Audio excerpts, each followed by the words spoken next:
Hey everyone, welcome to our channel, and thank you for your support. If there's a favorite novel on the channel and you want the next part, you're just one step away.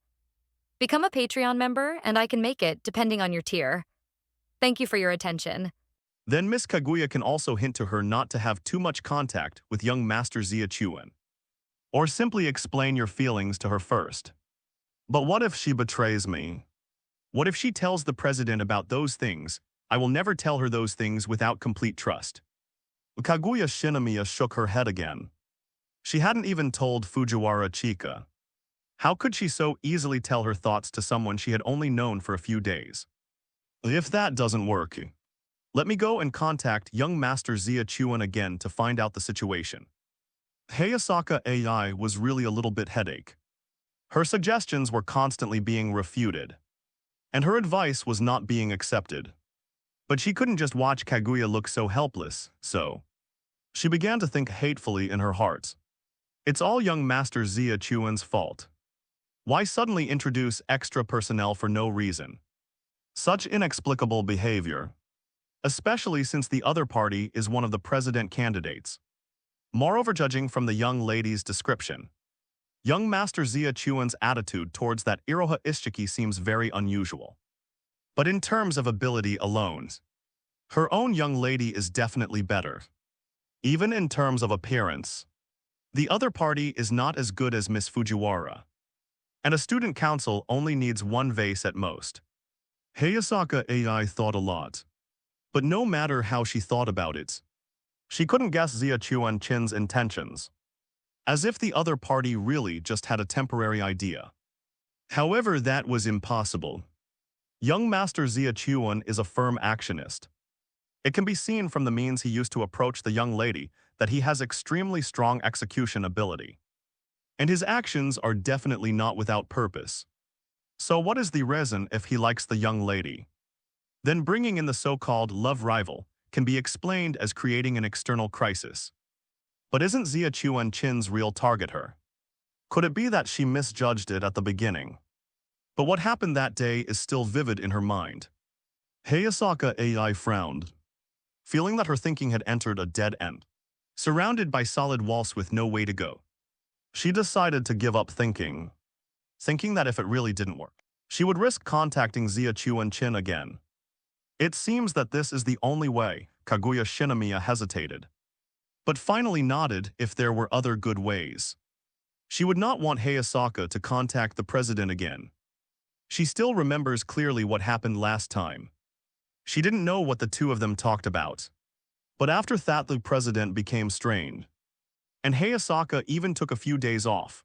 Could it be that Hayasaka confessed to the president and was rejected? That's possible, after all, the president is so excellent. And Hayasaka may have some thoughts about the president after listening to me mention these things every day. But she trusts Hayasaka, so she is more willing to believe another explanation, that Hayasaka accidentally revealed some thoughts while trying to get information from the president, which made the president mistakenly believe that Hayasaka liked him, and then directly rejected her afterwards.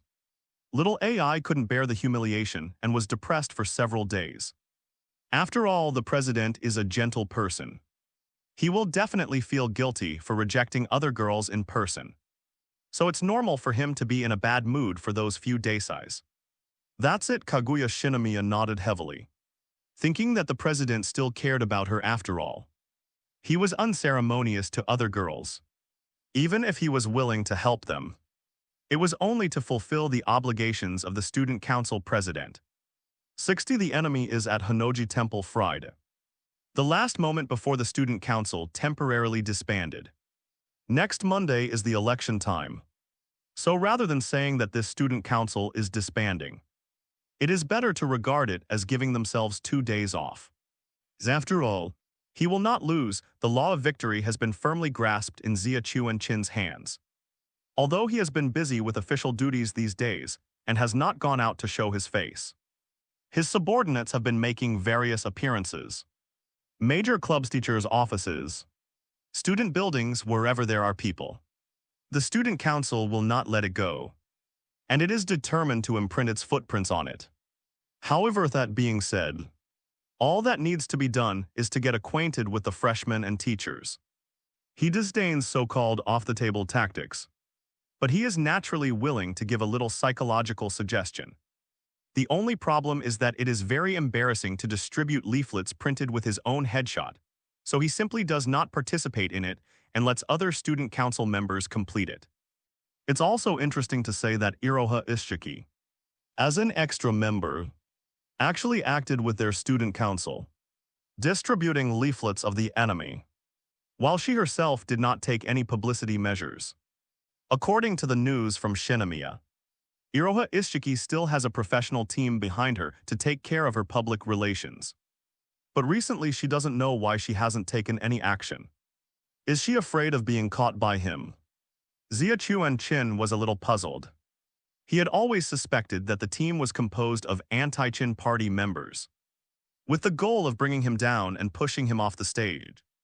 But it is difficult not to suspect that there is a bigger conspiracy behind it if they don't take action at such a good opportunity. But after thinking about it carefully, even the biggest conspiracy will be broken through in the face of absolute power. So he doesn't think there is anything to be afraid of. In terms of the internet, the overall public opinion direction of the campus forum has been controlled by them.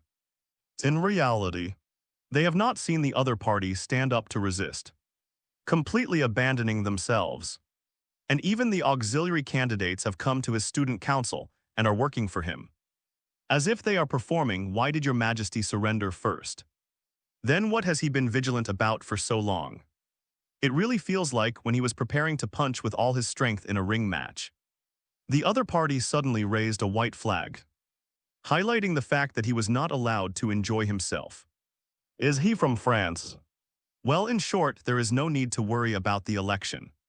Now what he needs to think about is who to find to give the support speech. Last time, he asked Kaguya Shinomiya to give the support speech. This time, he will also hand it over to her unless there are any accidents. But he doesn't know if Shinomiya will agree after all. She seems to be in a bad mood recently. Or should he go to Fujiwara Chika? Tapping the table lightly with his fingers, Xia Chuan-chin began to weigh the pros and cons.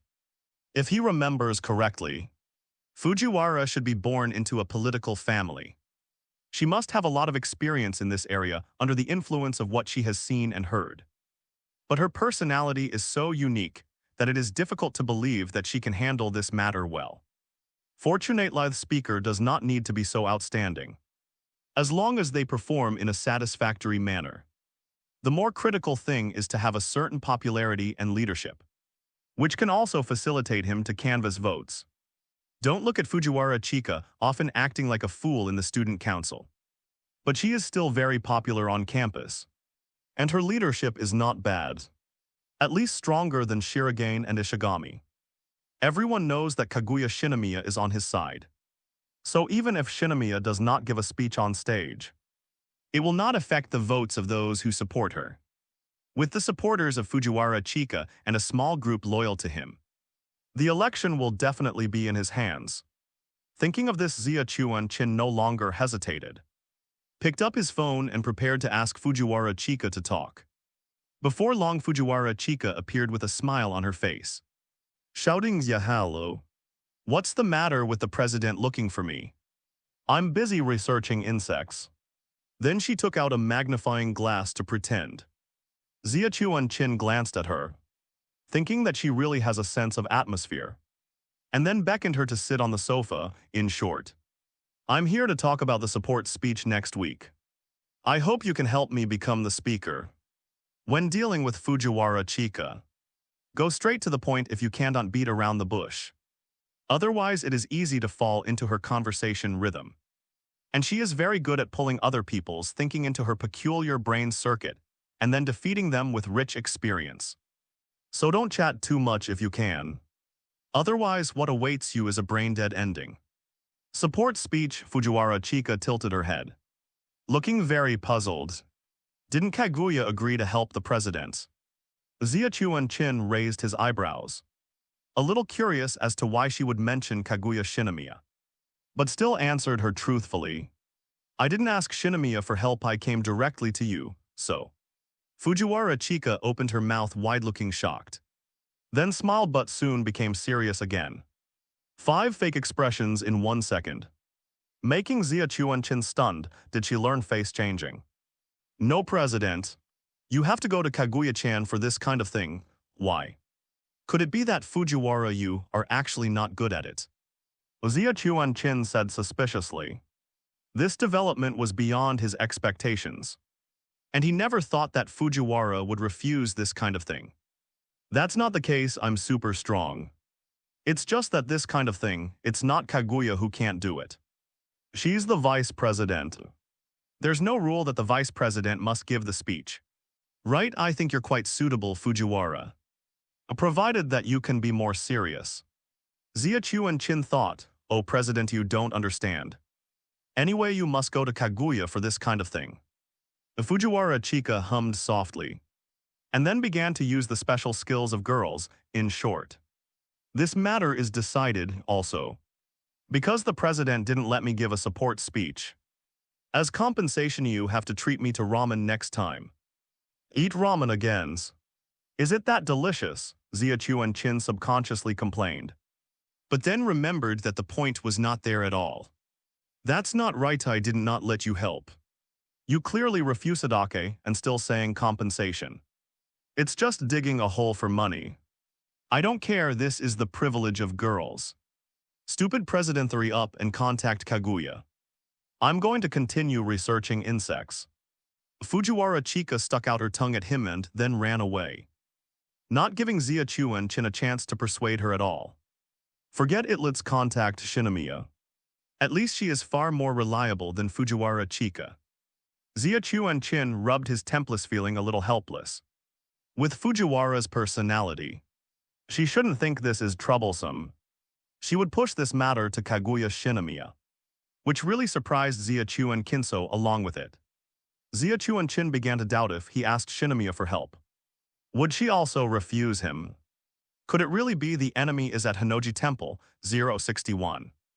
Can't guess at all. He sent a few messages to Kaguya Shinomiya with his phone. But he didn't see a reply for a long time, there was no way. Xia Chuanchin had to go to her class to find her in person. But on the way, he met an unexpected person. Are you Hayasaka AI? Xia Chuanchin was a little unsure. Standing in front of him was a blonde girl dressed as a spicy girl. The other party came up and said that she had something to talk to him about. He naturally wanted to refuse at first after all. He still had something to find Kaguya about. But suddenly he thought of someone, Kaguya's maid. Hayasaka AI, it's me, Hayasaka AI nodded. As expected, young Master Xia Chuan knew her. Even if she didn't introduce herself, he could recognize her. What's the matter? Xia Chuanchin asked in confusion. He had known Kaguya for so long, but it was the first time he had officially met Hayasaka AI. As Kaguya's attendant maid, she should have come to him specifically for Kaguya's affairs. Right, but why didn't Kaguya come to him directly? Shall we talk somewhere else? Okay, so. Xia Chuanchin followed the other party to a more hidden place. Miss Kaguya, she has not been in a good mood recently. After confirming that Xia Chuanchin could recognize her, Hayasaka AI no longer pretended to be a spicy girl, but became respectful, but the distance was a bit far. Not at all like she was going to talk. Xia Chuanchin didn't care. He just thought she was used to being vigilant. But what she said made him very concerned. Not in a good mood, it wasn't that he couldn't find this out. But what was the use of discussing it with him? He couldn't do anything. He could only answer based on experience. Do you want to contact Fujiwara? I heard that girls going shopping together will make their mood better. Hayasaka AI glanced at him, thinking that this guy really knows how to pretend. You are clearly adjusting the young lady. If she didn't know that the other party was currently single, she would really want to find an opportunity to teach this scumbag a lesson, so as not to let him bully her young lady again. Come at her directly if you have anything to say. What's the ability to bully Miss Kaguya? Young Master Xia Chuan, I hope you can be more frank. And be nicer to the young lady, please. Hayasaka AI lowered her head slightly. Her attitude was very respectful and sincere. Be more frank, Zia Chuan-chin nodded slightly. His attitude towards Kaguya was indeed a bit too much. He was always provoking her, challenging her, and liked to use various things to attract her attention. Now it seems that his past actions were completely like a stupid elementary school student who wanted to attract a girl's attention. Too childish, okay, I understand, I will pay attention. He replied. The various things in the past were indeed his problem. He wanted to establish a connection with Kaguya through those methods. But that was not what he was good at. It was possible that he had done something that hurt Kaguya. He himself didn't have any awareness, and thought that Kaguya regarded this as fun. But even the other party's maid couldn't stand it anymore and ran to him. The person involved to give advice. Now he really feels very ashamed. Sorry, please help me to know, I'd better go myself. Zia Chuan-chin said softly, his words showing some guilt. Originally I had something to discuss with Kaguya. But now there was another reason. The only thing he found troublesome was that he was afraid that Kaguya would reject him then. Hayasaka AI was slightly stunned. But she didn't expect Zia Chuan-chin to agree so simply.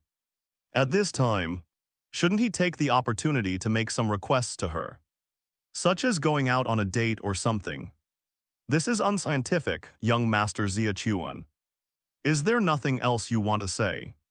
As far as Hayasaka AI was concerned, she had long been prepared to make sacrifices, thinking that she would be forced to agree to some excessive conditions or something. When that happened, she would take the opportunity to let Kaguya-sama discover it, or simply use a recording pen or something to record Zia Chuanzu's criminal process. But you're telling her you don't want anything. Then how is she supposed to make the young lady pull back from the brink? Anything else to say? Zia Chuanzu frowned. Thought for a long time and didn't feel like he should say anything else. And finally weakly said, take good care of your young lady. Hayasaka AI, that's it, did you even need to say that? I'm talking about something more excessive. Something that exposes your desires more. You don't want your young lady to be played with, do you? So be good, and how could you not say something like that? Are you even still the playboy Casanova with countless romances? Hayasaka AI was very puzzled, even beginning to doubt her own judgment. Could it be that he doesn't have any feelings for her at all? Then why was he able to see through her disguise? And why did he confess to her that day? It's possible that he gave up pursuing her after being rejected. That's actually quite possible. But that would mean that he wouldn't launch any more pursuit offensives against her. And by the same token, he wouldn't pay too much attention to the young lady. That's right, that explains it. It's not about introducing a new rival in love to make the young lady jealous and aware of the crisis. Nor is it to draw out her, the real target hidden behind the young lady. He might just simply be interested in that Iroha Ishiki. This is of course a good thing. As long as Zia Chuanzu lets her go, then the young lady won't be toyed with like that every day. It won't work at all. The young lady looking so worried now is the consequence. If young Master Zia stopped paying attention to the young lady, she might be depressed all the time and end up with depression. Could it be that young Master Zia even thought of this? Using her concern for the young lady to force her to take the initiative to approach him. So he didn't give up pursuing her at all, but forced her to take the initiative to come over. How ruthless is this kind of person is definitely not suitable for Kaguya-sama. She can't let the young lady sink any deeper. She must stand up and protect her immediately. It doesn't matter if she has to sacrifice herself for this. As long as she can protect Kaguya. That's right, that's the only way. So Hayasaka AI took a deep breath, forcibly suppressed the dissatisfaction in her heart, and pretended to be calm and asked, young Master Zia, are you free this weekend? I want to. Sorry, I have things to do this weekend. Hayasaka AI was really at a loss this time. She had already made it so clear. And you actually said you're not free. Playboy, don't go too far. I have plans with friends this weekend. If there's anything, let's talk about it later. Zia Chuanzu shook his head, honestly. He doesn't have anything to go out with Hayasaka AI for. They're not even friends, so there's no need to agree. If it's for Kaguya's matter, it can patiently talk to her. But other private matters are out of the question. They're not familiar in the first place, are they? Hayasaka AI finally saw that the other party wasn't even willing to be perfunctory. Not even giving her a next time for sure opportunity. Then what exactly do you mean? Could it be that she thought about it for so long and didn't get anything right? No wonder Kaguya-sama is so troubled. Who could guess what he's thinking? 062. Just holding hands, huh? After saying goodbye to Hayasaka AI, it didn't take much effort to find Shinomiya Kaguya, who was staying in her class and hadn't gone anywhere. Zia Chuanzu stopped a girl outside the door and asked her to help call for someone. Then waited patiently outside. Shinomiya-san, the president has something to talk to you about. Instantly the entire class became lively. President. Is this his first time coming here? Looking for Shinomiya-san? Is it something about the student council? I don't think so. Otherwise they could just discuss it in the student council room. Right, could it be that? Yes, it must be that. The thin-skinned Shinomiya Kaguya couldn't stand this kind of discussion. Instant frost surged onto her face. She lowered her head and hurried over. Then asked in a low voice, President, what's the matter? She knew that Hayasaka had gone to find Zia Chuanzu, saying it was to gather information or something. But she never expected that he would even directly coax the president over. Hayasaka's efficiency is too high, isn't it? Could it be that she told him that she likes the president? And then he came over. Then she thought of the way her classmates were teasing her. See, could it be that? Well, it's a bit of a private matter. Zia Chuanzu nodded slightly. Although it was to ask the other party to help cheer on the speech, it was ultimately his private matter. It wouldn't matter if Kaguya didn't agree, since that time was somewhat forced. Let's find a place to talk. Looking at the noisy environment around him, and noticing that many people were looking over here, Zia Chuanzu made this suggestion. If he was rejected in front of everyone, it would make the morning headlines tomorrow laughable.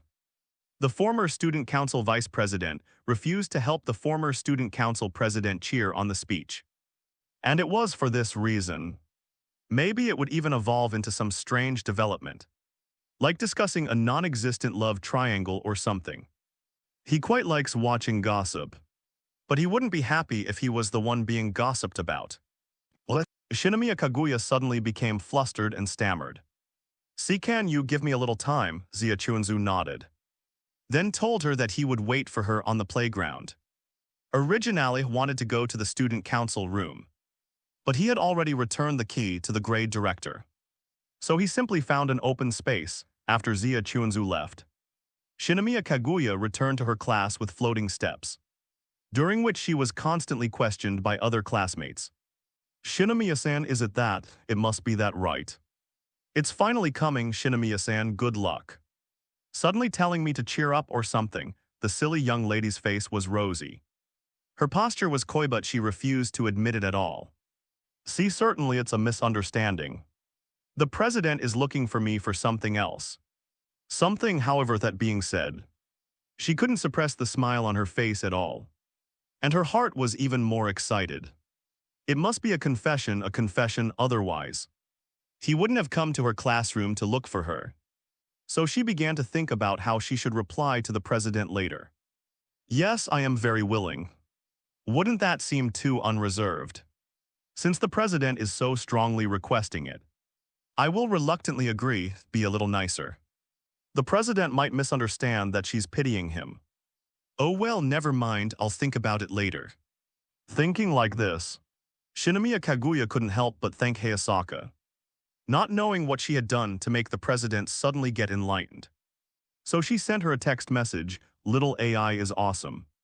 The president is going to confess to me." The word "read" quickly popped up over there, followed by a big question mark. The temperature has been a bit high these days, and there aren't many people on the playground except for those club activity members, which is perfect for walking and talking about things. After watching others play soccer for a while, Zia Chuanzu waited for Shinomiya Kaguya. He didn't know if it was his illusion, but he always felt that Shinomiya Kaguya seemed to have put on some makeup. And the overall feeling she gave was completely different from just now. She also exuded something like the aura of a young girl. Although she was originally one, it was somewhat inconsistent with her long-standing image. But that was all right.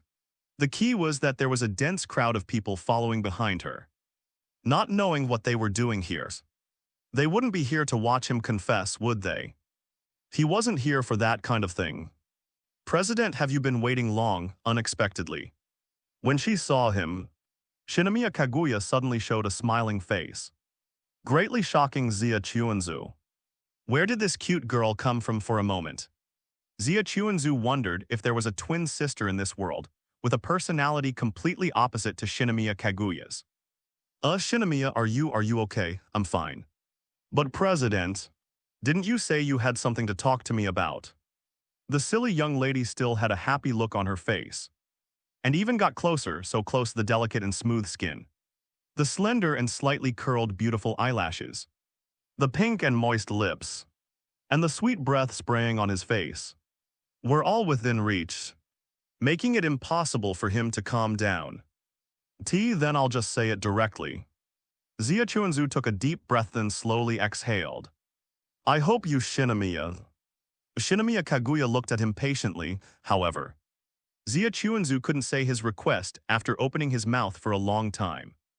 All he could think about was Kaguya's smiling flowery and cute appearance. Sontungol meant nervousness, uneasiness, all kinds of complex emotions instantly surged into his heart.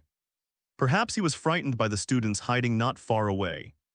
Or maybe it was something else. The heart that was very calm when facing Fujiwara Chika suddenly began to beat violently. What suddenly happened to him, President?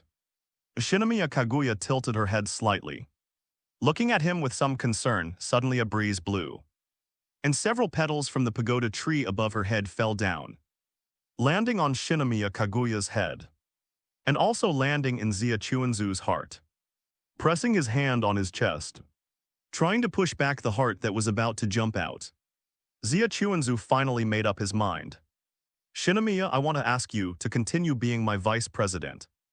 Not just cheering on the speech but also the vice president. Or something else. He wanted Kaguya to be by his side, not to leave him. Seeing that Shinomiya Kaguya's expression was not very good, Zia Chuanzu quickly said, Indeed, my request is a bit excessive. There's no bet this time either. If you don't want to stay in the student council anymore. It's okay, President. Yes, I'm very happy to, whether it's the vice president or something else. My answer is yes, I am very willing. Kaguya's smile suddenly became gentle again. However, as a reward, hold my hand, Kate. Is President unwilling? No. If it's just holding hands, Zia Chuanzu shook his head, then looked at the crowd of onlookers behind him, finding that they still hadn't left. Might be misunderstood, right? It's okay, I don't mind. Then just for a moment, so. Shinomiya Kaguya immediately went up to him, slowly grabbed Zia Chuanzu's hand, and interlocked her fingers with his. President's hands are very big, 063. Goodbye the past me. In a certain mansion of the Shinomiya family, a girl wearing pajamas was rolling back and forth on the bed. I held hands with the president. The same lines were repeated several times, and even the accompanying maid next to her was getting a little impatient listening to it. Miss Kaguya, I would like to remind you that it is already 11:30 p.m. and it's time for you to rest, but I can't sleep. The airheaded young lady suddenly sat up, pouting in a spoiled manner, as if flowers were blooming around her head, instantly filling the room with a pink girlish aura. Hee. The chairman even held my hand. I wonder what will happen next, miss, if I may be frank. Instead of constantly thinking about these things, why don't you just send a message to Master Kawa and invite him to hang out tomorrow? Hayasaka AI pointed to the phone Kaguya was clutching in her hand, reminding her. Her silly miss has been glued to her phone ever since they got back. saying she's waiting for Master Kawa to take the initiative to message her. What a dream, just holding hands. And only because Miss took the initiative. And she thinks she can win over that scumbag. Miss, aren't you being too naive? Oh no, that won't do. Inviting the chairman to hang out would be progressing too fast. Hayasaka AI was speechless, thinking. You've already held hands and you think hanging out together is progressing too fast. Do you think holding hands is easier than inviting someone to hang out? As expected of her, Miss, she's so innocent. What's with that expression? Holding hands is definitely nothing. Hanging out together is the hard part, okay? Who knows what might happen? As she spoke, she started rolling around on the bed again, making "ah-ya" sounds. But you were just rolling around on the bed because you held someone's hand. Hayasaka AI sighed, feeling at a loss for what to do. Her Miss is completely hopeless. Completely smitten with that scumbag chairman. If the other party liked Miss Kagze, it would be fine. She would just keep giving advice and assisting. But after so many attempts to probe, she can't figure out what his attitude is. If he doesn't like Miss Kagayahi, does he keep teasing her, maintaining a close relationship with her, and even running over to flirt with Miss today, even at the risk of being misunderstood if he does like her? Why did he confess to her the maid before? Could it be that he really wants to be a two-timing scumbag? But the information she gathered before doesn't suggest that, which is frustrating. Hayasaka AI has a feeling that her Mrs. Road to Love will be exceptionally bumpy. At the same time, Kawasawa, who had been lying on his bed for over an hour, couldn't fall asleep. His mind filled with the scene from this afternoon, where Kaguya Shinomiya had taken the initiative to clasp his hands. Shinomiya, could she like him? But shouldn't she like Shirogane Miyuki? Or has he been misunderstanding all along, and Shinomiya actually likes him? Confusion, that's all there is, especially confusion. Kawasawa's brain was really about to overheat. But no matter how much he thought about it, he couldn't believe the possibility that Kaguya Shinomiya actually liked him. He would rather believe that Fujiwara Chika liked him than believe that Kaguya Shinomiya, who always had a cold face and competed with him, liked him. Don't even mention liking him before this afternoon. He even suspected that she didn't have a single good impression of him. How is he supposed to think about this? A cold-faced subordinate who originally hated me to death suddenly shows me a gentle and beautiful smile one day. And the reason behind it is actually because she likes me. This level of fantasy could be written into a light novel.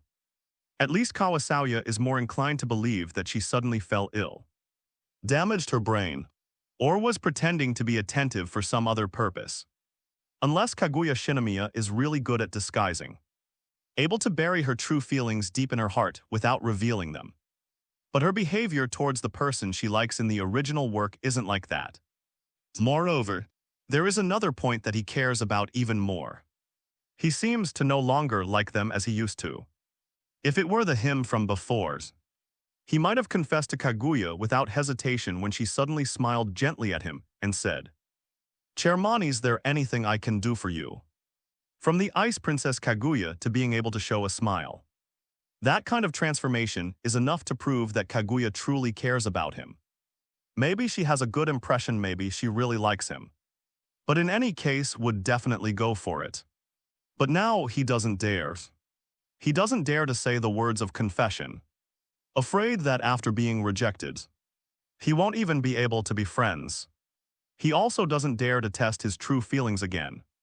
Afraid that if she really agrees, he will become even more confused. So he replaced it with other things. He said to her, "Please continue to be my vice chairman. Instead of 'I like you, please go out with me.'"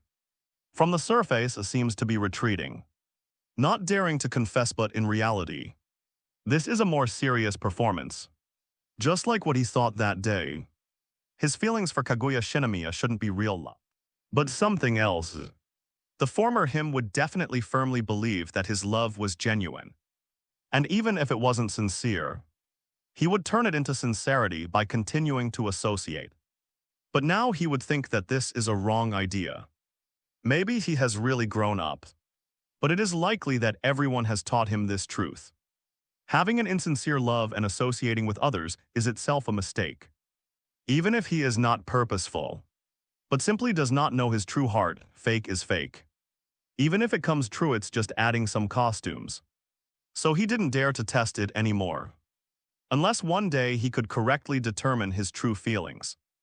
And when that day really comes, then he will definitely no longer be humble, afraid of being rejected, but will be able to stand upright in front of his beloved girl and say loudly and proudly to her, "I like you. Please go out with me." Of course, it would be best to agree. He would pick her up and spin her around in place to express his joy. Even if he was rejected, it doesn't matter. He would smile and wish her to find true love. Maybe he would hide in a corner where no one is and cry bitterly afterwards. But that must be his true feelings, and not regretting that his long-term efforts have been wasted. Well, sure enough, he really grew up. Even if he is no longer as decisive as before, but becomes worried about gains and losses. But only in this way can he prove that he is considering more and prove that he cares more about emotional matters. Good night, the me of the past 064. Farewell to the angel, welcome to the demon. Judging by the standards of a single person, Kawasauya is undoubtedly a textbook answer: regular work and rest, healthy diet, attention to personal hygiene, and will not often bring women back to his home. He is a perfect single male high school student, however. The truth is that if his life doesn't become so healthy, the angel next door will point fingers at his bad performance, and then forcefully intervene in his life, trying to turn him into a waste. He naturally doesn't want to be a waste again. So he has to try to learn to be good, at least. He must do this in front of the angel, who has become more and more presumptuous recently, and doesn't even say hello when entering his house. Good morning, Sauya. Sheena Mahara was watching TV. Ran over immediately when she saw him. Good morning. Kawasauya responded while yawning. He wouldn't be surprised anymore, even if he saw a charming cook who suddenly appeared in his house and prepared breakfast for him. Even while eating the nutritious breakfast she had carefully prepared, Kawasauya had time to think about even more rude things. Sheena. Could she also be a bit tsundere, for example, saying that he should be prepared for something, but in fact, the angel's recent actions are no different from usual. At most, she has evolved from only making dinner for him to occasionally making him breakfast, lunch, bento, to cleaning his house. If it's just these things, it can't be said that he needs to be prepared for something. But to be honest, he was really startled at first, and he didn't want to agree so easily. But he couldn't resist Sheena's cute, spoiled appearance and angry little emotions. So he had to let her mess around during this period. Some embarrassing things happened, such as when the angel was planning to wash the clothes Kawasauya had placed in the basket. She found a pair of underpants in a strange state, so she was startled after that. She blushed and scolded Kawasauya severely and ran back to her house. And since then has refused to help him wash clothes, although he didn't mean that in the first place. Does Sauya have any plans for today? Yeah, I'm meeting up with a friend, Kawasauya nodded. The angel has really become more and more like a housekeeper recently. If it weren't for some things that he still does himself, he would feel like he was really going to be raised as a waste. Then be careful on the roads. Remember to send me a message when you get back. Sheena Maharu nodded lightly, but didn't ask him for the specific situation. For people she cares about, if she interferes too much in their personal life, it will make them afraid and stay away from her. Does Sheena have no plans for today either? Kawasauya slightly averted his gaze, not daring to meet her eyes. The gentle and virtuous angel has too much killing power on him, especially at this time when he just woke up. She is so warm and within reach that it is easy for him to misunderstand that he has fallen in love with her again. I originally wanted to spend it with Sauya, but since you have something to do, I'll go find Kadu-san. Kawasauya was slightly stunned, but he didn't expect to hear Kadu Megumi's name from Sheena's mouth. Are you two that close, if he remembers correctly? The two people's first meeting was only last weekend, right? In just 1 week, Kadu has conquered the angel. As expected of you, Kadu. Kawasauya silently admired in his heart. It's okay, we've been chatting online these past few days. The angel's pretty face was red, with a somewhat embarrassed look. Kawasawa didn't understand why she was like this. Isn't it a good thing to make friends? But there are many things he doesn't understand. And he doesn't lack this one. So he continued to eliminate the food in front of him. After eating and tidying up his clothes, Kawasawa went out.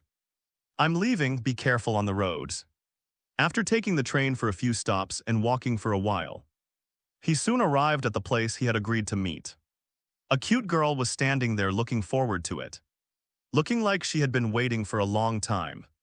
Senior, you're finally here. The little devil junior wearing a white shirt and a brown striped skirt suddenly appeared. It was Iroha Ishiki. Senior is too slow. Iroha was almost falling asleep waiting. I'm not late, you came too early. Kawasawa shook his phone at her, the time on it showing 8:55. Still a bit away from the agreed times. Anything about dating as long as you come later than the girl. It's considered late. So the little devil junior started arguing. Kawasawa keenly noticed something was wrong. Dating. Yes, dating, she replied, I'm going back. So Kawasawa turned around to leave, but was quickly grabbed by the corner of his clothes by Iroha Ishiki. It's a rehearsal, it's considered research. To let me familiarize myself with the dating process. This time Kawasawa couldn't refuse, but in his heart, he still thought that it would have been better if he had refused. But he really valued the list of supporters. It can only be said that if you want to gain something, you must pay something, fortunately. He is also familiar with research and the like. And he often did it with his senior and Ariri in the club before. Where are we going? Let me state in advance that I'm not familiar with the stores in this area. Kawasawa said truthfully, oh, it doesn't matter. I've already made a detailed plans. Senior just needs to follow in Iroha's footsteps. The little devil junior looked confident. But what she said made Kawasawa want to complain. Since you can plan it all out, why don't you just go and implement it with the person you want to date? Why bother pulling him for a research rehearsal first? It's really a bit redundant, but despite what he thought, his body still honestly followed. The first stop for the two was a movie theater. As a classic choice, it never goes out of style. Whether it's a date or anything else, I want to see this. The little devil junior pointed to the poster on the wall. Zia Chuanzu followed her gaze and saw a classic love movie, Titanic. Oh, this is too classic, isn't it? But although it's not original, it's still a good choice. Then senior, you're not thinking of watching another movie, are you? Let me make it clear in advance. Absolutely no watching one movie each. The little devil junior crossed her arms in front of her chest, glaring fiercely at Zia Chuanzu.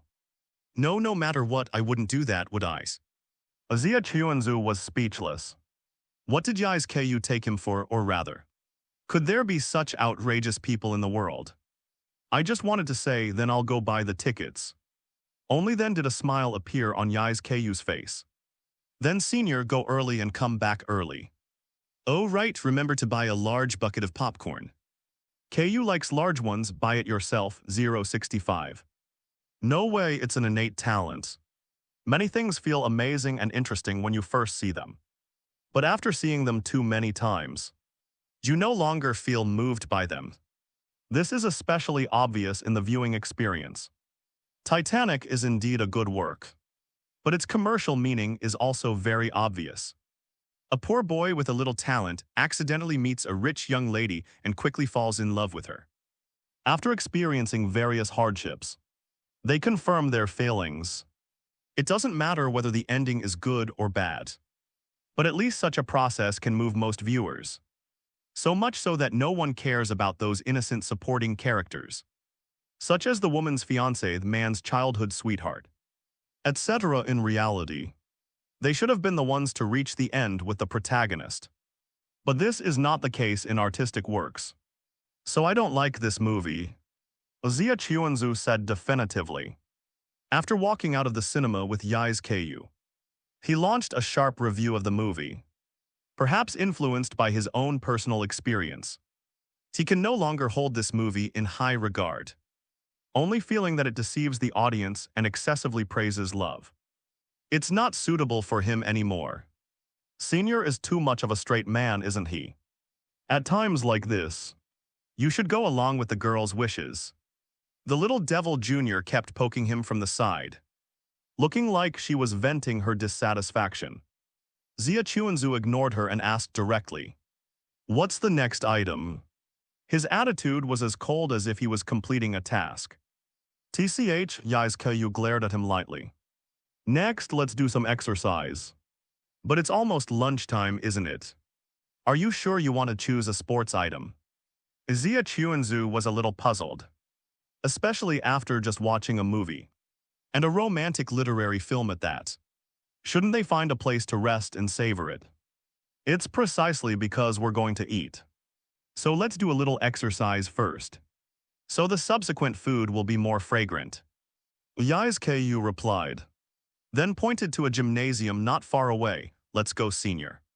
"Well, hey, so she didn't plan to solicit his opinion at all, right?" Xia Chuanzu sighed and followed along anyway, walking into the gym after looking around casually. The two finally chose to play table tennis as a sports item. It's not too tearing, but it's also quite interesting, provided that the levels of both parties are similar. "If senior loses, you have to treat me." Yizkyu suggested, "By the way, I haven't played table tennis since junior high school. Senior, you have to let me win a little." "Me too, more or less," Xia Chuanzu glanced at her, thinking that this junior was really despicable, starting by showing weakness, and then saying that she was just rusty if she lost. Okay, let him test her out. That's what he originally thought, and even prepared for a back-and-forth tug-of-war. But he didn't expect the other party to be so bad that he couldn't bear to look at her. She couldn't even catch his ordinary serve. "I say, you wouldn't not know how to play at all, would you?" Xia Chuanzu's expression was a little subtle. "Don't underestimate people, you mere senior. I'm just rusty after not playing for so long." The little devil junior's face turned red, looking very angry. "It's my turn to serve, senior, take this." "Oh," Xia Chuanzu said perfunctorily, thinking that you couldn't possibly hit a table tennis ball with a splash of 20 meters per second. "Oh right, senior, do you have anyone you like? Take this." No, replying like this, Xia Chuanzu also returned the other party's serve. Oh, this time, Yizkyu couldn't sit still and immediately put her hands on her hips, puffing out her face to protest. "Why aren't you concerned at all, senior? You should at least be stunned for a moment when asked about this kind of thing." "Even if you say that, there's nothing to think about." Xia Chuanzu spread his hands. "Not to mention the reason why he wasn't very familiar with you. It was also a point that there was no need to lie. He didn't really like, or rather, he couldn't be sure if he liked anyone, but more importantly, isn't chatting while playing ball a normal thing?" "Damn it, continue," so the little devil junior, unwilling to admit defeat, continued to make a fuss, like making faces and acting cute while playing ball. But unfortunately it was useless. Only the fluttering skirt when she moved accidentally attracted a little of his attention. But that was it. After looking at it a few more times, he didn't care so much. "That makes it 3-0, I won, damn it. I could only get a few points." The junior's expression looked a little disappointed.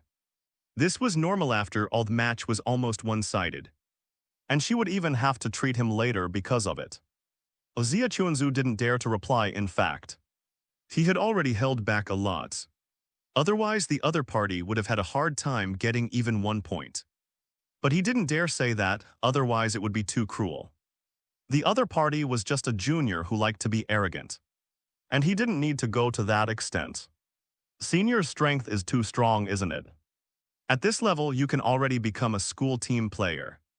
"No, you're just too weak," Xia Chuanzu retorted. With his strength, he would go to participate in the school team. He used to be beaten to a pulp in class. So don't let him go and embarrass himself. I don't care, it's clearly senior's fault. You're so strong, but you pretend to be a newbie. Does senior want KU to treat you that much?" The little devil junior pouted, then kept poking his waist with her hand, looking teasing. Could it be that senior likes KU? You want to take the opportunity to attract KU's attention. Right, that's elementary school behavior, senior. Even if you do that, KU won't like it, or rather. If senior cherished and was gentler, KU might agree. At the same time, she kept blinking her eyes and acting cute. That's absolutely impossible. Zia Chuanzu pushed her away, shaking his head at the same time. This junior was probably talking nonsense after losing the game, starting to create a reasonable reason to explain herself. But he wouldn't succumb. For lunch, I'd really like to try Omuris. Kyokuku senior is still too young, KU. I said if senior loses you have to treat me. But I didn't say that I have to treat if I lose. Zia Chuanzu raised his eyebrows, thinking that this junior was indeed cunning. So he turned his head, didn't say anything, and just stared at her intently. What are you doing?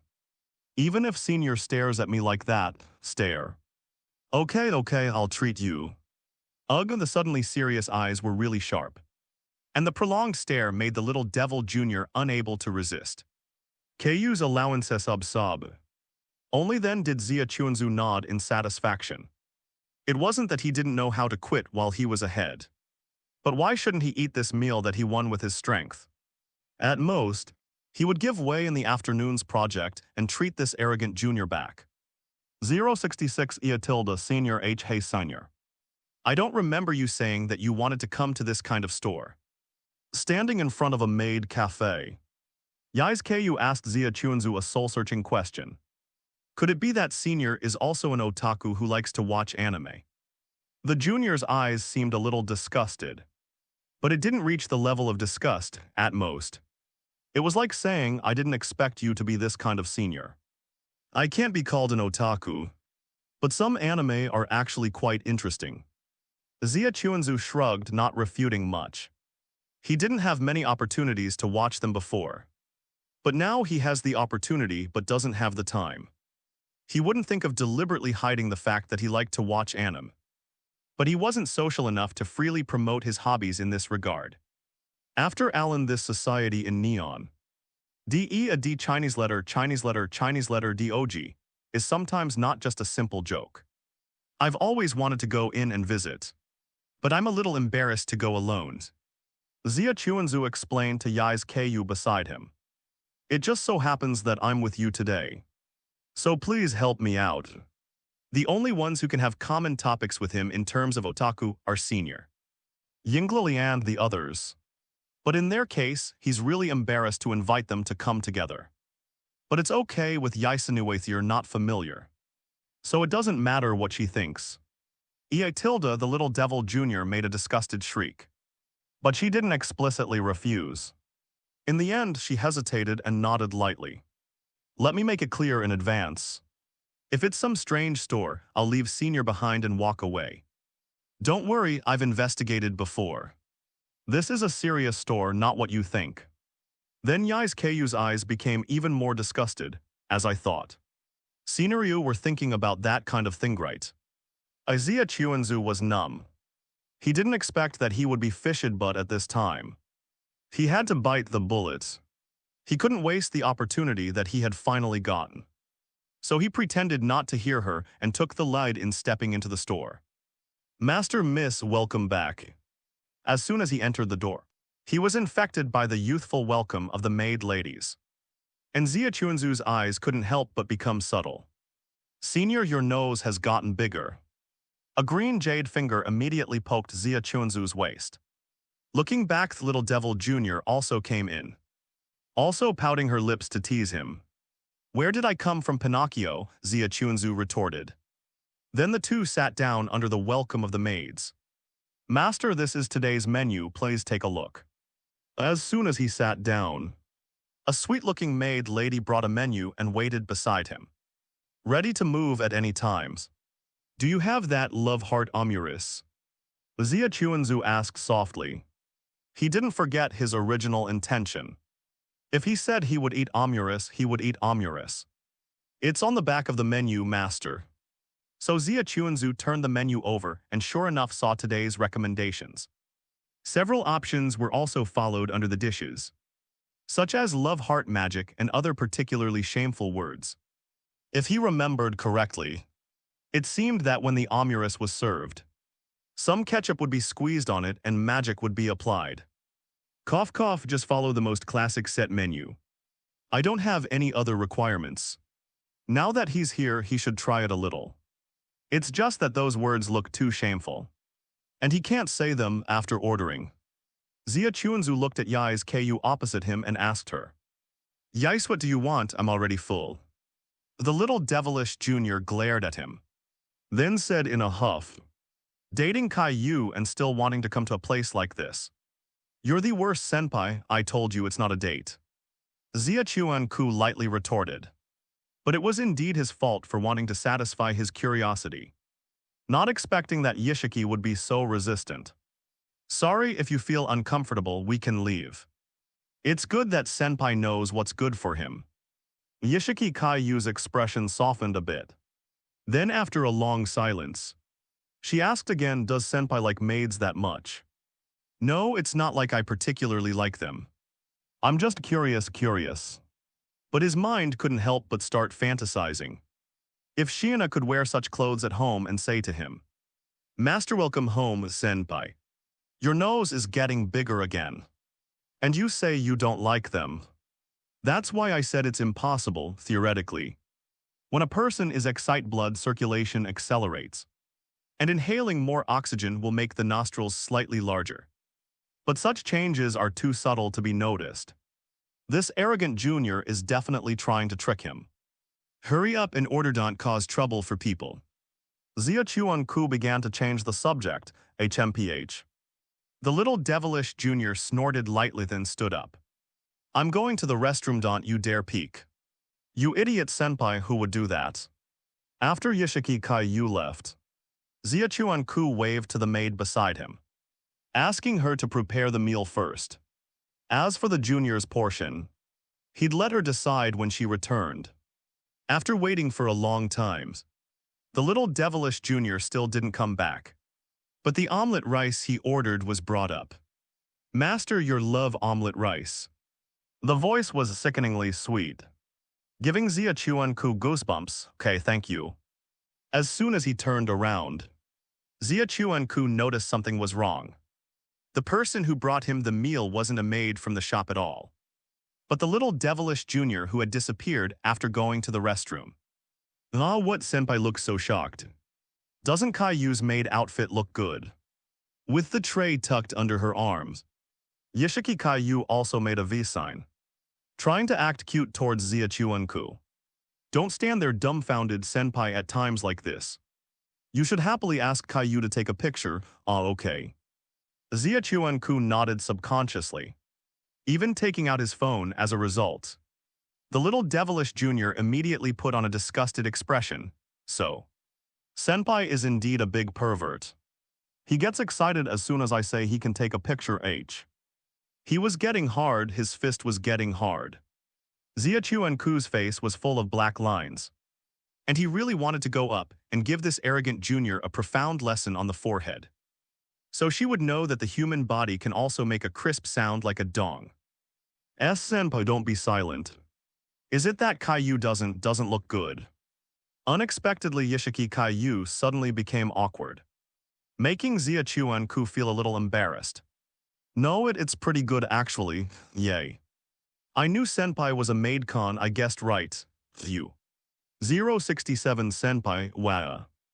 I'm so hungry, Kai-yu is running out of energy. The little devilish junior rubbed her stomach, looking a little aggrieved. That's what you get for not eating lunch. You've been playing all day. You'll definitely be hungry if you don't replenish your energy. Zia Chuan-ku criticized. I really don't understand you. Why would you rather spend money on role-playing than order something there? If I eat that embarrassing food, I'll become a useless person who can't eat properly without a girl's help. Right. Yishiki Kai-yu looked at him with righteous indignation. What the hell? You're talking about babies, not otaku, right?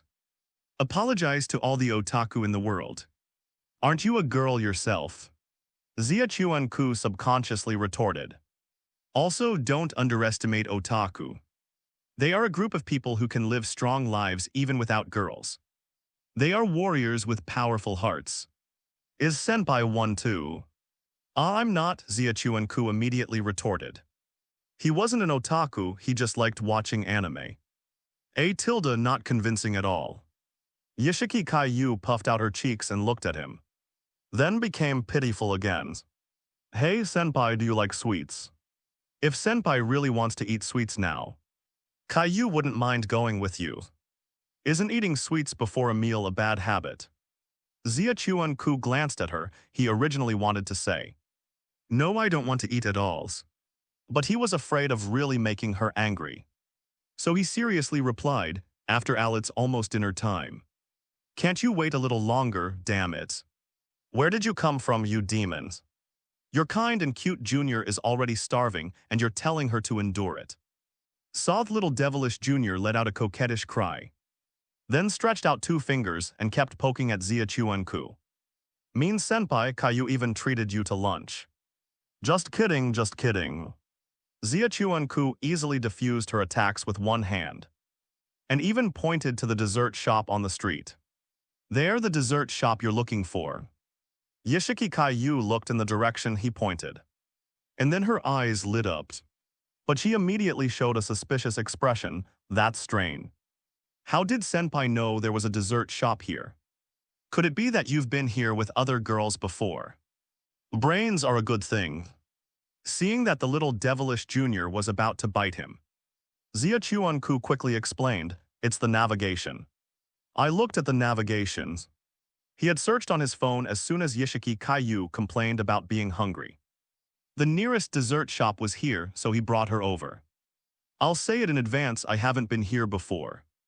Don't blame me if you don't think it's delicious. He started with a disclaimer. And Ziachuan-ku had some experience in this area.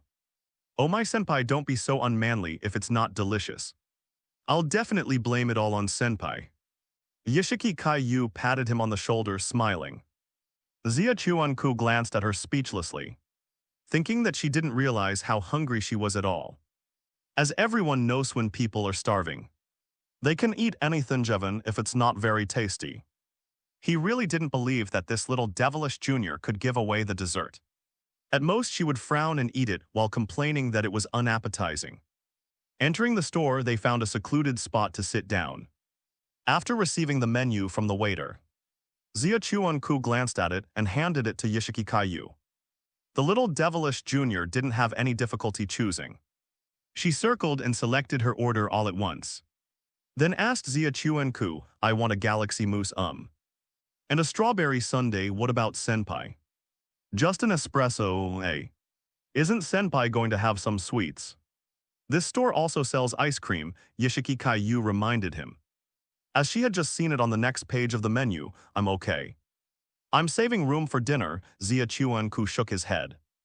He had been raised with good habits by the angel. And now he didn't even touch snacks much. But the most important thing was that he didn't really like sweets. No way. Senpai is still thinking about eating dinner later. If I don't eat dinner, what will I eat you? Ziachuan-ku retorted. Then picked up the booklet next to him and started reading the food introductions on it.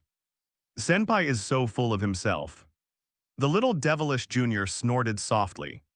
But she didn't bother him anymore, and instead said something to the waiter next to her. Before long, the things they ordered were brought up one after another. Ziachuan-ku glanced at them casually and found that there were also some different kinds of wagashi. You ordered so much, can you finish it? Ziachuan-ku's eyes were subtle. Although this junior in front of him hadn't eaten lunch, she would definitely be full after eating so much. Especially since she also ordered wagashi. A sweet that easily fills you up, oh my senpai. Don't worry about it, just mind your own business. Ziachuan-ku ignored her and instead picked up his perfectly stirred espresso and took a sip. The aroma of nuts filled his mouth, followed by a bitter touch. But after it dissipated, there was a subtle sweetness. Senpai, how's the coffee, is it good? Watching Ziachuan-ku's series of leisurely movements, Yashiki Kaiyu suddenly became interested, is it good? Ziachuan-ku's eyes were subtle. thinking that this arrogant junior wanted to see him make a fool of himself. But looking at her expression, she seemed very ignorant. Kofkotoi taste is actually not bad, it's very sweet. Do you want to try it? So Zia Chuan-ku extended an invitation to her, now. Yishiki Kai-yu seemed a little surprised. A subtle blush appeared on her pretty face. And then she nodded lightly after thinking for a moment. Akyaka, but let me state in advance, senpai. Don't get any wrong ideas. Zia Chuan-ku tilted his head, a little confused. Was she saying that he shouldn't be mischievous? But looking at her expression and movements, she didn't seem to have guessed his thoughts. But he definitely couldn't show weakness at this time. Otherwise, it would be easy for her to suspect him. I didn't think anything, you can rest assured. Zia Chuan-ku said and gently pushed the coffee over. The movements were neither fast nor slow, just right. Tea, that's good, Yishiki Kai-yu nodded lightly. Then picked up the espresso and took a small sip. How is it? Zia Chuan-ku asked expectantly. But as soon as he finished speaking, he saw the other party's expressions suddenly change. And her small mouth opened, she spat it all over his face. 068, as long as I'm not embarrassed, as everyone knows. Girls are made of sugar spice. And everything nice, let's assume it's honey water. After all, for boys, even ordinary saliva exchange is enough to make them addicted. Let alone anything else, so it's okay to use it as a metaphor. But what Zia Chuan-ku didn't expect was that he would be sprayed with water one day. Oh no, he should say coffee. I'm sorry, senpai. Kai-yu is so sorry I caused you trouble. Changing her usual arrogant and smug look, the little devilish junior suddenly became very respectful. And her tone was very pleasing, unfortunately. Zia Chuan-ku didn't have any other thoughts at this moment. And only one word remained in his mind, numb. The degree can be described as general anesthesia, that is. Total anesthesia. He just wanted to see Yishiki Kai-yu's deflated look, watching her swallow the bitter liquid and reveal an unbearable expression. But he didn't expect her to not swallow it at all, but instead spit it all out, and it was sprayed on his face. Not only that, but his chest, shoulders, neck, etc. Basically, all the parts exposed above the table were impacted. It can only be said that fortunately he was wearing dark clothes today, and the spilled coffee stains were almost invisible on his dark shirt. So it was okay. As for the neck and face, it would be fine with a little washing. The only thing he couldn't stand was the feeling that he had lifted a stone and smashed it on his own foot. Senpai, are you okay? Yishiki Kai-yu's tone was a little weak. In fact, she did feel responsible. But she also hid a hint of schadenfreude in her heart. Senpai is also at fault. It was senpai who tricked me into drinking such a bitter thing. It would have been okay if he had told me in advance. But he even tricked me into saying it was sweet. I couldn't help it, damn senpai.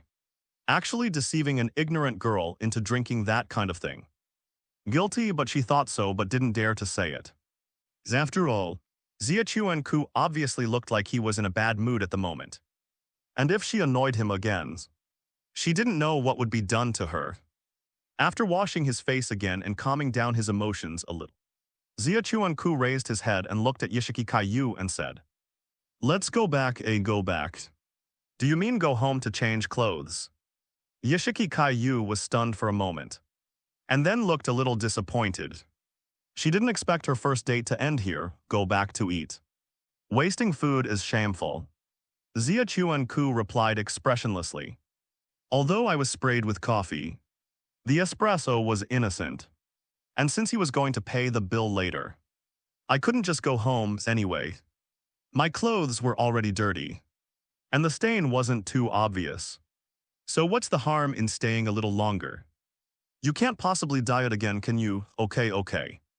Got it, senpai. The little devil junior immediately perked up, but didn't dare to be too presumptuous, obediently following behind. Because I had mentioned it to the waiter earlier, the things hadn't been cleared away when the two of them returned, except that Iroha Ishiki's strawberry sundae had melted a little. But it wasn't a big deal since it had nothing to do with him. As an apology, senpai, would you like to try this sundae? Iroha Ishiki suggested ingratiatingly. Kazunari Natsukawa glanced at her and then shook his head. You eat it. I don't want it. Maybe this arrogant junior had the idea of wanting to retaliate. But since she could eat it, there was no reason for him not to accept it. However, he wanted to say, I refuse to her now. No reason, he just felt good after refusing. Senpai, really? Don't you think Iroha wants you to finish the melted part? I didn't think of that, okay, if you hadn't said it. I wouldn't have thought so carefully. Kazunari Natsukawa rolled his eyes in his heart as expected. This guy just won't learn.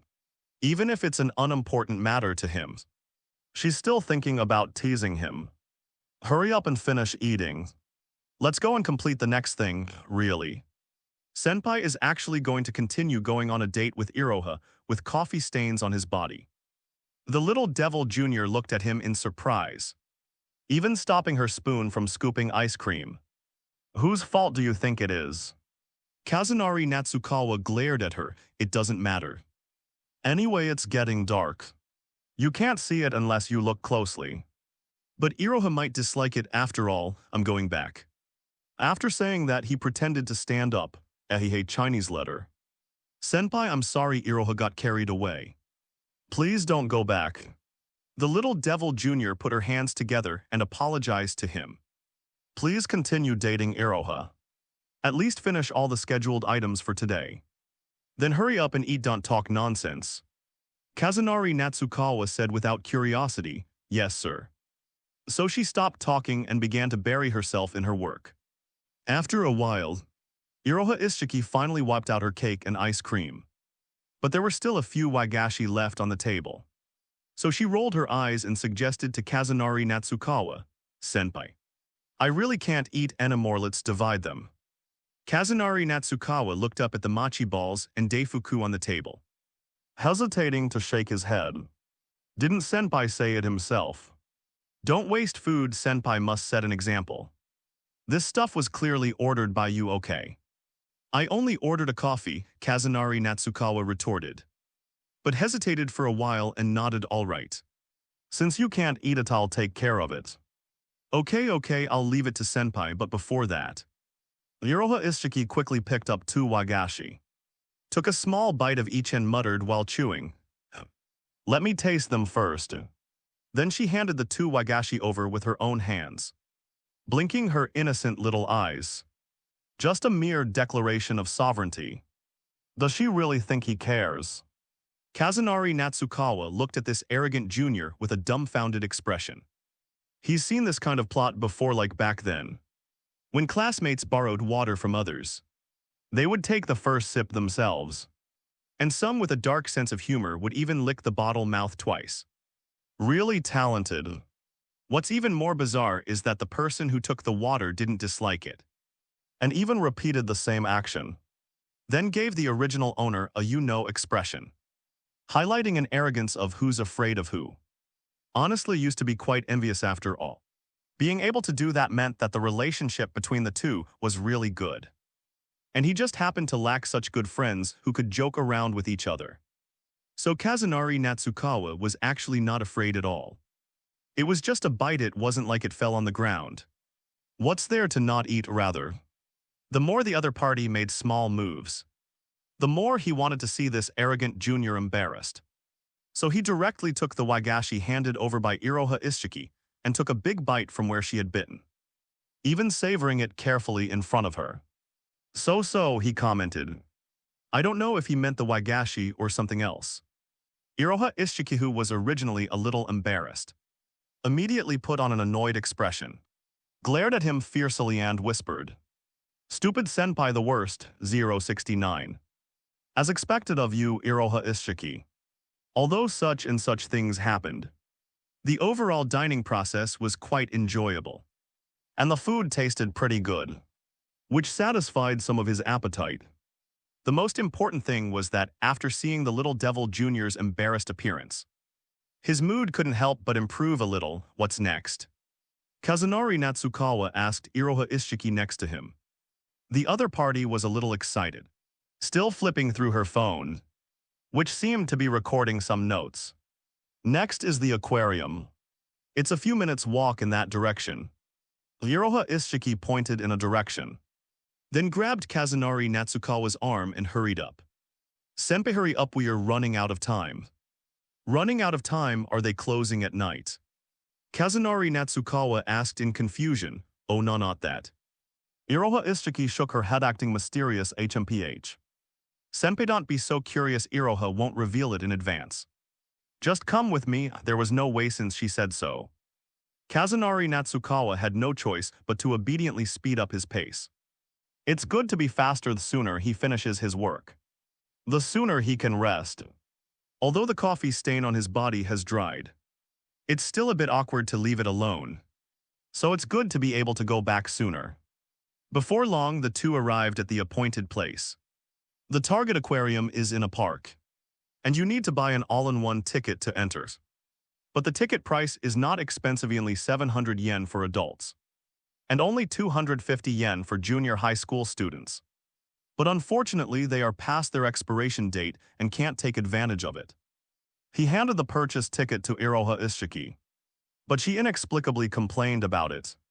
Senpai always becomes inexplicably assertive in this kind of place. Just like when you suddenly said you were going to treat me to dessert. It scared Iroha, but this doesn't cost much. There's no need to take it to heart. Kazunari Natsukawa shook his head. As for treating you, it's because you treated me to lunch. So I'm returning the favor. The reward is a reward. He definitely wants to take it. But if he really accepts it with peace of mind and doesn't respond, that definitely won't work. He's still a little concerned about it. Oh. Although the intention is good, Senpai's wording doesn't get a high score from Iroha. At most, it's like 7 or 8 points. 7 or 8 points isn't high.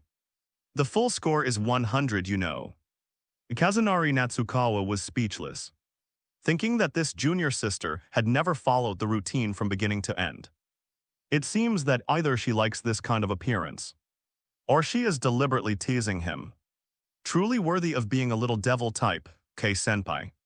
Don't be discouraged. Quickly enjoy the happy time playing with Iroha. I'm not discouraged. Kazunari Natsukawa retorted decisively. This is very important. Otherwise, it would seem like he cares about the other party's evaluation. But even so, he still took a step and followed. The two walked and took pictures together, walking along the exhibition hall surrounded by a sea blue magical tunnel. Watching the swimming, colorful tropical fish and various marine creatures aimlessly swimming in the water. And their mood couldn't help but relax a little. It doesn't feel as interesting as I imagined, is that so? I think it's pretty good. That's because Senpai hasn't been to this kind of place before. Right, Iroha Ishiki complained. She could tell that her senpai just looked calm and indifferent on the surface, but was actually like a child who was taken out to play by his parents for the first time on the weekend, with inexplicable enthusiasm and anticipation for everything. I've seen aquariums that are more luxurious than this, with whale sharks, giant squid and so on, and their size is at least a circle larger than here. Is that so? How amazing. Kazunari Natsukawa was a little absent-minded and, in fact, most of his attention was attracted by the scenery inside the glass. The blue-seethed colorful coral reefs and so on, all of which were more interesting than the arrogant junior sister next to him. Damn, Iroha Ishiki glared at him fiercely. But unfortunately was completely ignored. So she poked his waist with her finger. And Kazunari Natsukawa finally came back to his senses. What's wrong, senpai? When you go out with a girl, you have to pay attention to her. Even if the surrounding scenery is beautiful, you have to show that she is more beautiful than it. Remember that? Kazunari Natsukawa was stunned, and then apologized with some guilt. Sarithas. I do have a problem. He was indeed a little too excited now, seeing these things that he could only see in books. So he completely ignored his companion next to him. The original purpose was to help the other party with research. But it wouldn't work if only he was happy now. And it's just a mere aquarium, you can only see fish and stuff. It's really not interesting. It's just because he hasn't been here before. And if he comes here about 10 times in the future, He should get tired of it too, thinking this way. Kazunari Natsukawa finally convinced himself, well, having said that, I don't know what to do specifically. I can't just keep looking at you and not look at those fish. Right? Kazunari Natsukawa spread his hands. He bought a ticket to you, can't let him waste his money, right? Take pictures, take pictures. Seeing that Kazunari Natsukawa was willing to listen to her, Iroha Ishiki's face looked a little better. Then handed him the phone and asked him to help take pictures. Listen carefully, senpai, when taking pictures. You have to first. It's not taking pictures of these fish and turtles, but taking pictures of Iroha, taking pictures of me. So Kazunari Natsukawa quickly realized and pointed the camera at Iroha Ishiki. His technique wasn't good, and he only took a few good-looking photos under the careful guidance of the little devil Jr. Is that enough now? Kazunari Natsukawa asked.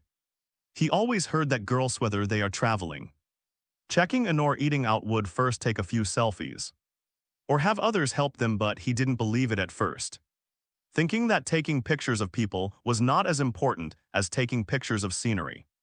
The former can be done anytime, anywhere, and the latter can only be done in specific places. So the selfies after the trip are just photos to prove that they have been to this place. But now it seems that it's not the case at all. Compared to leaving evidence to prove that they have been to this place, it is more convincing to use a special background to set off their cuteness. Far from it. But considering that senpai seriously took pictures of Iroha's cute appearance, I'll praise you, senpai is amazing. The little devil Jr. fiddled with something on her phone before giving Kazunari Natsukawa a thumbs up. I feel like I'm being treated like a child. Kazunari Natsukawa pouted. But before he could say anything, Iroha Ishiki continued. Okay, Iroha's photos are finished, next is senpai's. Be prepared, senpai. Me too, of course. Senpai doesn't want to come here for nothing, great. Then leave some photos as a souvenir. But I've already taken so many photos. Those of the fish don't count. You have to take pictures of senpai to show the feeling of playing. So senpai stands still after listening carefully. Kazunari Natsukawa also felt that it made sense. So he did as he was told, however. He waited for a long time and didn't see Iroha Ishiki say it was okay. So he became a little impatient. Even taking an artistic photo wouldn't take so long, right? Not yet. How long do you want me to hold this pose? Almost done, senpai, don't be so anxious. Iroha Ishiki shouted at him. Then looked around and finally found an aunt who looked relatively kind. So she comforted Kazunari Natsukawa, senpai. I'll be right back, stand still and don't move. Kazunari Natsukawa didn't know what she was going to do, but he thought that if she didn't come back in a few minutes, he definitely wouldn't do it. Fortunately, the waiting time was not long. Iroha Ishiki came back quickly, and even brought back a passerby aunt. Just as Kazunari Natsukawa was wondering what happened, Iroha Ishiki suddenly ran to his side, took his arm, and whispered to him, senpai, we're going to take a group photo next. Stand still and don't move. You don't want to trouble others. Right? How did it suddenly become a group photo? Didn't you say you wanted to take a picture of him and the background? However, it was too late to refuse. So Kazunari Natsukawa had to face the camera and smile. So, with the help of a passerby, a couple photo with a fairly harmonious atmosphere was officially produced. Thank you for your help, thank you very much. Taking the phone from the passerby aunt, the little devil Jr. was very happy. This isn't just for commemorative purposes, senpai. 70 Prepare yourself, senpai. 3K. After visiting the aquarium and watching the dolphin show, time quietly slipped away. This park has quite a few amusement facilities, but in addition to its inherent scenic views, other facilities require payment. The two of them walked along, having enjoyed quite a bit. Perhaps it was because it was evening, but some things became less interesting instead. Brightly colored ribbons kept appearing around, adding a lot of romantic color to the night park. Is this the last event? Zia Chuanzu looked at the huge Ferris wheel for sightseeing. Feeling slightly relieved, today's schedule was packed. From the moment he arrived at the agreed place in the morning, he kept walking and playing, except for the time spent watching movies and eating. He spent the rest of the time accompanying this little devil junior all over the place. Fortunately, he survived the hottest period. At this moment, evening breeze gently brushed past, taking away some of his fatigue, and his mood became a little more cheerful. Why do I feel like Senpai is particularly unwilling? Yaisuke pouted, looking at him with a disgruntled expression. Compared to Zia Chuanzu's listlessness, the little devil junior looked full of energy, with amazing vitality hidden in her small body. Is it so boring to go out with Ku? Of course not. Overall, I think it's quite interesting. Zia Chuanzu shook his head. I'm just a little emotional. Like watching an anime that I've been following for a long time suddenly coming to an end. A's meaning unclear. Yaisuke tilted her head a little puzzled, however. She didn't pay too much attention to this, and pulled Zia Chuanzu's arm towards the empty Ferris wheel car. Okay, no matter if Senpai hates it or whatever. It's almost over, just bear with it for Ku's sake. So I said I don't hate it. Zia Chuanzu sighed and sat inside with Yais.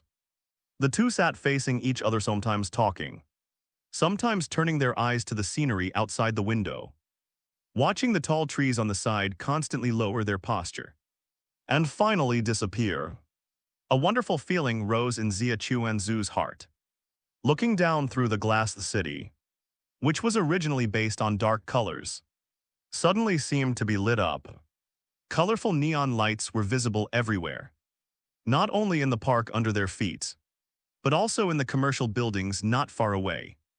The entire city was plunged into a brilliant ocean. Zia Chuanzu couldn't help but be a little lost in thought. It wasn't that he hadn't gone out at night, nor had he never been to a noisy commercial street, but he had never looked down on the city from such a high place. Being in it and being detached from it are completely different feelings. Senpai, it's beautiful, right? There are as many people as there are trash. Zia Chuanzu turned his head to look at her, and replied with a slightly helpless expression, if you didn't say such lines. Maybe I would agree more, however, even so. The feeling this experience brought him was also great, with a feeling of joy that today was not in vain, not bad. It's not bad. It seems that Senpai completely remembered what Ku said. At this time, you should focus your attention on girls. Yaisuke nodded with satisfaction, and then put on a very mysterious look. Speaking of which, Senpai, do you know? There are many romantic legends about Ferris wheels. The most famous one is lovers who ride the Ferris wheel together will eventually end up breaking up. But if they can kiss their lover when the Ferris wheel reaches the highest point, they can be together forever. The little devil junior blinked her eyes gently, leaned her body slightly forward, and looked at him with an expectant expression. Looking a little cute. It's just a legend, we should advocate science. Zia Chuanzu remained unmoved from his understanding of her. Saying such ambiguous words must be to see his embarrassed look. And of course he wouldn't be fooled, Yais. You need to know that most of the so-called legends and anecdotes are gimmicks created by merchants to attract customers to consume. In fact, those things are baseless and cannot be taken seriously. If he had to say it, instead of having time to create those romantic sentiments, it would be better to invest more care in the other half in life, and usually pay more attention to each other's emotions and thoughts, so that the relationship can last longer. Yes, Eyes. Ku also thinks so, and never thinks those legends are true. Yaisuke also kept nodding, with a beautiful smile on her face. Hey Senpai, do you want to break this rumor with Ku? The noise from all around had disappeared without a trace, and unknowingly the two had reached the highest point. What do you mean? Zia Chuanzu raised his eyebrows. Was she referring to reporting unscrupulous merchants? But in the end, Thighs wasn't an excessive commercial fraud. Just a marketing strategy, it means. Senpai, do you want to try dating Ku? Yaisuke blinked her eyes, her flickering eyes full of expectation, shy. Embarrassed maybe she was, but facing such a stubborn senpai, She absolutely couldn't make him realize it unless she attacked directly. Then she didn't know when her thoughts could be realized. Azia Chuanzu was silent, confession to him. The object was that little devil Junior who always wanted to see his distressed expression. No, how could it not be strange? It had only been a week since they met. Oh, I understand it's a rehearsal, right? This is the last part of the so-called Chinese letter. Confessing to the other party, or something else. I heard that that's more popular recently, truth or dare. Right, because you lost the game, KU like senpai. Well, yeah. No, that's not right. How could it not be strange? Why him? What's so good about him, rather? There's nothing attractive about him at all, right? Ah, I understand. It's not liking, it's something else. It's respect, it's longing, it's admiration. Like those who send love letters to his shoe cabinet. They don't know him at all. But because they've heard some of his stories, they have a feeling of admiration for that kind of Zia Chuanzu. Just like that girl he met in the bookstore that day. Of course that's not okay. They don't know what the real him is like. He's not as good as they think. He's just maintaining that persona so that his social life doesn't collapse. In other words, the person they admire doesn't actually exist. Sorry guys, you seem to have misunderstood. Zia Chuanzu shook his head. A firm look appearing on his face, misunderstood. Yeah, misunderstood in all aspects, for some reason. Zia Chuanzu thought of the scene when he confessed to his senior sisters before. Back then, he also tried his best to create a very romantic atmosphere. Confessing to them at the end of the date. And then being rejected by them. Maybe they saw through his insincerity back then. It's just that he was still in the dark at that time. Mistakenly thinking that that kind of emotion was liking. Until he woke up later, so is he going to become them now. Yikes, maybe even you haven't realized it yourself. Your so-called liking should just be the common affection of youth. What's reflected in me is more like the so-called admiration. Zia Chuanzu's tone was gentle, trying not to bring a bad experience to the other party. We've only known each other for less than a week, right? Remember when Yais first met me? She wanted me to teach you how to become the student council president. That's the point, you should just be full of admiration and longing for the student council president. And then grafted that kind of emotion onto me. But that's not actually liking. Although he doesn't know what the specific emotion of liking is like. He thinks it's definitely not like Yais's as a senior. And someone who has had the same experience, he made that mistake before. So after seeing the junior who was repeating the same mistake, he couldn't sit idly by, thinking that maybe his personal experience could allow the other party to take fewer detours and not have to experience that unforgettable transformation process. It would be even better if he could really wake the other party up in an instant. Just like I said, Yais, the emotion you have is not liking. Sorry, Zia Chuanzu lowered his head. He had done many wrong things. But the thing he regretted the most was approaching those girls and confessing to them without clarifying his inner feelings. He hurt them. Fortunately, it's not too late.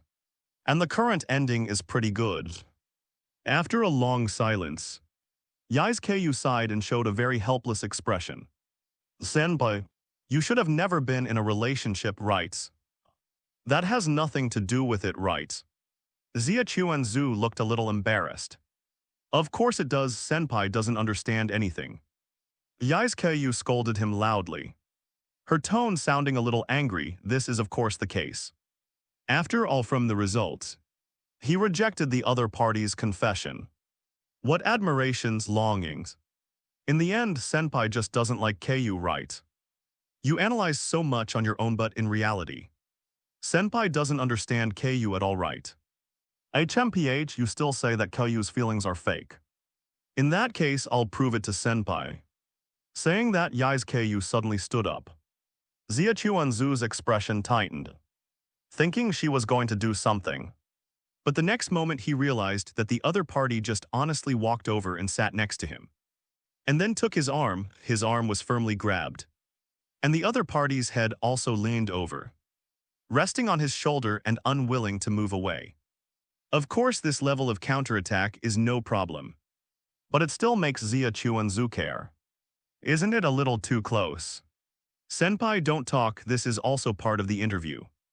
Today's mission is not over yet, now is Keiyu's time. If it's a deal, there's nothing I can do. Senpai, do you like Keiyu at all, even a little bit? Oh, that should be.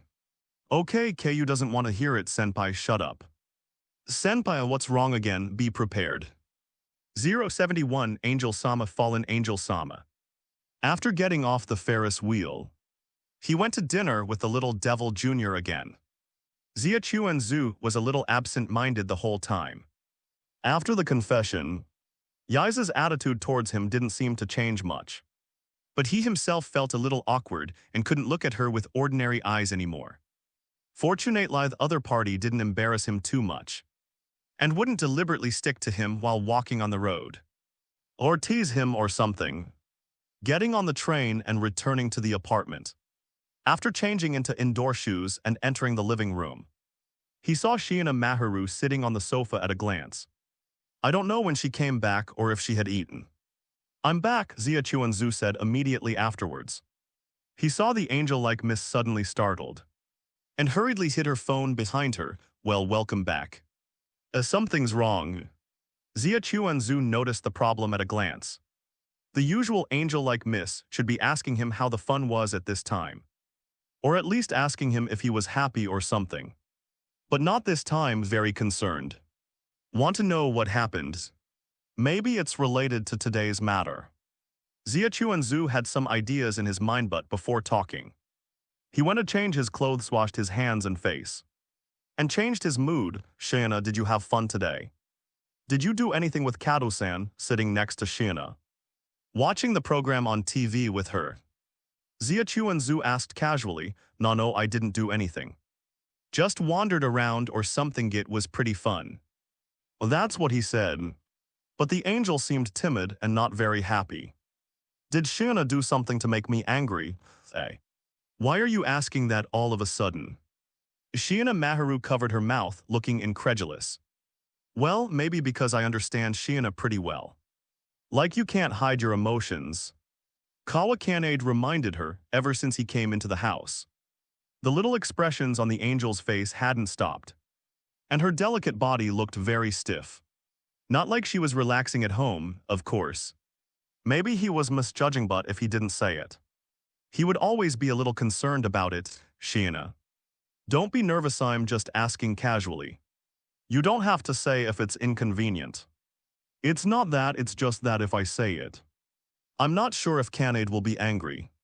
The angel glanced at him weakly. Of course not, you can rest assured about that. Kawakanade comforted her. He had definitely never lost his temper with Shiina Maharu. Even when he was rejected, he just felt that he hadn't done enough and wasn't suitable. If there was anyone around who could make him angry, at least Shiina shouldn't be able to that. When I went out to play with Kato-san, she shared some photos of Kanade with me. Photos. Kawakanade raised an eyebrow. It shouldn't be anything if it's just looking at photos. May I ask what kind of photos? Swimsuits, drama costumes, etc. Kawakanade immediately thought it was impossible. How could Kato take such photos of him?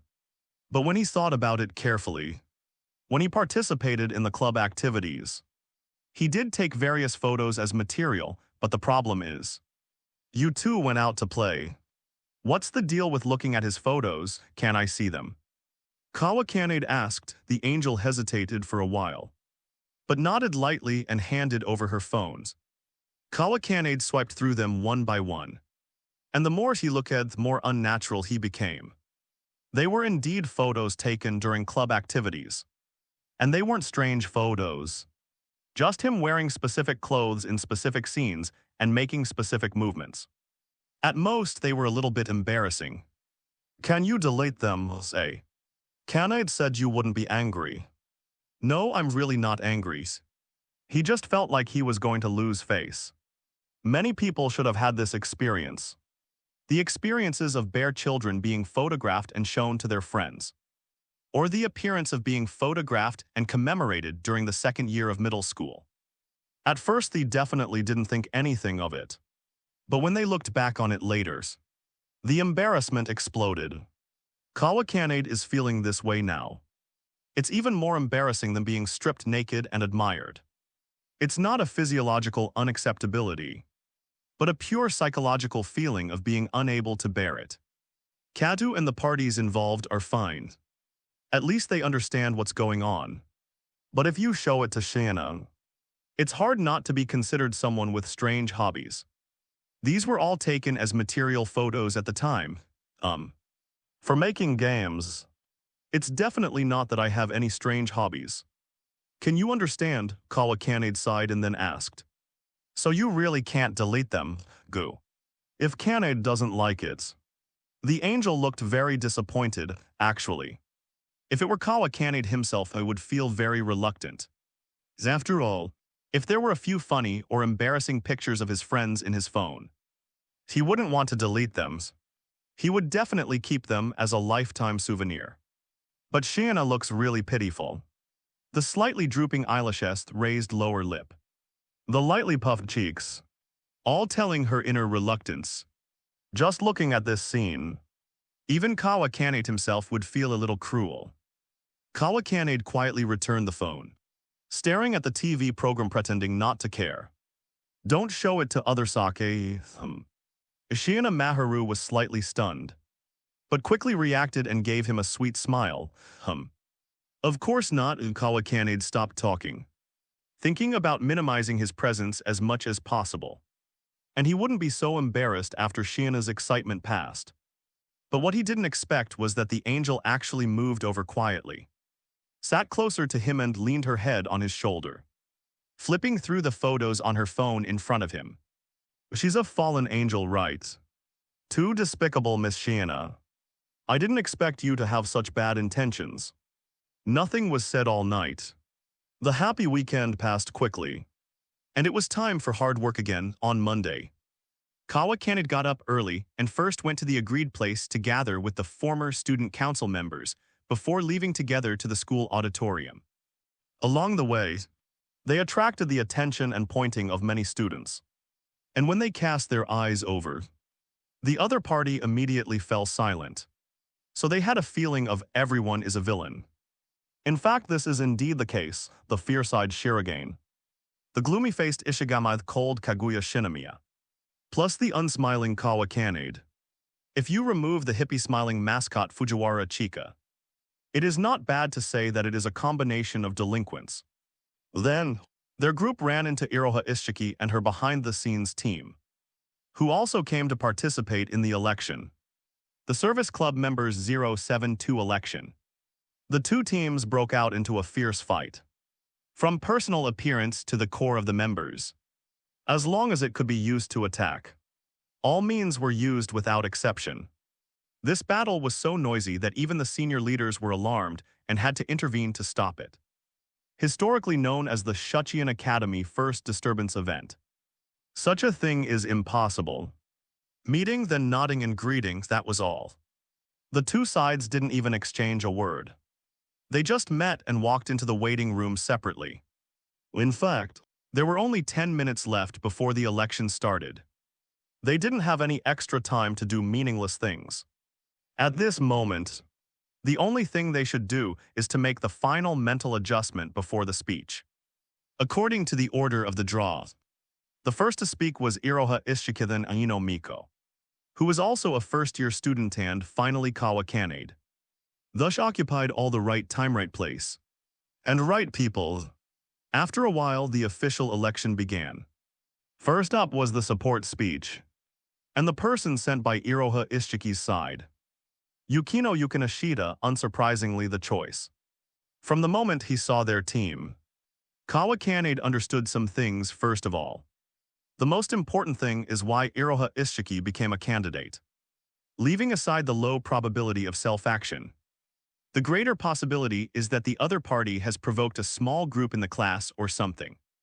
So they were jointly recommended as a candidate, hoping that she would fail miserably and become a laughingstock. Unwilling to do so, Iroha Ishiki went to the service club for help.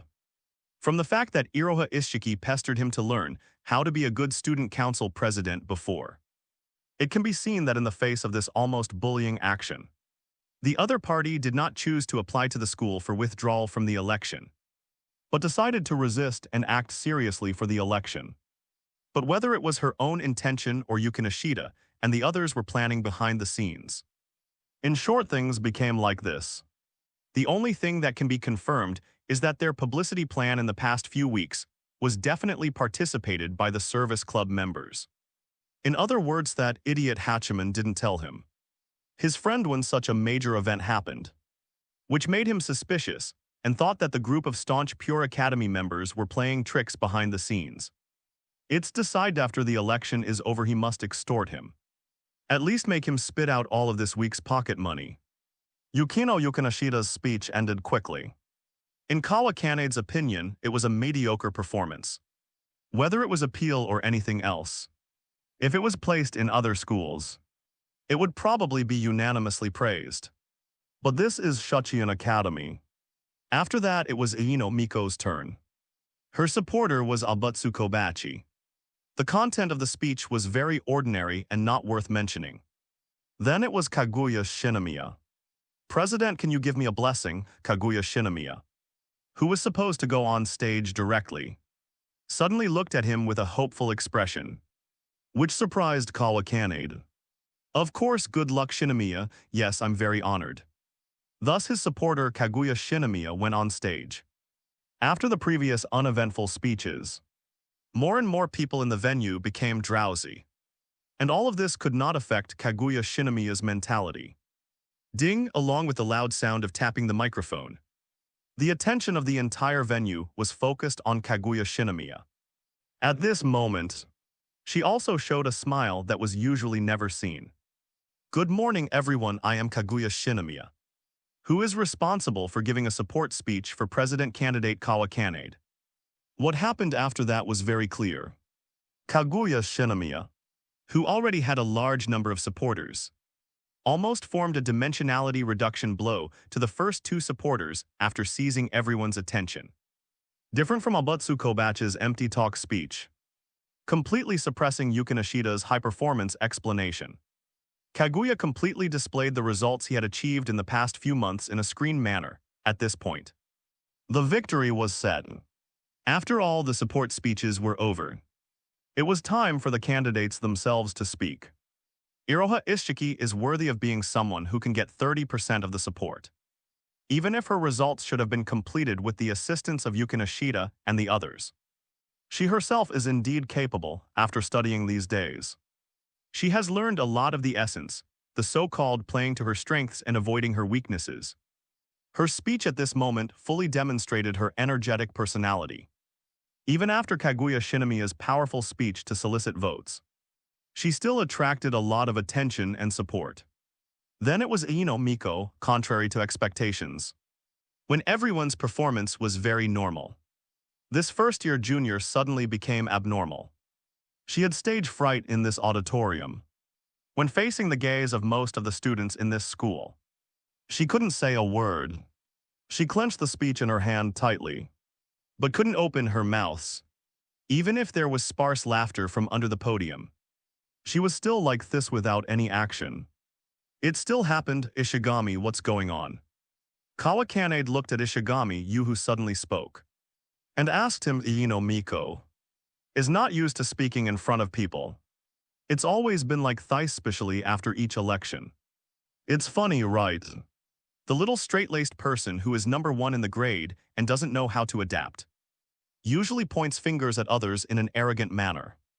And now her eyesores can also make her look bad like this. Those who usually don't like her will have a hard time not laughing at this moment. I'm certainly a little dissatisfied with her too, but people who work hard are ridiculed. Ishigami's eyes were a little gloomy the next moment. Kawakane patted him on the shoulder. I understand. Leave it to me. Just win the election in a way that doesn't let her be ridiculed. Right, maybe it was because of overflowing sympathy. Or maybe it was because he wanted to help because he saw Ishigami caring. Or maybe he remembered when his efforts were denied by others. It's just that the number of people the other party faces will be larger. so the damage suffered will be greater. Maybe he misunderstood. Maybe the other party is naturally excellent and didn't use much effort. But just being able to achieve first in the grade every year in Shuchian Academy, where geniuses gather, shows that the effort she put in is by no means comparable to ordinary people. He himself has a deep understanding of this. Not to mention her carefully made leaflets and her efforts during publicity. After all, she is a student in the academy, and he has seen her publicizing in the academy many times.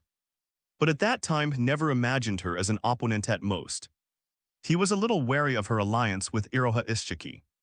An opponent who is afraid of the battle is by no means a strong enemy. Kawakane believes, therefore, can help her. Help her out of this predicament. Then it is not simply giving resources to the enemy, but improving his own evaluation and allowing her to complete her speech perfectly. And even, maybe he can pull down Iroha Ishiki's support rate in one fell swoop. So Kawakane walked onto the stage, picked up the microphone and said in a deep voice, "Silence." So the noise below disappeared. And everyone looked at him, everyone's. You are all students of Shuchian Academy. Proud students of this academy. And you should know what respect is. You can have ideas. You can have opinions. But those words should all be turned into the votes in your hands. Speak with fact, instead of disrupting the speaker's thoughts when the speech has not yet ended. Then he looked at Ahino Miko again. There are 15 minutes left for the speech, but in my opinion, maybe it's a waste of time. He has already created the complete atmosphere. But he can't just let it go, because such a scene will not give the other party more courage and confidence. Forcibly shaving heads, not allowing strange costumes. What? Do you really think such a stupid covenant can get you votes? He wanted to make eye contact with the other party. But this student Ahino completely dared not raise her head. Not only dared not look at the crowd under the stage, but even couldn't look directly at him. Her eyes always stayed on her feet, so stupid. Isn't that stupid? Forcing people to shave their heads in this day and age. Everyone's going to hate it, right, or don't you think so? Of course I don't. If you want to refute, look me in the eyes. I want to. What I want to say is, okay, tell me. Shuichi Kanzaki put down the microphone, showing her a kind look, speak your mind, visibly. Her expression became firmer, and Shuichi Kanzaki understood that his goal had been achieved. Yuko Iino picked up the microphone on the podium, took a deep breath and said loudly, "This convention is not stupid at all, listen up." Confident and unwavering. This was the Yuko Iino of the moment. She could not only express her views in front of the crowd, but even turn around and criticize some of Shuichi Kanzaki's policies. Completely different from the timid and shy girl she was before. She was beginning to show her charm, 73. Too much, way too much, the election was over. The courageous Yuko Iino was indeed very charming, and her leadership qualities were enough to move people's hearts. But her overly strict enforcement policies still failed to gain the approval of most people. The same was true for Iroha Ishiki. Her mediocre enforcement policies were not suitable for the vibrant Shuichi Academy. After more than 30 minutes of debate between Shuichi Kanzaki and her approval rating plummeted and she completely lost her chance to compete. Thus, Shuichi Kanzaki unsurprisingly won the victory. But that was really close, Shuichi Kanzaki murmured. The announcement on the wall was displaying the number of votes for each candidate. Yuko Iinoho was originally at the bottom. Jumped to second place after expressing her views, chasing closely behind Shuichi Kanzaki, losing by only a few dozen votes. It was unknown how much credit the Pure Academy party members deserved. But most people must have supported her because they recognized her efforts. In other words, if the student council led by him hadn't made enough achievements during this time, he probably would have lost to this first-year student. Thinking about it this way, he suddenly felt quite disheartened to some extent. Yuko Iino's two-person team was far better at winning people's hearts than their two-person team. Okay, it's decided since that's the case. He would bring this first-year student into the student council. Whether to utilize her abilities or to prevent her from pulling him down in the next re-election, This was a necessary strategy if she was unwilling. He would exchange it with the condition of fully assisting you to become the student council president in the re-election at the beginning of your second year. At that time, it would just be supporting a junior he was familiar with after he stepped down. And he could also make her owe him a favor. Ishigami, what do you think? About inviting Yuko Iino to join the student council? Hey. Seriously, President, are you serious? Of course. Judging from her ability alone-ish is fully qualified. Isn't she? No, that's not the point. Ishigami looked a little timid. Anyway, I hope you won't regret it, President. Shuichi Kanzaki was a little puzzled. But he didn't really care in his opinions. She was just an inflexible and serious junior. So it should be easy to handle, right? As long as he appropriately showed the majesty of a senior, and then supplemented it with targeted methods of controlling subordinates. What could go wrong? Then I'll go find her first. Oh, right. Ishigami, remember to report to the student council tomorrow morning. Don't be late, Shuichi Kanzaki reminded. Although the necessary members had already been decided internally, the process still had to be followed, whether it was the selection of members or anything else. Yes, when he found Yuko Iino, she and Kobachi Asaragi were surrounded by a group of people, chatting and laughing. Shuichi Kanzaki didn't bother them and waited patiently for a while. After a while, when the irrelevant people had left, the two of them noticed him and trotted over to greet him. President, hello, is there anything you need? Yuko Iino's tone seemed a little respectful, but Shuichi Kanzaki could still hear a hint of unwillingness in it. This was normal after all. She had just lost the election, so it was impossible not to be disappointed at all. I wouldn't call it guidance. Shuichi Kanzaki shook his head and extended his hand to her. I'll make it short. Are you willing to join the student council? If you still want to be the student council president, it would be better to learn on the job, right? If you still have that intention. A hint of excitement flashed across Yuko Iino's face. But Kobachi Asaragi shook her head. I'll pass. To be honest, I'm not interested in the student council. I just want to cheer for Yuko. What about you, Yuko? Until now, I haven't been invited to the student council. Please allow me to consider it for a moment. If you still have that intention, come to the student council room tomorrow morning. You are very welcome, Shuichi Kanzaki gave her a kind smile. Of course, Asaragi too, President. I have some things to do, so I won't disturb you. Goodbye. After greeting the two of them, Shuichi Kanzaki left this place. The invitation has been sent, and now it depends on what they think. Instead of wasting time persuading them, it's better to do something more meaningful, such as visiting the nurse's office to see the biggest contributor to this election, Kaguya Shinomiya. From the message sent by AI Hayasaka, he learned that she had a sudden stomachache because of his slightly reckless actions earlier and was now lying in bed in the nurse's office. Unable to get up, he had to visit her out of both reason and emotion. According to AI Hayasaka, Kaguya Shinomiya was already asleep, so he gently pushed the door open, thinking of staying by her side and waiting for her to wake up. That's what he thought, but he heard such a conversation. Why hasn't the president come to visit me? I've fallen ill. Shouldn't he overcome all difficulties to visit me? Could it be that the president doesn't plan to let me stay in the student council? Hayasaka, but didn't Master Shuichi invite you to continue serving as the vice president last time? But that's because the president hasn't realized my true colors yet. Look at my personality, that's how it is. The president probably already knows about my secretly using underhanded tricks against other candidates.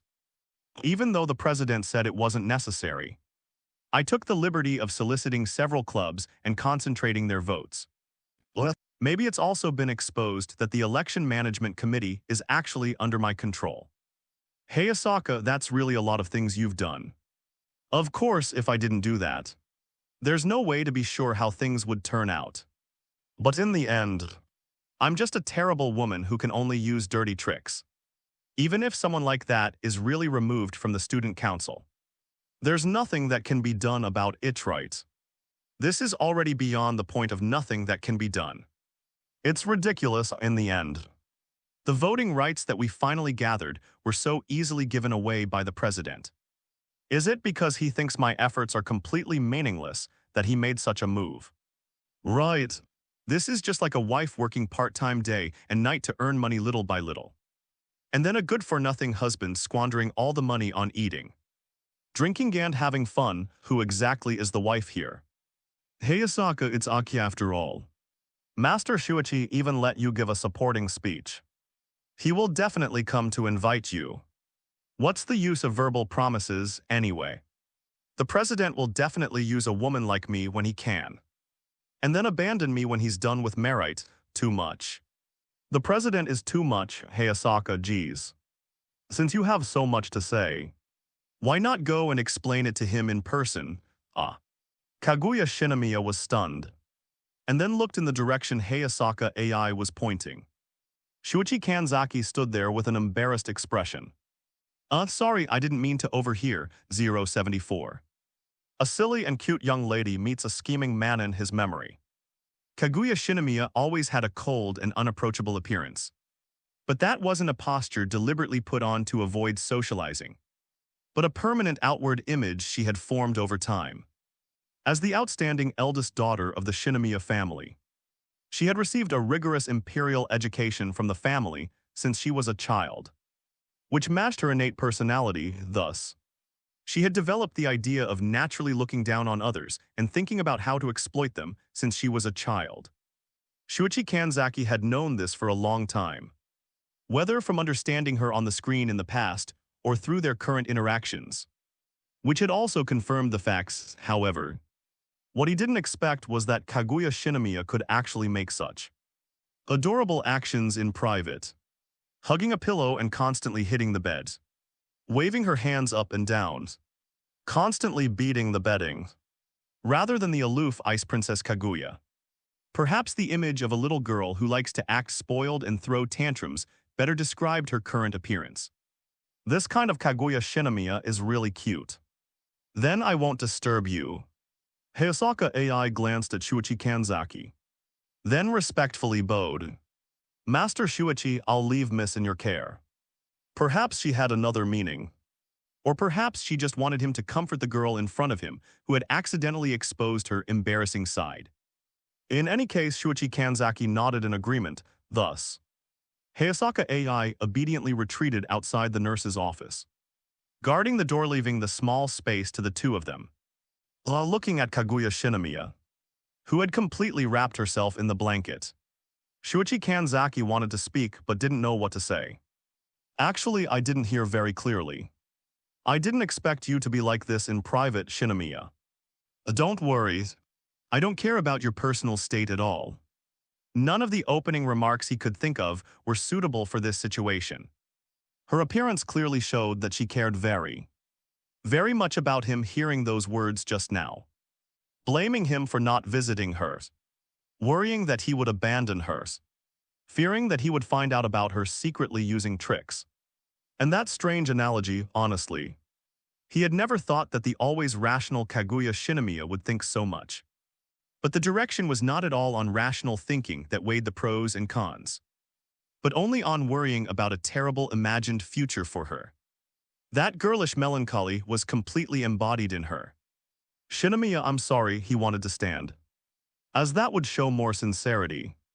But his heart would be further away from her. So he changed his position and sat on the edge of her bed. He also reached out his hand, wanting to gently caress her raised back to comfort her. But it eventually landed on the bed sheet. I didn't expect you to care so much. Shuichi Kanzaki lowered his head, feeling a sense of guilt. Maybe he misunderstood. Maybe Kaguya Shinomiya cared more about him seeing an unknown side of her. But at this moment, he only wanted to smooth away her anxiety. I thought I had expressed myself clearly enough, but I didn't expect it to bring you misunderstandings. Of course, I won't do anything to abandon you, even if you did those things. But after all, it was for me, right? I won't be ungrateful. Shuichi Kanzaki's voice became lighter, indeed. He did not advocate for those off-the-table tricks outside of the election, But he was not completely unable to accept them. Even if Kaguya Shinomiya did those actions behind his back, he would not hate her because of it, at most. He would feel that he was not capable enough to make her fully trust him. I know my abilities is not enough to make you fully trust me. I am not worthy of your assistance, that's not true. A muffled buzzing sound came from under the blanket. Immediately afterwards, a slender hand reached out and covered his hand. President is the most outstanding. It's just that I'm dark and despicable.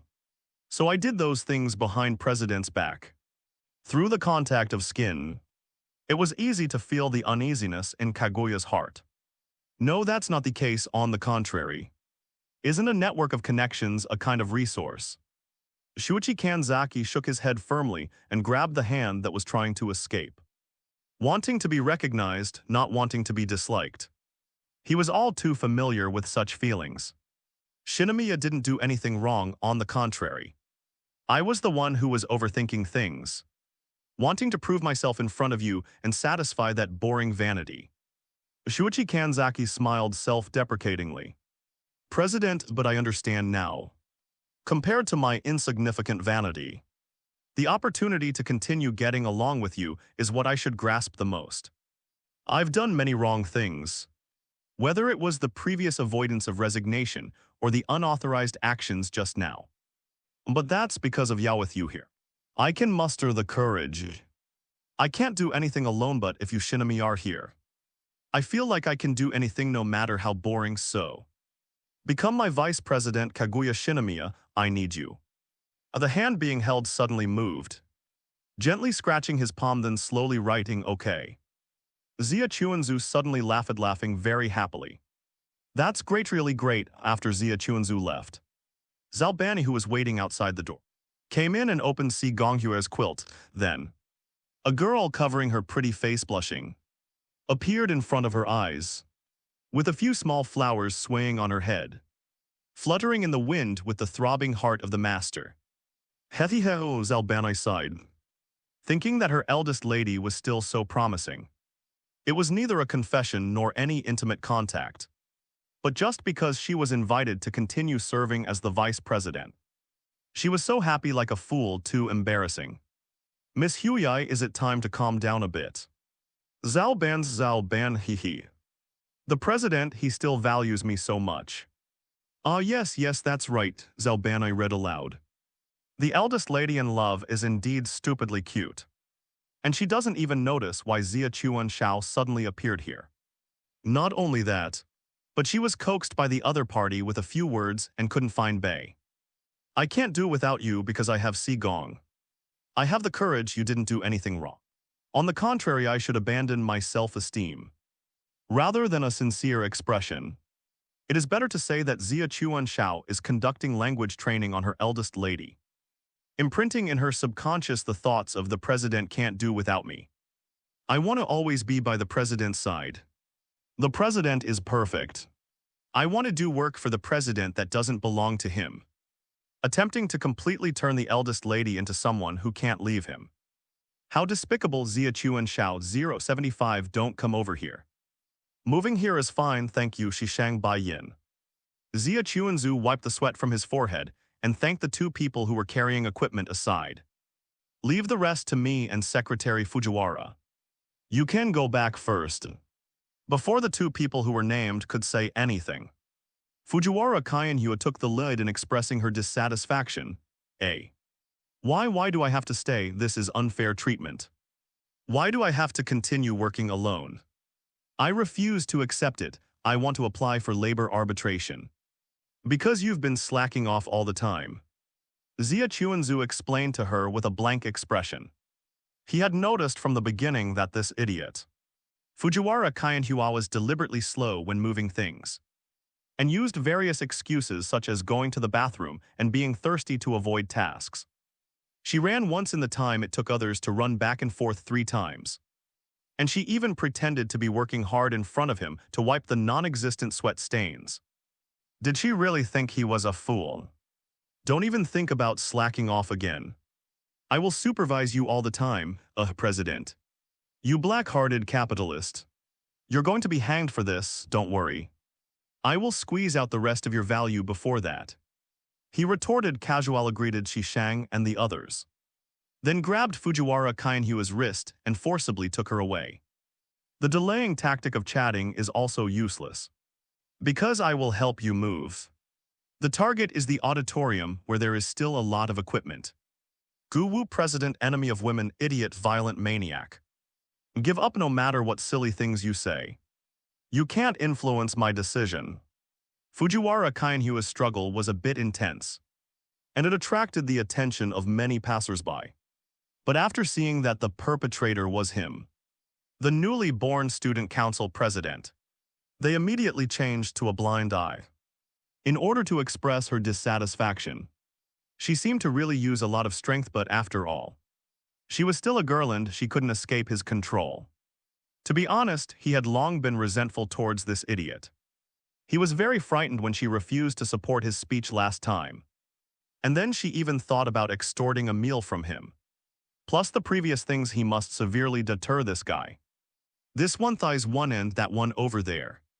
All have to be moved to the warehouse. Not a single one can be missing. Xia Chuanzu folded his arms and just watched Fujiwara Kainhua show him a pleading expression. His eyebrows not moving.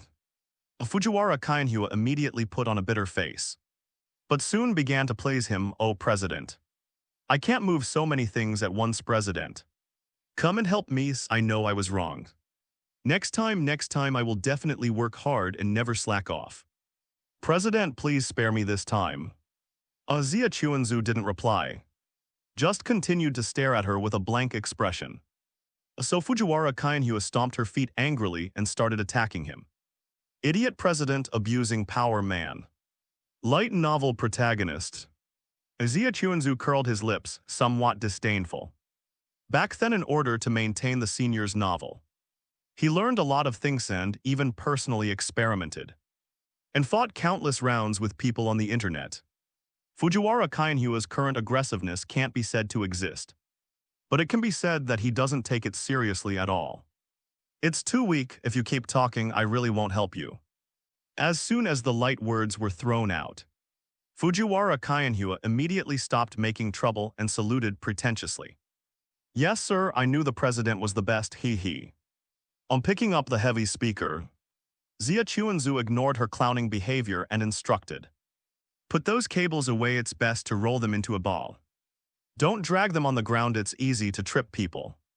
With Fujiwara Kainhua's level, even if she could really move something like what he was holding, she would be exhausted.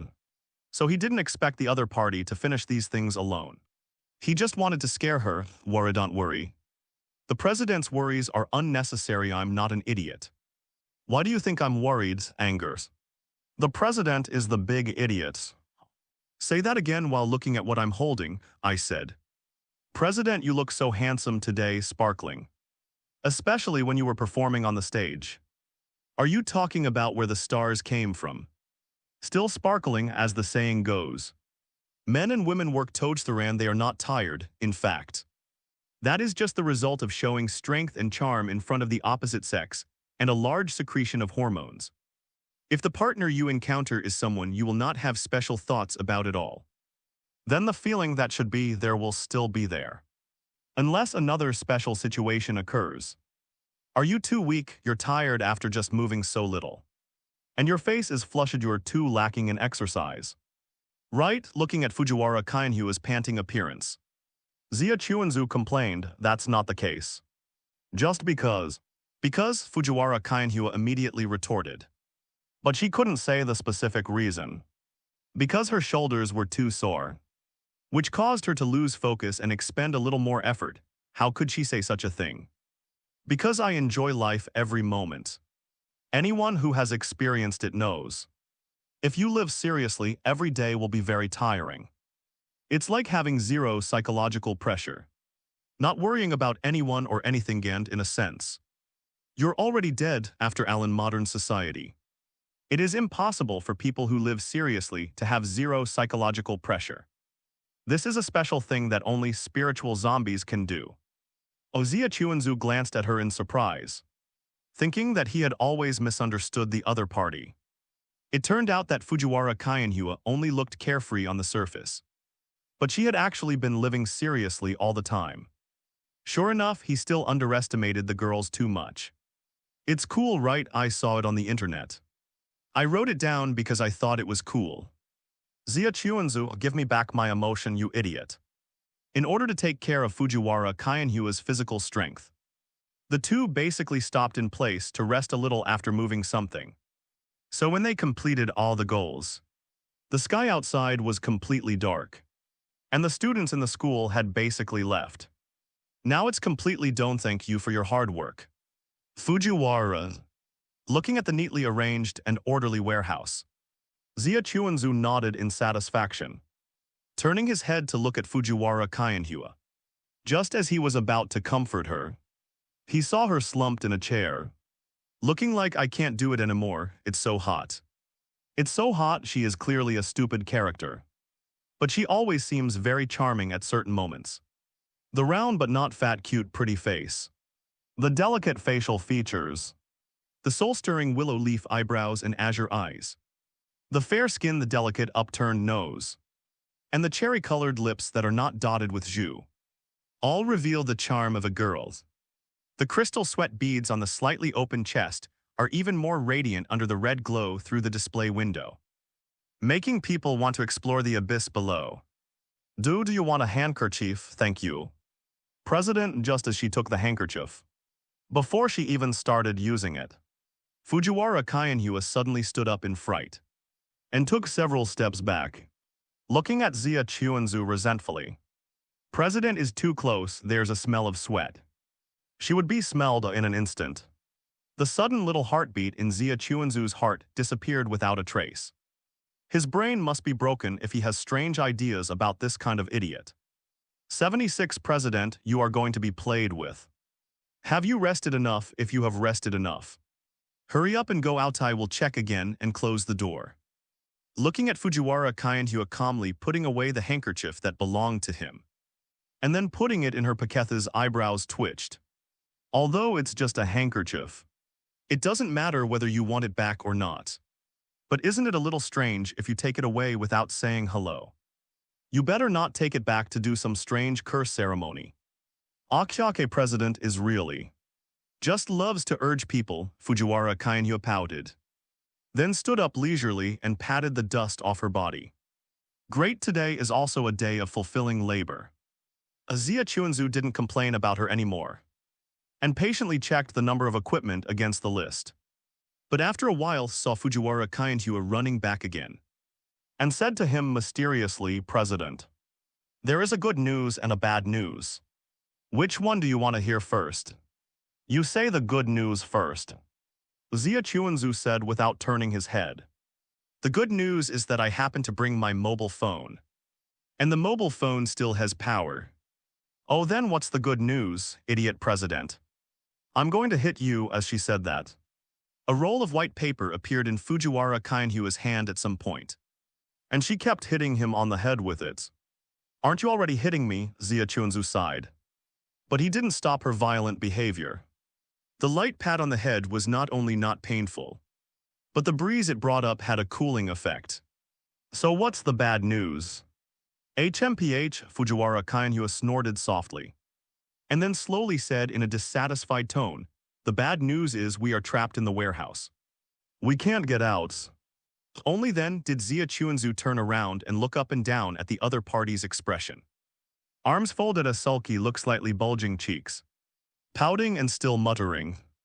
Although he couldn't see any worry after being trapped, he didn't see any smugness after the prank succeeded. So it should be true. So Zia Chuanzu put down the pen and paper in his hand and went back to check the warehouse door. It's really closed. After confirming it back and forth several times, and even trying to pry the door with various small objects failed, Zia Chuanzu had to admit the fact he and Fujiwara Kaienhua were locked in the warehouse. I don't know if it was because of the wind or other passersby who did good deeds with bad intentions. In short, the two of them were trapped here. Fortunately, that idiot Fujiwara brought her phone. Now, all I have to do is get her to send a notification and wait for someone to come and rescue us. Fujiwara, can you contact anyone? Anyone at all, please ask them to open the warehouse door. That's what I said. But Fujiwara Chika seemed quite unwilling to cooperate. Kyokoko. If the president shouts, "Long live Lady Fujiwara" a few times and says a few more nice things to me, I might consider it. Well, I've decided to spend the night here, suit yourself. Zia Chuanzu didn't bother with her at all. He knew this guy was going to play tricks from the start. Otherwise, she wouldn't have run over so triumphantly to let him choose what news he wanted to hear. She really is too easy to understand, damn it. Shouldn't you be patient and follow my wishes at this time? President has changed, you big pig trotter. Can't you at least consider the occasion? Don't you Fujiwara feel stuffy? Zia Chuanzu sighed. It's summer now, the temperature is very high. And the warehouse is even more stuffy and hot. The ubiquitous dust is carrying bacteria and frantically attacking his nasal cavity. You want him to be patient and play around, it's difficult. To be honest, I don't care anyway. You can't get out if you don't contact anyone. So stay here with me. Zia Chuanzu spread his hands and continued to count the number of devices. Gu, seeing that he had no intention of giving in. Fujiwara Chika had no choice but to pick up her phone angrily and start contacting people. But after clicking for a long time there was no response. President, what is it now? No signal, what?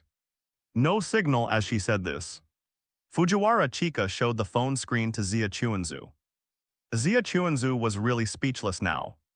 He didn't expect that what killed the game was not bringing a mobile phone or the mobile phone running out of power, but the mobile phone having no signal. But this is not difficult for him if there is no signal. Find a place with a strong signal to send a message. Give me the phone, I'll try. He took the phone from the other party and tried it in every corner of the warehouse. But he couldn't find a place with a signal. So Zia Chuanzu turned his attention to Fujiwara Chika. The other party was so frightened that she shuddered, immediately hugged her chest with both hands, and looked at him with a flushed face. What? What is President going to do? You can't mess around. This kind of dirty place is absolutely not okay. What strange things are you thinking about in your head? Zia Chuanzu rolled his eyes at her, then stretched out his finger and pointed to the window. See. This place, maybe there is a signal. Wait a minute. You step on the chair and hold the phone up a little to see if you can send a message. Why doesn't President try it himself? Could it be that you want to peek from below? Because I don't trust Yao, so I have to hold the chair for you.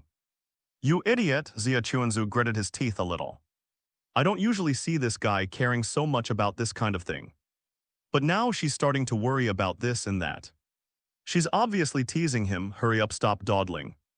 Get up there quickly, I'll hold you.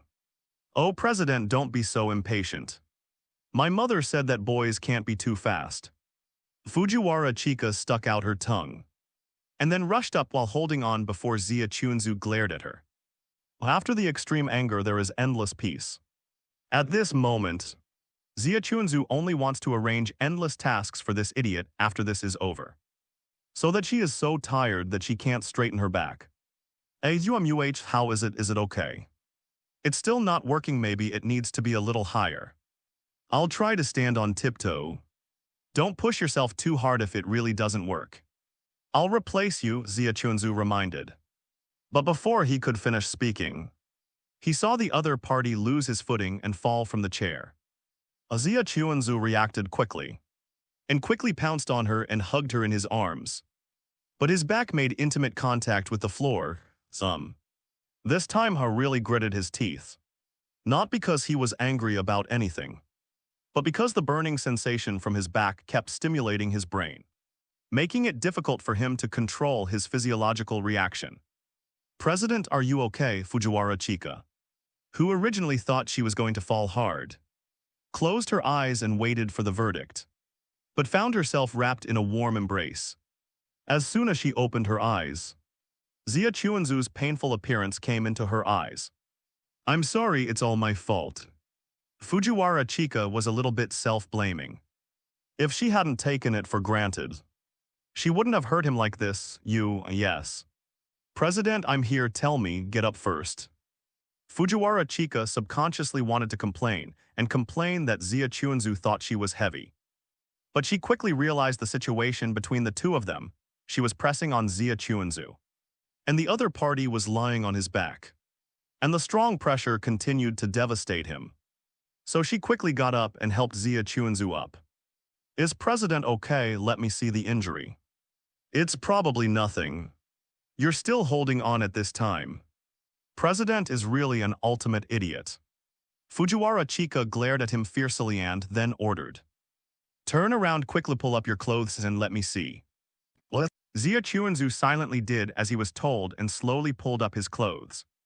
While it's bleeding on Zia Chuanzu's back, there were several blood stains, which were caused by strong friction on the ground. Overall, there was no sign of any bruises. It was not known how serious the impact was. It was impossible to tell whether he had suffered any internal injuries based on this moment alone. President, sit here and be good, don't move. I'll go find something that can help you. As she said this, Fujiwara Chika got up and started searching. Not long after, Fujiwara Chika came back with a bottle of iodine and a few cotton swabs, and also holding a large ball of gauze looking quite decent. It's just a little scratch, just disinfected. There's no need to bring gauze over, right? President, shut up, don't question my professionalism. Fujiwara Chika glared at him and then started to operate. I'm going to wipe off the blood stains for you now. It might be a little painful, President. Be good and bear with it. Where did you come from, you child? Chinese letter Ryng ant. Zia Chuanzu sighed, feeling like the other party's maternal instincts suddenly overflowed, completely treating him like a child. Fujiwara Chika didn't say anything else, but started to wipe it carefully after a long time. The bloodstains on Zia Chuanzu's back were cleaned up, and Fujiwara Chika picked up the gauze and started to wrap him up like a dumpling. I said you don't want to turn me into a mummy, do you? Is it necessary to wrap so many layers? Just in case, just in case. What if you touch the wound when you wash your body if it's not wrapped enough? As she said this, Fujiwara Chika suddenly remembered something. That's right. President won't be able to take a bath by yourself like this. Right. Why don't I go and help President scrub his back tonight? But there's a curfew at home, no needs, no need. It's just a scratch. Zia Chuanzu shook his head and refused. Let alone if anything else would happen if Fujiwara Chika came to his house. He couldn't let her come just because she might discover Shiina Maharu living next door. He had promised the other party to keep this secret. Fujiwara Chika looked at him with a very resentful look, as if asking, does President dislike me? However, Zia Chuanzu thought it was an illusion. The other party's eyes should probably be too bad. I can't play with President like this. The air in the warehouse was a little stuffy, and coupled with the fact that Zia Chuanzu had already taken off his school uniform completely in order to facilitate applying the medicine. Although the upper half of his upper body was wrapped into a zongzi, the exposed abdominal muscles were still exposed. Fujiwara Chikaho had completed her established goal. Turned her attention to their I want to touch it again. I didn't feel it enough last time. This opportunity is once in a lifetime. Especially since President is in a weak period now and can't resist her at all. I'll just do it. So Fujiwara Chika stretched out her sinful little hand towards Zia Chuanzu. Sometimes it's strange whether it's summer or any season. Girls' hands are mostly cold. And Fujiwara Chika is no exception at this time. As soon as the cold, soft hand pressed on Zia Chuanzu's stomach, it startled him. What are you doing? Oh, President, don't be so shy. Anyway, I've seen everything, Fujiwara Chika smiled. Then knelt on Zia Chuanzu's legs with her legs, preventing him from getting up, while her body leaned forward slightly looking down at him. Kyukuku, President. Obediently offer your body and let me use it as a valuable material. Zia Chuanzu looked at this crazy woman with a face full of horror, thinking that this guy had really awakened some strange hobbies. It was like this in the infirmary last time. And now she doesn't hide it at all. It's just, there's a pervert helped. He wanted to shout like that, but he was forced closer step by step. and his whole body was a LMOST Chinese letter against the wall. Heh. However, at the moment when the other party was about to succeed, a series of crisp footsteps came, and then the warehouse door was opened, thus two people. Woman on top of man disheveled and dripping with sweat, were completely exposed to the sight of the person who came. 77 meeting the parent's name, Zia Chuanzu, age 17, gender a male. After a series of super long interrogations, the other party probably felt that they couldn't get any information. So they let out a long breath and smiled at Zia Chuanzu. I understand the whole story. So when are you going to marry into my family? Zia Chuanzu raised his head instantly, wanting to seriously refute the other party. But looking at the old man's smiling appearance and the super big bodyguard standing behind him, he could only weakly reply, that's a bit, You're not going to abandon her after starting with her, are you?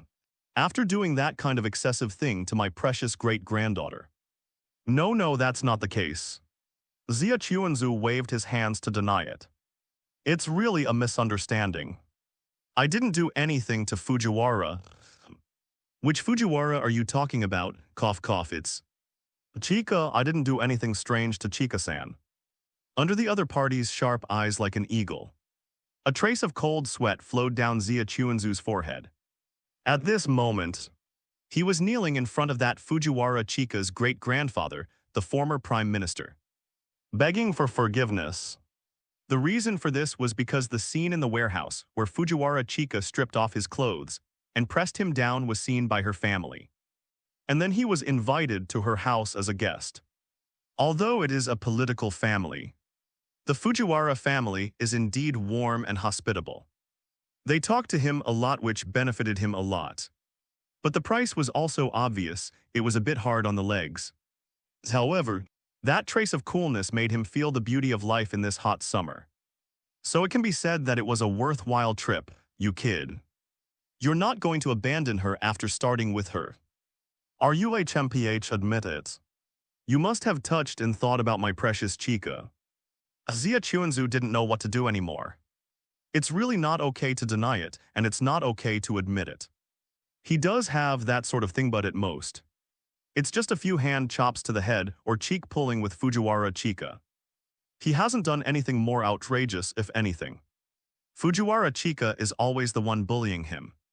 And recently she's even started lusting after his male beauty. Actually, your precious darling really likes to bother him, and often puts on a lecherous act in front of him. There's no way I can say something like that. I'd be made a fool of. I'd definitely be drowned in Tokyo Bay. I'm saying if I mean if, what if Chika made the first move? So when are you planning to be adopted into the family? Isn't this going in circles again, damn it? Natsukawa Kanade's back was starting to sweat, thinking, is my future going to be decided here? Marrying Fujiwara Chika and having children and stuff. One a year, maybe twins or even quintuplets. Constantly growing until the offspring fill a soccer team. And then being bullied by her every day. Having to serve that idiot all the time. And not being able to knock her little head. Just letting her be as willful as she wants. Come to think of it, it's kind of acceptable. No, I can't give in. If I give in here, I'll have to face that silly octopus-headed idiot every day. And I won't be able to resist her anymore. In short, I can't admit defeat at times like this. I have to explain clearly, even at the risk of being drowned in Tokyo Bay, that well, Chika-san is indeed a very excellent girl. Very suitable as a partner and whatnot, but no matter what I think, we definitely have to ask for Chika's opinion, right? Oh, so you think it's okay, right? Then the old man's face showed a satisfied smile. And he was about to say something when he was suddenly interrupted by a crisp girl's voice. Grandpa, looking towards the sound Fujiwara Chika, who had already taken a bath and changed into a bare pajama, suddenly appeared, her cheeks flushed from the bath. She trotted to the old man's side and acted spoiled. Long time no see, have you been eating well lately? After speaking, she didn't forget to glance at him, then tilted her head and asked suspiciously, what's the president doing nailing here? Hurry up and get up, oh right. President hasn't had dinner yet, right? Do you want to join us? Grandpa hasn't either, right? Let's go eat together. Onatsukawa Kane didn't dare to answer, but looked at the old man behind hers, only to see him nod slightly. And the big stone in his heart finally fell. If you don't mind, I'll pass. I still have things to deal with, you guys go ahead. So Fujiwara Chika happily took his hand and walked towards the living room, not forgetting to show off on the way. It's Toyomi ni cooking dinner today. My sister's cooking skills are very high. President is in for a treat. Natsukawa Kanade nodded repeatedly, not daring to look back at all, for fear of meeting intimidating squinting eyes. Fortunately, that imposing old man wasn't kidding. He really seemed to be busy with his own affairs. And even that super huge bodyguard didn't. So Natsukawa Kanade was able to relax. But soon he fell into another emotion. He saw a Fujiwara Chika who seemed to have grown up, walking out of the kitchen wearing only underwear. Tomini, what are you doing? Hurry up and put some clothes on. Fujiwara Chika quickly ran over to cover her up. Hey. But it's hot, I just finished cooking. Let me cool off for a while. The girl called Fujiwara Toyomi showed a troubled expression. That's no good, this is no good. Hurry back and put on some clothes. Fujiwara Chika continued to push her back into the room, and didn't forget to glare back at Natsukawa Kanade. President, quickly close your eyes, don't look around. Yes, how could Natsukawa Kanade dare to say no, who knows? A big bodyguard might suddenly pop out and poke his eyes out. His life is important, thinking like this. He suddenly smelled a pleasant fragrance, and then felt something cold suddenly stick to his face. Is it a knife or a gun? Anyway, he won't do anything, please spare him. Poke poke, not only was his face attacked, but even his neck and other exposed areas were constantly being attacked. Natsukawa Kanade thought he was searching for some contraband on his body, and originally didn't dare to move, but suddenly realized that someone seemed to be trying to lift his clothes. So he immediately opened his eyes and stopped him. This kind of thing is absolutely not allowed. Then he saw a cute girl with a similar face to Fujiwara Chika, standing beside him holding the hem of his clothes. Very close, 078, just a child. Why you, what are you doing? Natsukawa Kanade shouted, while distancing himself from her, making a vigilant gesture, a ignorant expression. Innocent Isa slightly tilted head and a suspicious look. Clearly a very cute posture, but in Natsukawa Kanade's eyes, it was no different from a demon. I have to say that the Fujiwara family's genes are strong enough. The three girls of this generation all have very graceful and proud figures, and also have extremely similar cute faces. If it weren't for the different hairstyles and other small details, Natsukawa Kanade would have mistaken her for Fujiwara Chika. They? Asking what I'm doing because I'm particularly curious about boys' abs. Don't make such bizarre remarks with a natural expression. Natsukawa Kanade shouted in his heart, no doubts. This must be Fujiwara Chika's younger sister, Fujiwara Moka. I had heard Fujiwara Chika say before that she had an older sister and a younger sister. The girl wearing only underwear just now should be the older sister Fujiwara Tozomi. And then this Fujiwara Moka who seems to be a weirdo is also. I have to say that they are worthy of being the children of the Fujiwara family. Each one is more individual than the other, making people feel tired. I don't see any noble young lady posture in them at all. Highlighting a freedom, Fujiwara young lady. Listen carefully. No matter how curious you are about boys' abs, you can't suddenly go over and lift his clothes. You'll be regarded as a pervert, Natsukawa Kanade taught. I heard that the Fujiwara family's family education is quite strict.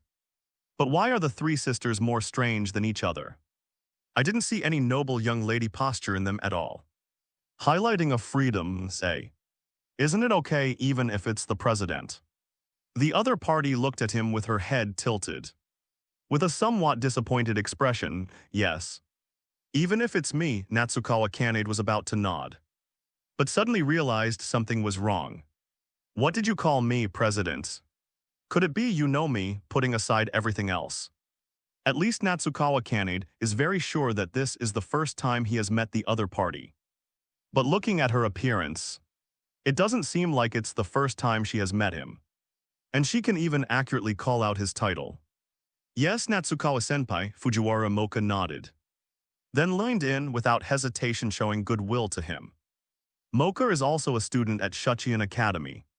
A third year in the junior high school. And next year I can be in the same campus as senpai. Not only does she recognize his face, but she can also say his name, position, and so on. And this child is quite aggressive, and has already started rubbing his arms back and forth, without any feeling of difference between the sexes. Does senpai have a girlfriend? Do you hate her? Are you going to break up? If you don't mind, do you want one more? Wowzers, you idiot mochas, what are you doing? Hurry up and let go of the president, Fujiwara Chika, who didn't know when she appeared at the entrance of the stairs. Ran towards the two of them with an angry expression. Scumbag president. Don't abduct someone else's sister in someone else's house. That's too much. I didn't, Natsukawa Kanade retorted helplessly. But his appearance with his arms sandwiched between people was not convincing at all. But what is certain is that he really didn't do anything. It's all a misunderstanding. So if that bodyguard brother is watching him, please don't accidentally kill him, you idiot mocha. Hurry up and let go of the president's a terrible scumbag. You'll be eaten clean if you get close to him. Fujiwara Chika said with great seriousness. Natsukawa Kanade then suddenly looked at Fujiwara Chika, who had taken his other arm. He didn't expect that the other party would think of him that way. No wonder she sometimes doesn't reject closer contact at all. It's clear that you want to experience a relationship between a man and a woman. But unfortunately, he's not a scumbag at all. So your dream is shattered, you stupid octopus head. It's okay to be eaten clean. Fujiwara Mocha was still holding his other arm, looking like she was going to use Natsukawa Kanade as a rope to play tug-of-war with Fujiwara Chika. Girls are the kind of creatures who are proud to have an excellent boyfriend. Sister, don't be nosy, saying this. Fujiwara Mocha also stretched out her hand to grab Natsukawa Kanade's chin, forcing his face to turn to look at her. Senpai. Don't pay attention to my sister, just look at Mocha. No. Fujiwara Chika immediately retorted, also learning from Fujiwara Mocha, and even began to scold Natsukawa Kanade. You idiot president, don't have wishful thinking. You'll be killed by the heavens if you lay your hands on children. Mocha is not a child, she's already big. Fujiwara Mocha also retorted, then straightened her chin, not knowing what she was doing. Just a junior high school student, don't be arrogant. Fujiwara Chika was not to be outdone. Although she was wearing a bare pajama that couldn't show off her figure, it was not a problem at all because she did have the capital. Mocha is still in the developmental stage. She will grow taller. And next year I'll be a high school student. But you're still a child, so you can't, in that case. Compared to Tayomini, Chikani is also a childrite. Can I join in, Fujiwara Tozomi, who also appeared at the entrance of the stairs at some point, said so, and a hint of interest seemed to appear on her always cute face. Somini, don't come and join in the fun. Fujiwara Chika immediately retorted. Then looked at Fujiwara Mokond, was about to say something, but saw the other party with a worried expression. Sister, senpai looks like he's a little uncomfortable. So Fujiwara Chika looked at Natsukawa Kanade, but found that he was rolling his eyes and looked like he was about to faint. President, are you okay? Wow, President, you're finally awake, opening his eyes. A splendid starry sky came into view, and intermittent breezes constantly brought coolness, and also took away a lot of the knots in his heart when he left. Pillowed on Fujiwara Chika's soft thighs, feeling the gentle breeze she brought, Natsukawa Kanade couldn't help but want to be in a daze and think about life. But the constantly grumbling stomach still reminded him of one thing. I'm so hungry, people are iron and rice is steel. He hadn't eaten much since noon, and he couldn't hold on any longer. Do you want to eat something? Then I'll feed President. Fujiwara Chika put down the fan in her hand, picked up the lunch box next to her and gestured to him. At this moment, the president, who was looking blankly and quietly pillowed on her lap, looked like a little baby I want to feed him food. Natsukawa Kane didn't speak anymore, and only uttered a few words after a long time, Fujiwara Chika. You really are an idiot, 079, let's stay overnight. Fujiwara Chika's proposal was quite tempting, but he felt very ashamed. So he refused her and didn't let her do that. Thank you for the meal. He respectfully addressed the chef who prepared the dish. Not Fujiwara Chika, I'm going back, Kanazawa so said. Being inexplicably brought to the Fujiwara household and inexplicably labeled as a groom. No one could possibly be very happy, right, at least. He felt very tired and even thought about staying away from Fujiwara Chika in the future to avoid being misunderstood by her family again. So soon, President, chat with me a bit more. Fujiwara Chikaho had been by his side. Spoke up at the right time. Perhaps because it was the first time a male of her age had visited her private residence. She seemed very excited, asking questions non-stop while he ate. Now that we finally have such an opportunity, let's just stay up all night and have a slumber party. If you want to go crazy, don't drag me into it. Kanazawa so refused directly. He still had to go to school tomorrow otherwise. It would be too much to take a day off on the first day of his term as student council president. Right. Fujiwara Chika pouted, looking a little unhappy. Maybe it was because she was at her house that she became more candid. Normally, this idiot president would never answer every question so readily. She still had so many things she wanted to hear and didn't want him to leave so early. It's so late, why don't you just stay over, President? Fujiwara Chika suggested. Could you please be a little more mindful of my gender? Kanazawa so sighed helplessly. This idiot was just like that, saying whatever came to her mind without thinking at all. A boy staying at a girl's house will definitely cause gossip. Right, and your parents definitely wouldn't agree. And the most crucial point, he felt like something bad would happen if he stayed over. Oh, it's okay, no one will know anyway. Fujiwara Chika waved her hand, not caring at all. My parents don't live here, it's just me and Moha. Wasn't that even worse?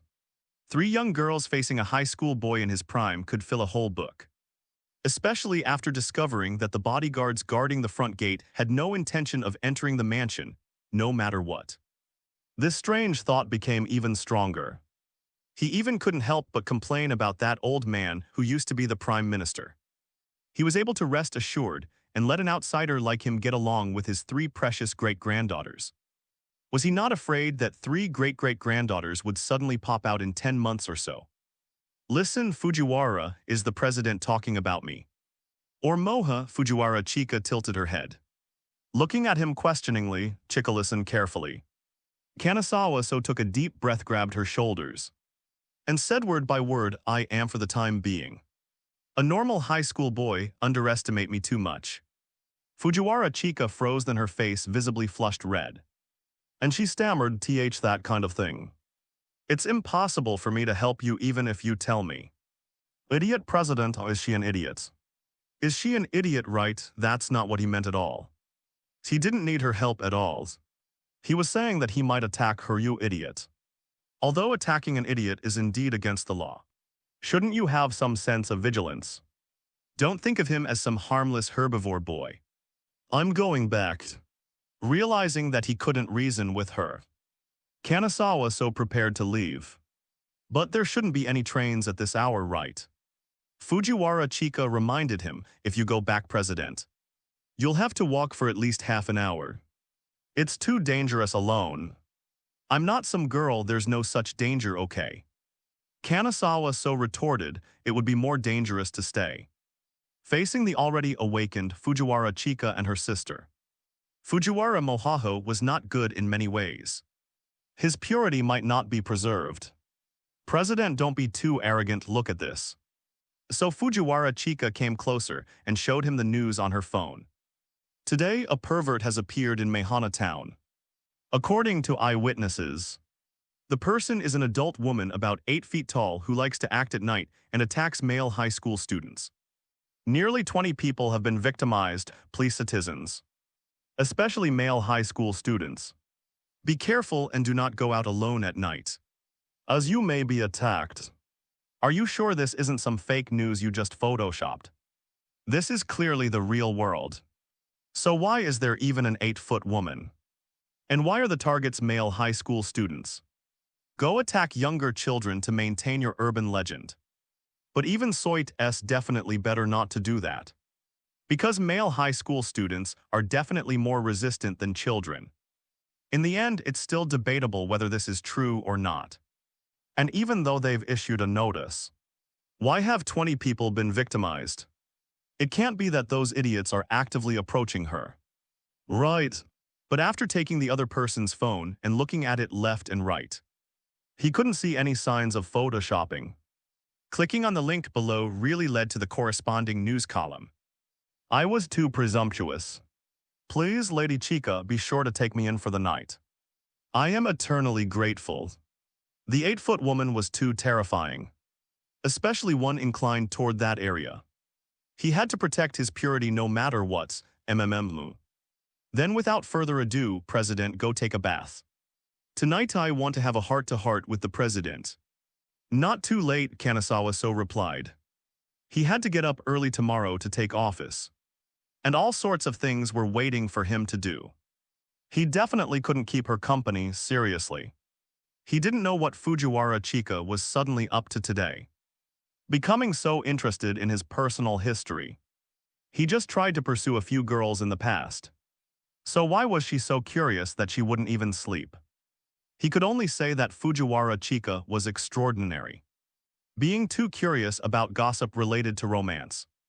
As for him, it didn't matter much. He regarded her as a friend. So it was okay to reveal some things. But when he saw Fujiwara Chika's grinning expression, taunting him for failing to pursue them, he couldn't help but get angry and want to pull her face hard to punish her. Fujiwara family precepts rather than taking a bath. It would be more accurate to say that he was just wiping himself down a bit, given that he still had an injury on his back. Although he had indeed sweated a lot today, he didn't plan to take off the gauze wrapped around his upper body. So he just wiped his arms and stomach. But someone didn't think so. Fujiwara Chika, don't you have any sense of shame? Sitting in front of the shower head, covering a certain area with both hands, Kanazawa so turned around and looked at Fujiwara Chika, who had inexplicably barged into the bathroom, with a dark line on his face. This was the bathroom, how dare she? Oh, of course I do. Although she looked embarrassed, Fujiwara Chika's expression was quite firm. It's just that as a child of the Fujiwara family, I remember the family precept, take responsibility for your mistakes. Isn't the president's back injured?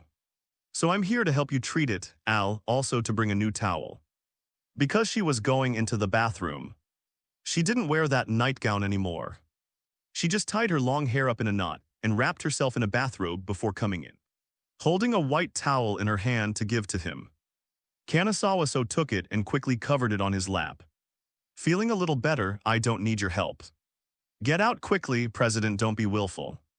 You have to be obedient at times like this. Fujiwara Chika put her hands on her hips looking very smug.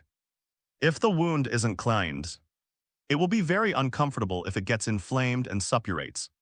So I'm here to help the president wipe his back. It's okay to leave it alone. It'll be fine in a few days at most, Kanazawa so said stubbornly. You can't, Fujiwara Chika immediately retorted. Leaving it alone is basically gambling. Only by changing clothes frequently and keeping it clean can you avoid deep infection. And Kanazawa so knew that he couldn't fool her. He didn't expect Fujiwara Chika to even know this kind of knowledge. The so-called leaving it alone refers to dry therapy, which means doing nothing and letting the wound heal naturally by air drying. After the wound, scabs wait for the scab to fall off, and the wound inside will heal, however. This method is only suitable for small wounds and not for deep wounds. Kanazawa so himself didn't know what the wound on his back was like. He couldn't guess based on the feeling from his back. So he prepared to use that method, but in reality, the best solution was definitely to ensure the cleanliness of the wound surface. Frequently clean the surrounding bacteria. and maintain hygiene in the final analysis. It was because the amount of bacteria on the wound's surface was far greater than that in the water. And wounds that healed in a moist environment would not scab. And the bacteria would not be suffocated inside, but could be removed at any time, then be gentle. Leave it to me. Fujiwara Chika patted her chest confidently, then moved a small stool and sat behind Kanasawa-so. President, quickly give me the towel. I'll soak it in water first. Can't you change to another one?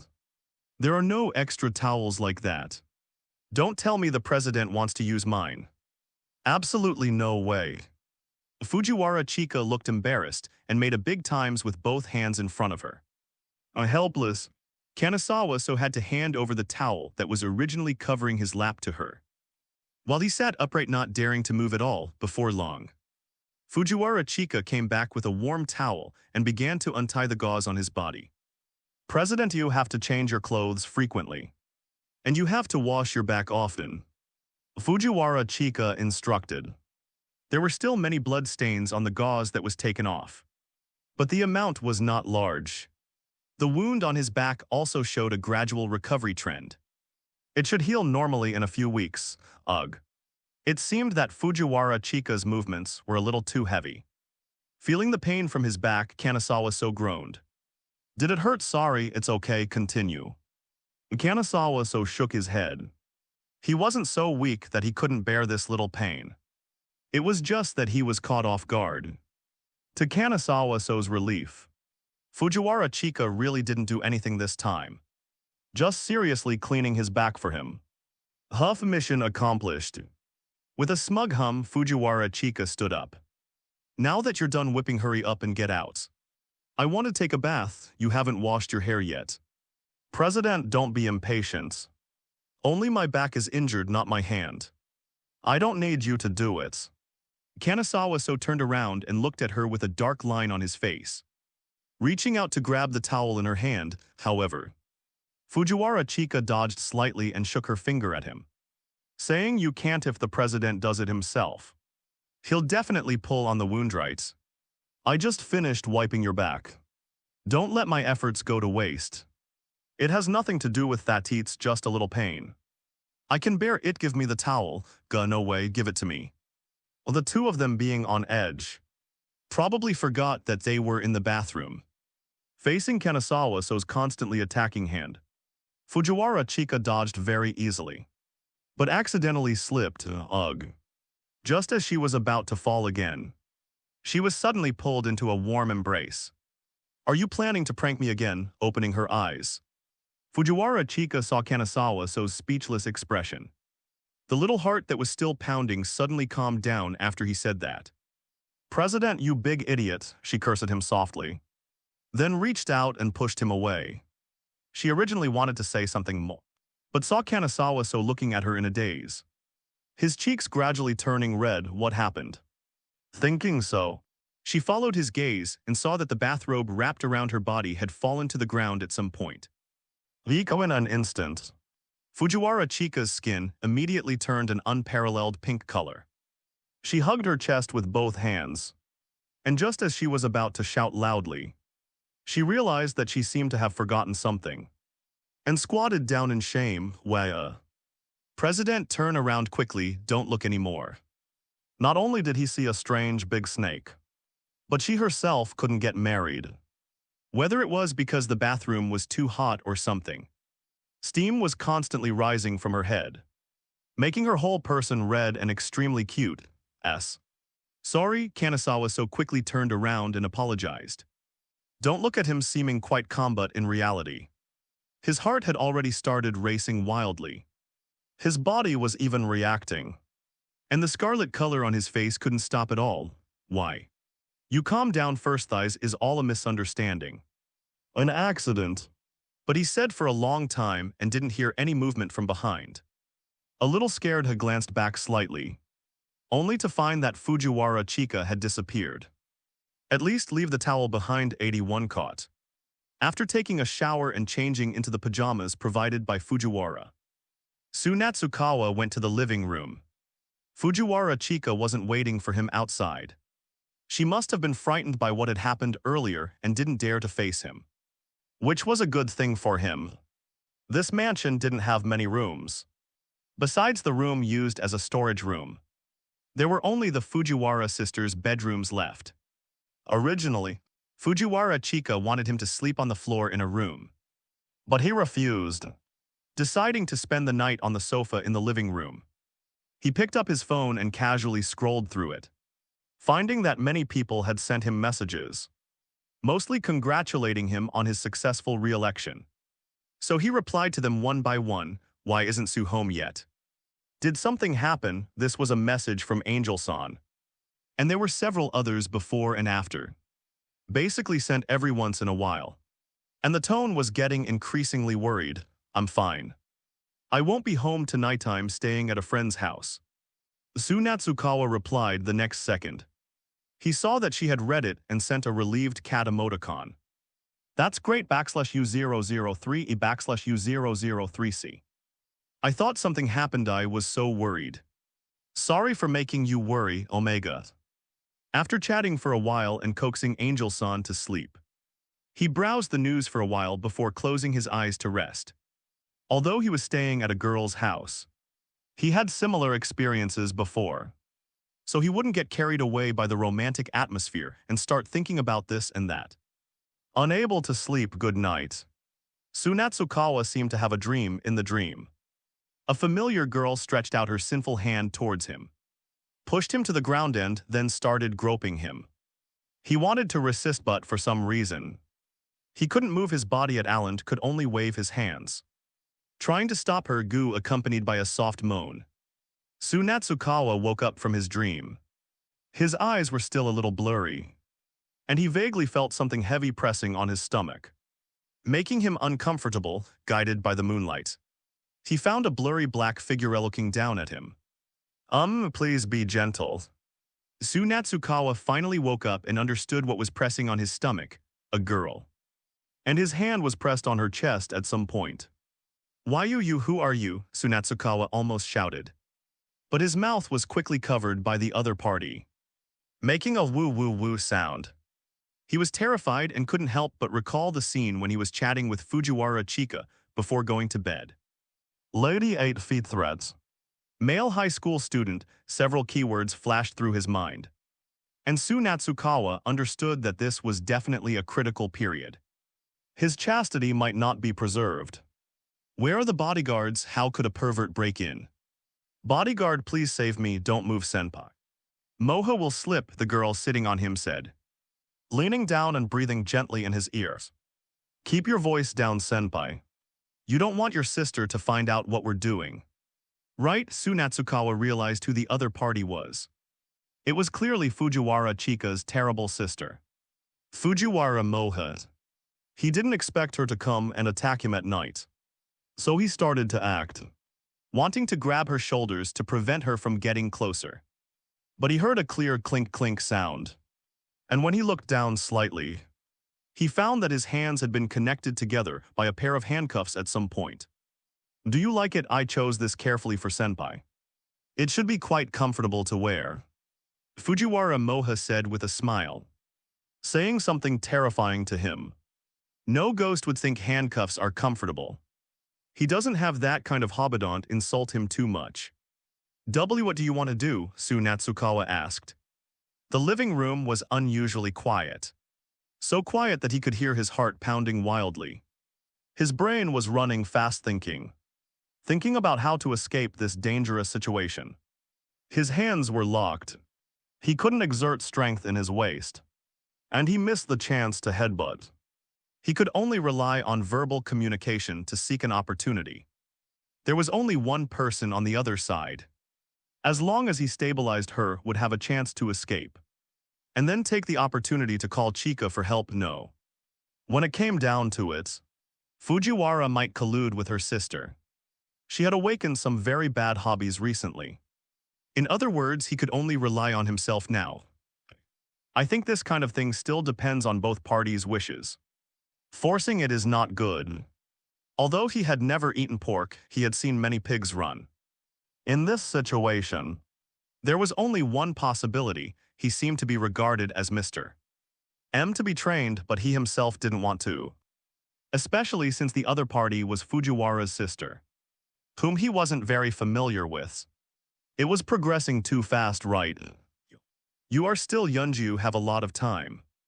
Don't do stupid things. He naturally wanted to persuade her to stop. But as he persuaded, he began to worry. What if he angered her and she insisted on doing it regardless? And speaking of which, why was she so strong? Looking at such a petite girl, she could hold down his hands with one hand, even if it was because he was wearing handcuffs. It was outrageous, right? I always feel that Senpai is too wary of me. Moha didn't want to do anything bad to Senpai. You've already handcuffed me and you say you didn't do anything bad. Well, he didn't even dare to think about what bad things you wanted to do. It's all that idiot sister's fault. She wants to monopolize Senpai. Good things should be shared with her sister. As expected, that Chika also has a problem, fortunately. He didn't shout. Otherwise, he really wouldn't be able to escape tonight. Now Senpai, if you don't mind, licking her lips. Fujiwara Moha sitting on his stomach put a finger on the corner of her mouth, revealing a very enchanting smile as she stared at him. Why don't you let me? Going to the toilet, going to the toilet. The sudden sound interrupted the conversation between the two, and they both looked over. They saw Fujiwara Chika, wearing bare pajamas, walking towards the bathroom while rubbing her sleepy eyes. Then after a whileish came out of the bathroom, scratching her stomach as she returned to her room. He wanted to call for help, but he was afraid that the other party would become an accomplice. The half-hearted mood he had originally was replaced by only one thought after seeing Fujiwara Chika like this. She was definitely a genuine idiot. However, he didn't have time to care about her. Fujiwara Moha on him had already started to act, directly unbuttoning his buttons and gently sliding her hand across his chest. The cold touch flashed by, and it actually felt a little comfortable. Let's continue. What are you doing? 082. President, shut up. Late at night mansion. One man, two women, two nailing, one standing. So why do I have to be like this? I'm clearly the victim. Natsukawa raised his hands high, showing Fujiwara Chika the shackles on his hands. Wanting to clear his name, President, shut up. Fujiwara Chika glared at him fiercely and scolded. If you're unwilling, you should just resist. How can you let Moha do bad things? You're clearly guilty. Then teach him how to resist. Natsukawa was numb. Not only was he attacked at night, but he was also misunderstood. Even Dui wasn't as wronged as he was, and Moha. How can you do such a thing? As a child of the Fujiwara family, you are too shameless. You have no right to say that. It's all Chikani's fault. Always talking about Senpai's abs at home, Fujiwara Moha was a little unconvinced. But before she could explain halfway, Fujiwara Chika rushed up and covered her mouth with her hand. Wah, don't talk nonsense. After saying that, she glared at Natsukawa next to her and ordered. President, quickly cover your ears, don't listen. Natsukawa didn't refute, just raised his handcuffed hands to signal her. Cough cough. Fujiwara Chika didn't say anything more, but pushed Fujiwara Moha's back and urged, all right. All right, Mohe, go back to sleep quickly. Children need to sleep more to grow taller. I said I'm not small anymore. If you don't listen, I'll send you back to mom and dad. Fujiwara Chika threatened. Fujiwara Moha reluctantly accepted it with a pout. But before leaving, she turned her head and winked at Natsukawa, as if saying, Senpai, let's continue next time. I hope I never see you again. Natsukawa slandered in his heart. He understood that the girls of the Fujiwara family were a bit strange. The eldest sister, who only wore underwear at home, was fine. At least she wouldn't harm society. But the second and third daughters were clearly perverts with terrible hobbies. And from their conversation, it was not difficult to guess that Fujiwara Chika, the idiot, took the lead. Maybe her sister was also harmed by her. In short, he had to be strictly vigilant in the future and never give this idiot a chance to succeed. Originally, there was nothing wrong with just touching his abs, but this guy would clearly get carried away. If she took the opportunity to do something to him, he might really be caught by that old man and forced to marry into the family. Marrying into the family was okay, but it couldn't be forced. It was a matter of a boy's dignity, but speaking of which, if he really married into the family, could he still be considered dignified? President, what are you still kneeling here for? Get up quickly, Fujiwara Chika, who had already come out of the rooms, came to the living room and walked up when she saw Tsunatsukawa still kneeling in place. My legs are numb, Tsunatsukawa turned his head away, feeling a little ashamed. Puahaha, Fujiwara Chika laughed, then pretended to say, "Oh dear, I really can't do anything with you. I didn't expect the usually so serious president to be so funny in private. Whose fault do you think it is?" Leaning on the other party's body to stand up, Tsunatsukawa glared at her fiercely. If it weren't for saving her in the warehouse at the time, he wouldn't have had to suffer this series of torments. Seriously, the mental exhaustion of this day was no less than that of a failed pursuit. Honestly, he even began to suspect that he had been too indulgent towards Fujiwara Chika in the past. As long as some of her requests weren't too excessive, he would basically agree to them, but in return, he got this disrespect. He must punish her severely if he has the chance in the future. By the way, hurry up and unlock my handcuffs. I need to go to the toilet. It was okay if he slept until dawn. But now that he had been disturbed for so long, his physiological needs began to emerge. Fujiwara Chika was stunned, then smiled awkwardly. Oh dear, I forgot about this. I'll go find Moha right away. President, please bear with it for a while. Then hurry up, Tsunatsukawa replied, however.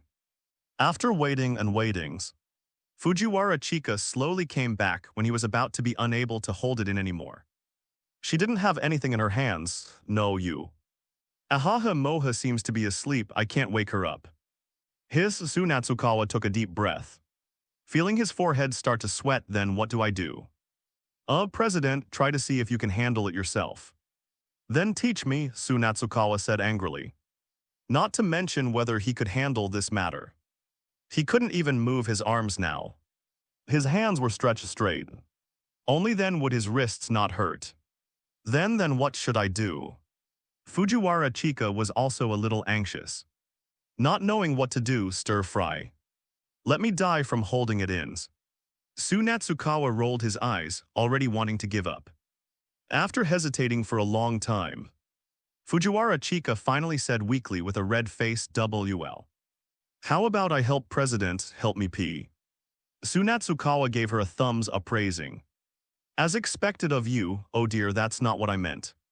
It's just follow me. After saying this, Fujiwara Chika directly grabbed the hem of Tsunatsukawa's clothes and walked towards the bathroom. However, after pushing him in front of the toilet, she made no further moves.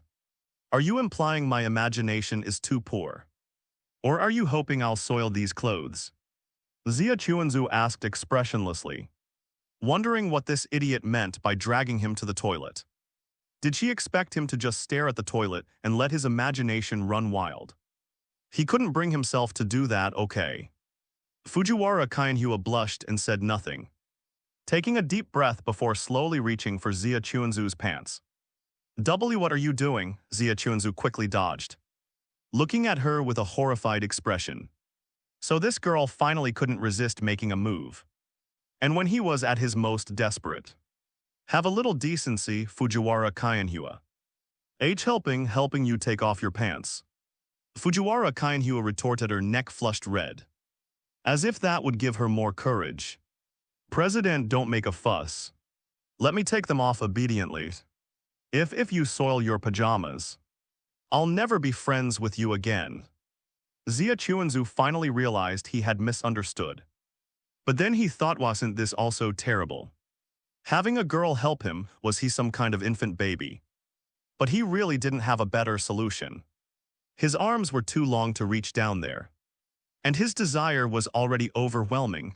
Goo. Don't panic, Kainhua, don't panic. Just think of it as helping a little baby anyway. It's not like you haven't seen it before, right? Comforting herself in this way, Fujiwara Kainhua started. And then it wasn't a baby's size at all. It's dirty sob, I can't use this hand anymore sob. 83 liking everyone it was like a dream. He began to doubt whether what had just happened was real. Whether he had truly experienced it. He had intimate contact with a girl, though it was forced.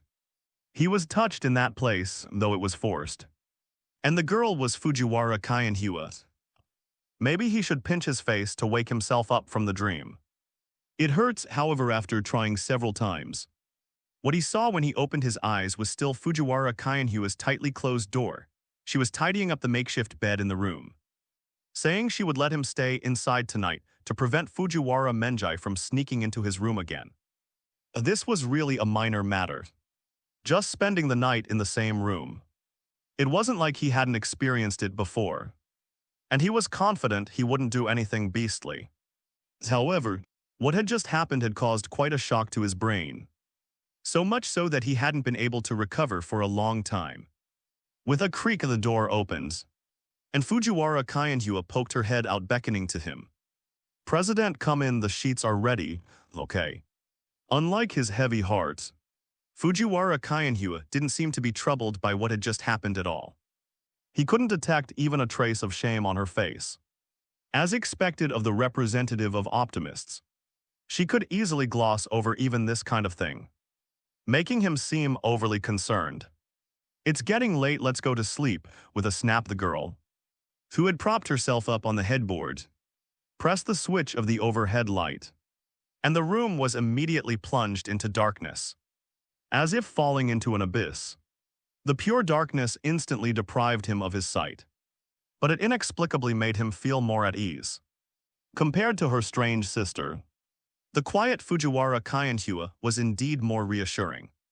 Perhaps this was the so-called static beauty. It was rare to see her so dignified, and even his unspeakable little thoughts faded a lot.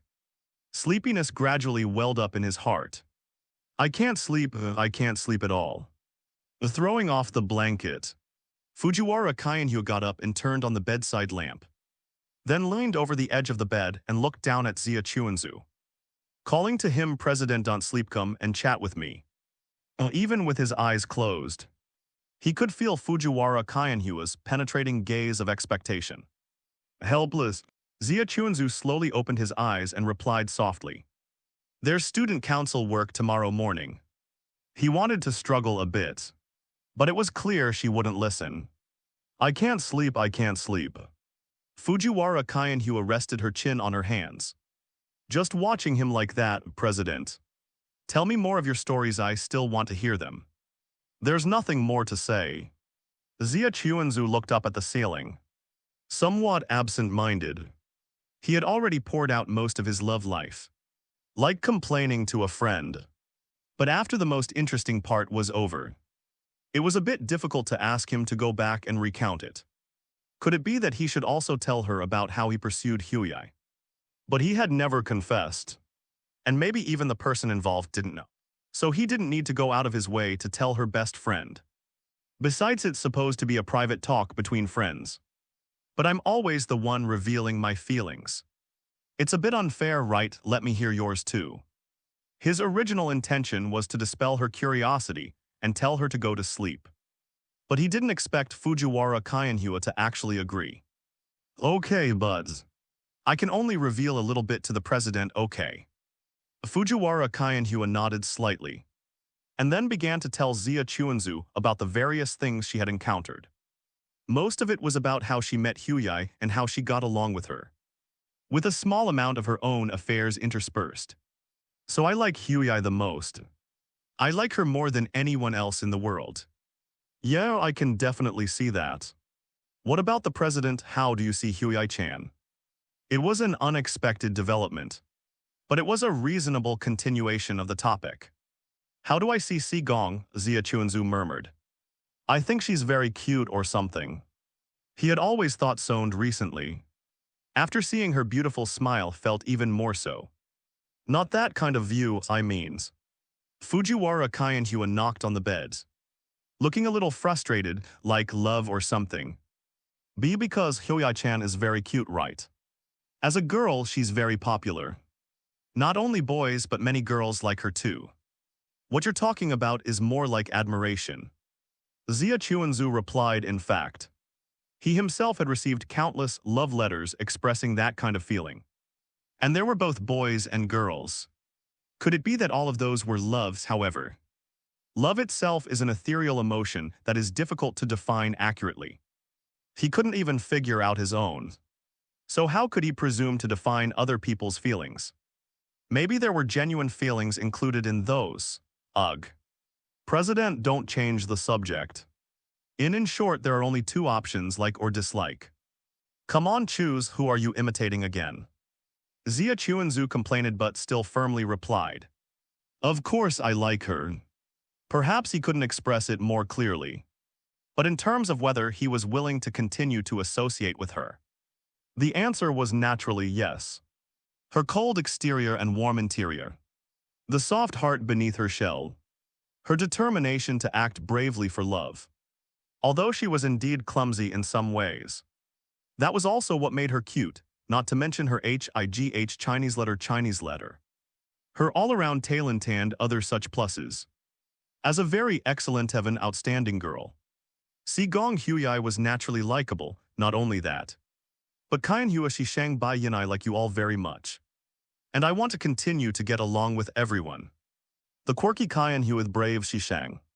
The hardworking Bai Yin, and everyone was a friend worth associating with. He naturally cherished them very much. And sometimes he even thought that if things could just stay the same forever, these happy times could continue forever. But there was no banquet that didn't end. And one day they would part ways. All he could do was to seize the precious time now. This kind of statement is too cunning. Fujiwara Kianhua protested in a low voice. Not only did he use a very vague statement, but he even mentioned her. The idiot president was really too cunning. Tilda, I'm not chatting anymore. I don't want to talk to you. For the next few hours, please don't talk to me, President. It's okay, just don't talk, and then good night. Good night, 084. It's weird, let me take another look. President, you're walking too fast, slow down. A familiar energetic voice rang out behind him. And Zia Chuanzu knew that he probably couldn't avoid it. Not only had he spent the night at Fujiwara's house last night, but he had also enjoyed a delicious breakfast at her house this morning. Although he had tried his best to finish breakfast quickly and leave first, he was still caught up by Fujiwara Kianhua, who was rushing along while holding a piece of bread in her mouth. Idiot president, why are you running so fast? Why didn't you wait for me? After panting for a while after running to Zia Chuanzu's side, Fujiwara Kianhua complained to him, too slow. Zia Chuanzu's reply was a little guilty, in fact. He was afraid of being seen going to school with Fujiwara Kianhua. After all, they didn't live on the same side. And if someone with ulterior motives found out, there would inevitably be another misunderstanding. This school uniform. President, don't tell me you didn't change your clothes. Fujiwara Kianhua leaned closer, gently sniffing the scent on his body, and then showed a disgusted expression. Ugh, it smells. She was lying. In fact, she didn't think it smelled very much, after all. Only one day had passed, so there wasn't any strong stale smell, rather. All that came from the other person's body was the familiar scent of shampoo, which made her feel very at ease, but because he was the president, and as punishment for not waiting for her to go out just now, she wanted to tease him a little. President is too unhygienic, right? Actually going out wearing the clothes he wore yesterday. With her hands behind her back and her body leaning forward slightly, she observed his expression. Fujiwara Kianhua giggled a few times and poked Zia Chuanzu's arm. Although it was a teasing remark, her voice was very low. Only enough for Zia Chuanzu to hear. What can I do? There are no clothes for me to change into. Zia Chuanzu's eyes flickered a little, too embarrassed to look into her eyes. He hadn't originally planned to stay overnight last night. But then he stayed overnight and all sorts of things happened. And he forgot to wash his clothes. If he had cleaned his clothes, he could have tried to dry them with a hair dryer or something. But when he woke up, it was too late. It was okay to be found wearing yesterday's clothes. But if he was found to not be wearing that, that would be really unbearable. Don't get so close if it doesn't smell good. Zia Chuanzu didn't dare to make too much noise, so he could only whisper to her. As a result, it seemed even more intimate to passers-by. Mama, look over there. A stupid couple showing affection early in the morning. A little boy on the side of the road tugged at the hem of the pants of the woman next to him, pointing at Zia Chuanzu and the two of them and shouting. It really is, Hanozia Ozindant speak so loudly. It will cause trouble for others. Then she hit the boy hard on the head, making a dong sound. No, not only Zia Chuanzu, but even Fujiwara Kyanhua felt a little overwhelmed. And a blush flew up on her face. Cue quickly, let's go. So the two of them quickened their pace to school. Fortunately, he got up very early, and they didn't meet any acquaintances along the way, so they didn't have to explain why they came to school together. Arriving at the student council room, Zia Chuanzu finally breathed a sigh of relief. There happened to be a spare winter school uniform here, so he immediately prepared to change into it. Fujiwara Kyanhua had already been sent away to stand guard at the school gate, and it just so happened that no one else was around, so it was perfect for him to change his clothes. That's how it should have been. Yajing Yuzi was very conflicted for her. Losing the election seemed to be a curse that had been with her from elementary school to the present. No one would not feel disappointed by losing an election, especially someone like her who had experienced failure many times. Even though this election was not as bad as in the past, it would still make her care. But what she cared more about was that she had been invited to join the student council. An unprecedented experience. It was as if saying, I affirm your ability, so use it for me. That president must have had ulterior motives, but generally speaking was a good person maybe. As Senior Si Gong said, he valued her ability very much and wanted to train the immature her to become the next student council president or something. How could such a thing happen, hee. But being invited was really exciting. Being able to work with the seniors in the student council, listen to their experiences and follow their teachings. Whether being refuted or praised was all good, in short. Since the president had extended an invitation to her, she had to go to the student council room to visit, right? As a candidate member, so with such uneasy feelings. Yajing Yuzi slowly pushed open the door of the student council room and saw a man who was putting on his outer pants. His bottom half was naked, an unprecedented shock. Her eyes were glazed over, her brain nearly crashing. But she still subconsciously closed the door, thinking that things shouldn't be like this. She should have seen the seniors diligently working, setting an example for her. Why did she see a half-naked man? And with his butt facing her, is it a hallucination? Yes, it must be a hallucination. Because she was too excited last night and didn't sleep well. So she just had a hallucination. How could this be? She needs to buck up and strive to become a qualified student council member. Like being half-naked and facing something. How could such an absurd thing happen? With that president's character, he should be sitting responsibly at the head seat, sipping tea and revising documents right. Thinking like this, Ino Miko slowly pushed open the door again, then peeked inside. That's right, indeed, as she thought. The respectable student council president was now sitting upright at the head seat, diligently handling official business. Not at all as unbearable as she had imagined. Morning, President. Holding the clipboard with both hands, Ino Miko's pretty face was red, looking very embarrassed. Just Nosh had done something very sorry towards him.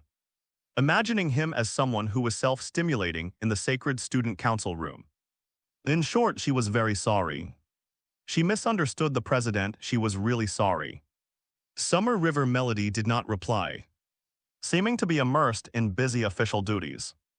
Only after Ino Miko raised her voice and called out several times did he look up, appearing as if waking from a dream. Oh, it's Ino, good morning. Yes. Good morning, President. 085 Ino Miko's outburst. President, is there anything I need to do? Ino Miko asked softly. It had been at least 10 minutes since she entered the student council room. But other than exchanging a few words with the president when she first came in, she hadn't heard him say anything else. Plus, not knowing what to do, she could only sit on the sofa and blank out. Miko felt a little restless. Anything is fine. As long as I can help, Summer River Melody looked up at her. Just about to say something but was interrupted again. Turvin. Perverted strange things are definitely not okay. Anything else is fine. Summer River Melody was silent and after a long time. He slowly uttered a few words. Then hand me those documents on the coffee table. He originally thought he had fooled her with Miko's expression. But she suddenly said such a thing, so she really did notice. But he was really just changing clothes. Not doing anything strange, just not wearing underwear. It seemed that the other party was not fooled at all, but was just pretending that nothing had happened to avoid being too embarrassed. She's a good kid, Miko. I remember you also have a part-time job as a disciplinary committee member. Right, don't you have to be on duty today? Summer River Melody asked. Since the other party was so sensible, he didn't need to pretend anymore. He treated it as an accident and then acted naturally, interacting as they should. Senior Fujiwara asked me to come over, saying that new members should report. She said she would do my work for me. After handing him the documents, Miko stood very obediently beside him, planning to watch him work up close. Is it okay to leave it to her? He was already too lazy to complain. It's Fujiwara Chika's fault again. He just didn't expect the other party to trust Fujiwara so much. Could it be that she didn't know her true nature at all? Of course, because that's Senior Fujiwara, the person who won the gold medal in the Pythia Piano National Competition. That was when she was in 4th grade. Not only that, Senior Fujiwara also knows 5 languages. She's a linguistic genius. But her national language scores are like that. And she's also a talented person with very ordinary grades in Shuchian. Isn't that a disadvantage, in short? Senior Fujiwara is very amazing, a very powerful person. And someone I respect very much. Summer River Melody had to nod woodenly, gaining a new understanding of the other party's purity. As expected, she was just a poor child completely deceived by Fujiwara Chika's appearance. Although there are many things I want to say, but I'll give you a reminder no matter who it is. Don't expect too much from them based solely on subjective assumptions. Perhaps she is not as you think. He said it relatively implicitly after all. He also had the experience of being confused and disappointed after witnessing the shattering of his dreams. So he wanted to remind the other party who admired Fujiwara Chika so much. If she knew that the senior Fujiwara she admired was that kind of person in the future, she might become autistic, expect. Miko frowned looking at him with a very puzzled. What does the president mean, could it be? Are you telling me not to misunderstand Senior Shinomiya? Summer River Melody was really confused. Wasn't he talking about Fujiwara Chika? Why did it suddenly jump to Shinomiya Kaguya? But Senior Shinomiya did propose that kind of deal to me. I saw it with my own eyes. No, how did the president know? Could it be, is the president instructing her? The Makauho had been looking at him very respectfully, suddenly put on a look of being in the face of a great enemy. She took a few steps back, looking at him with a look of anger. Sure enough, I knew it as the vice president. Senior Shinomiya suddenly proposed that kind of deal to me. The president definitely couldn't not know. It makes sense if you instructed her. That's why you said these things to me. The president wants to clear his name, right? I'm sorry, but I will never collude with you as expected. It was right not to agree to join the student council before. This student council uses dirty means. No, wait a minute. I didn't understand a word of what you said. Summer River Melody had a headache in his eyes. This first-year junior was inexplicably excited, pointing fingers at him, and even starting to criticize their student council. He really couldn't understand. He was clearly just talking about Fujiwara Chika's affairs. So how did it suddenly turn in this direction? Calm down, let's talk from the beginning at least. Let me understand what's going on. Looking at Summer River Melody's confused look, Miko was still a little suspicious that he was pretending, but thinking that it wouldn't hurt to ask a few questions. She nodded and agreed, okay, ask away. Well, first, what is that so-called deal about? That happened last week. Senior Shinomiya invited me to talk, and then proposed that she wanted me to give up the student council election. The reward was that after you guys go to the 3rd grade, she would help me become the student council president. I see, Summer River Melody nodded slightly. It turned out that not only the clubs, but even the candidates wanted to be bribed. Should he say that she was worthy of being Shinomiya Kaguya? A style that completely lived up to the Shinomiya family's reputation. You said just Nozier Enoughiu instructed her.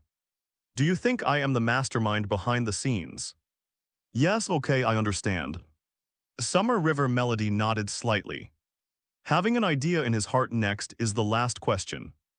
Have you ever lied? Does this have anything to do with what we're talking about? Miko frowned. Of course, you just need to answer yes or no. Yes. Very good, Summer River Melody nodded. He had indeed grasped the initiative in the conversation. I won't ask about the specific situation. I just want to know one thing, your lies. Are they for yourself or for others?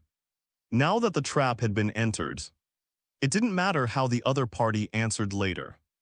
If it was the former, he could criticize the other party's bad character to quibble and get rid of what Kaguya had done.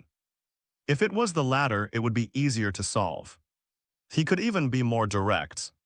Completely take the responsibility on himself, and then dispel her vigilance with a sincere apology. Miko was silent for a while before slowly saying, It's for others, 086. Join the student council, Miko. Miko was not a completely good child. At least she had lied in her opinion.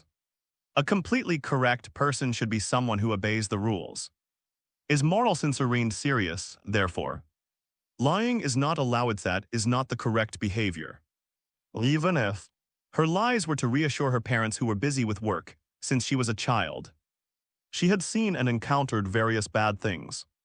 Being labeled, being treated with abusive words, and even being threatened at it. But she never revealed her weak side to her parents. Never let them worry, and never gave up on becoming a correct person. Because she was proud of her parents, it's for others. Miko's attitude became firm. It's precisely because it's for others that I don't feel ashamed.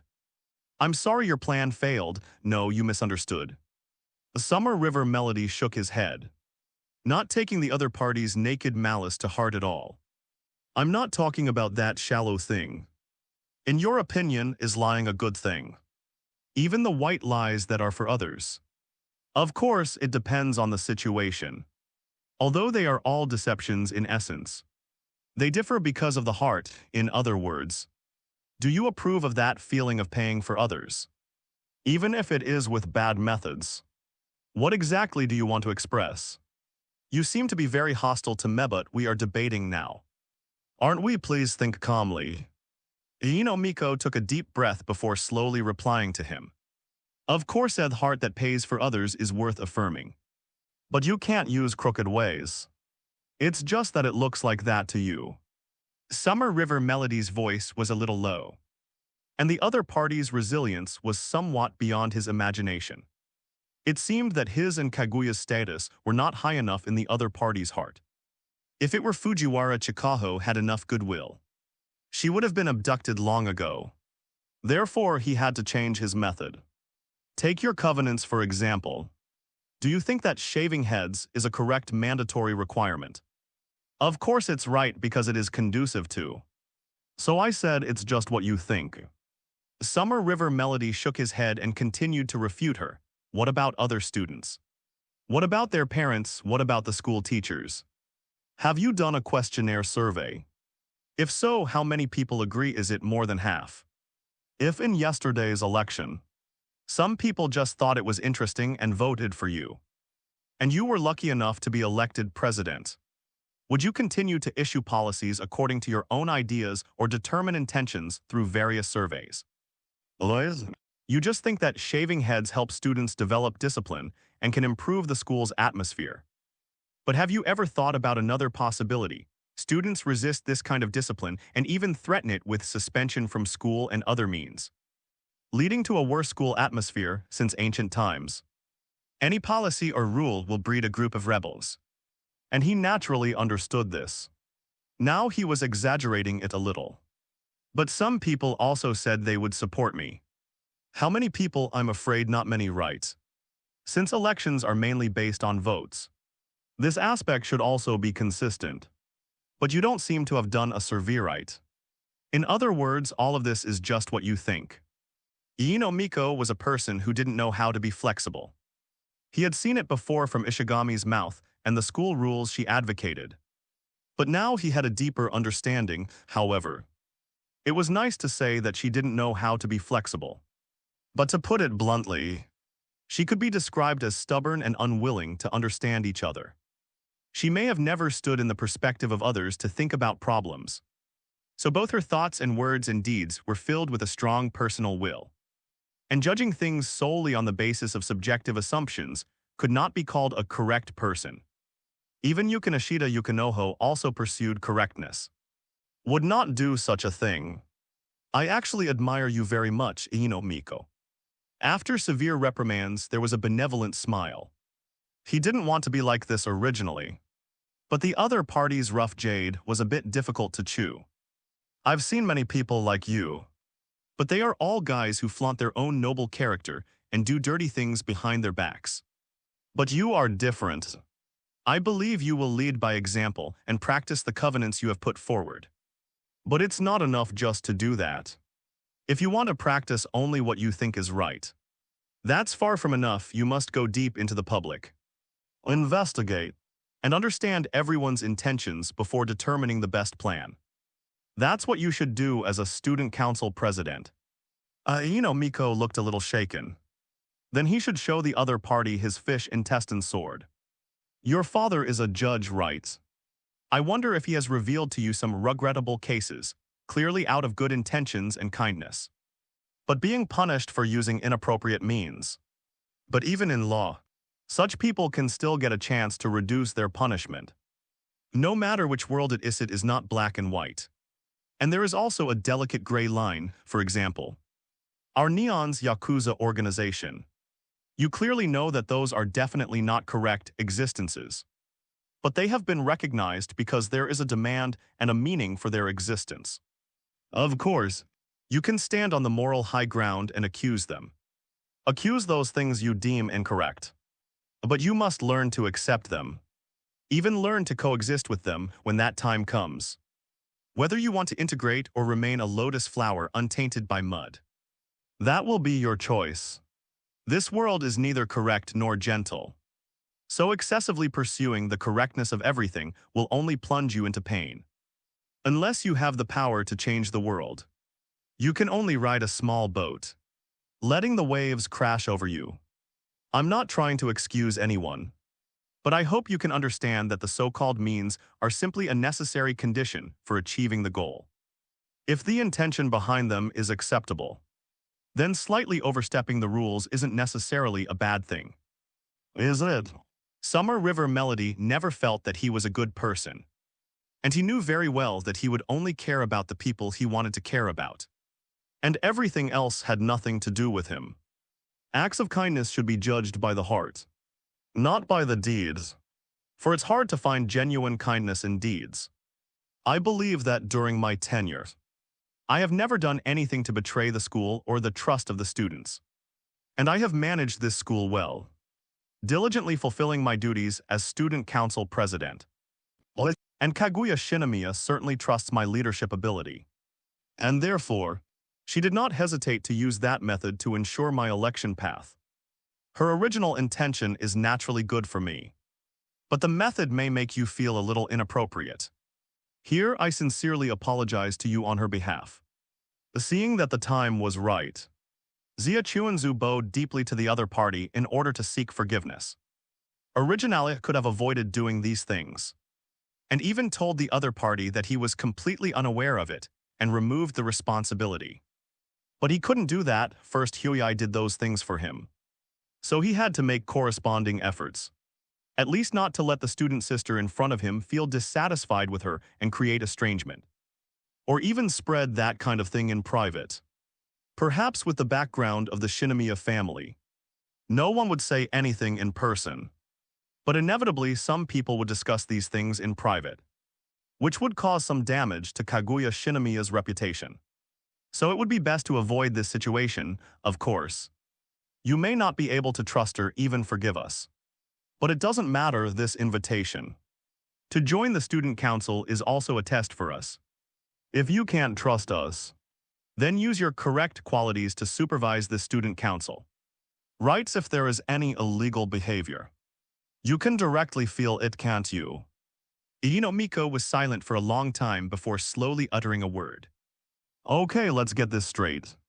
I'm not joining because I believed your words, I just think there needs to be someone to oversee you student council members. If you dare to do anything bad, I absolutely won't condone it. Of course, feel free to use your talents, Miko, 087. Is this something you can say in public? Join the student council, Miko. Fully utilize your talents as an overseer. You yourself can judge whether our student council is qualified. Whether it is correct.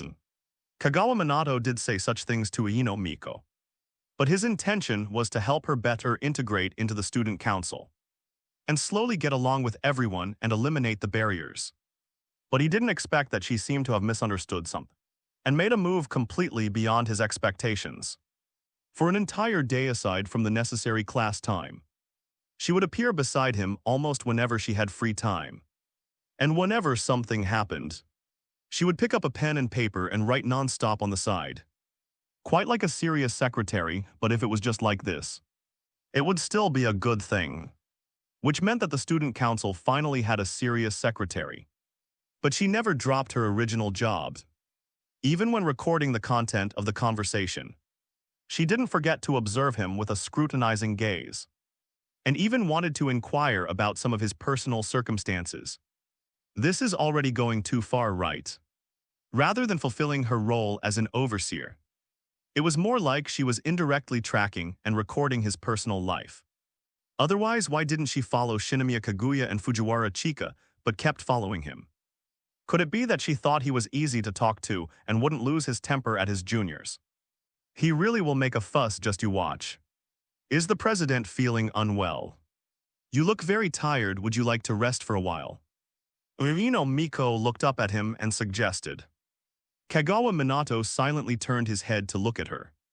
But what he got was a slightly concerned little look. Then let's take a break first. Go to the student council room. He was very sure that Miko was completely unaware and didn't seem to realize how much trouble her behavior had brought him. And even just now he heard passersby whispering something. Shocking, Kaguya-sama isn't following the president. Instead, it's a petite girl. I know her name seems to be Miko. It seems that she received help from the president during the election. Could it be? Because she was saved, she fell in love with the president. As a lower classman, this kind of situation may indeed occur after all. The president is so handsome and saved her in a crisis.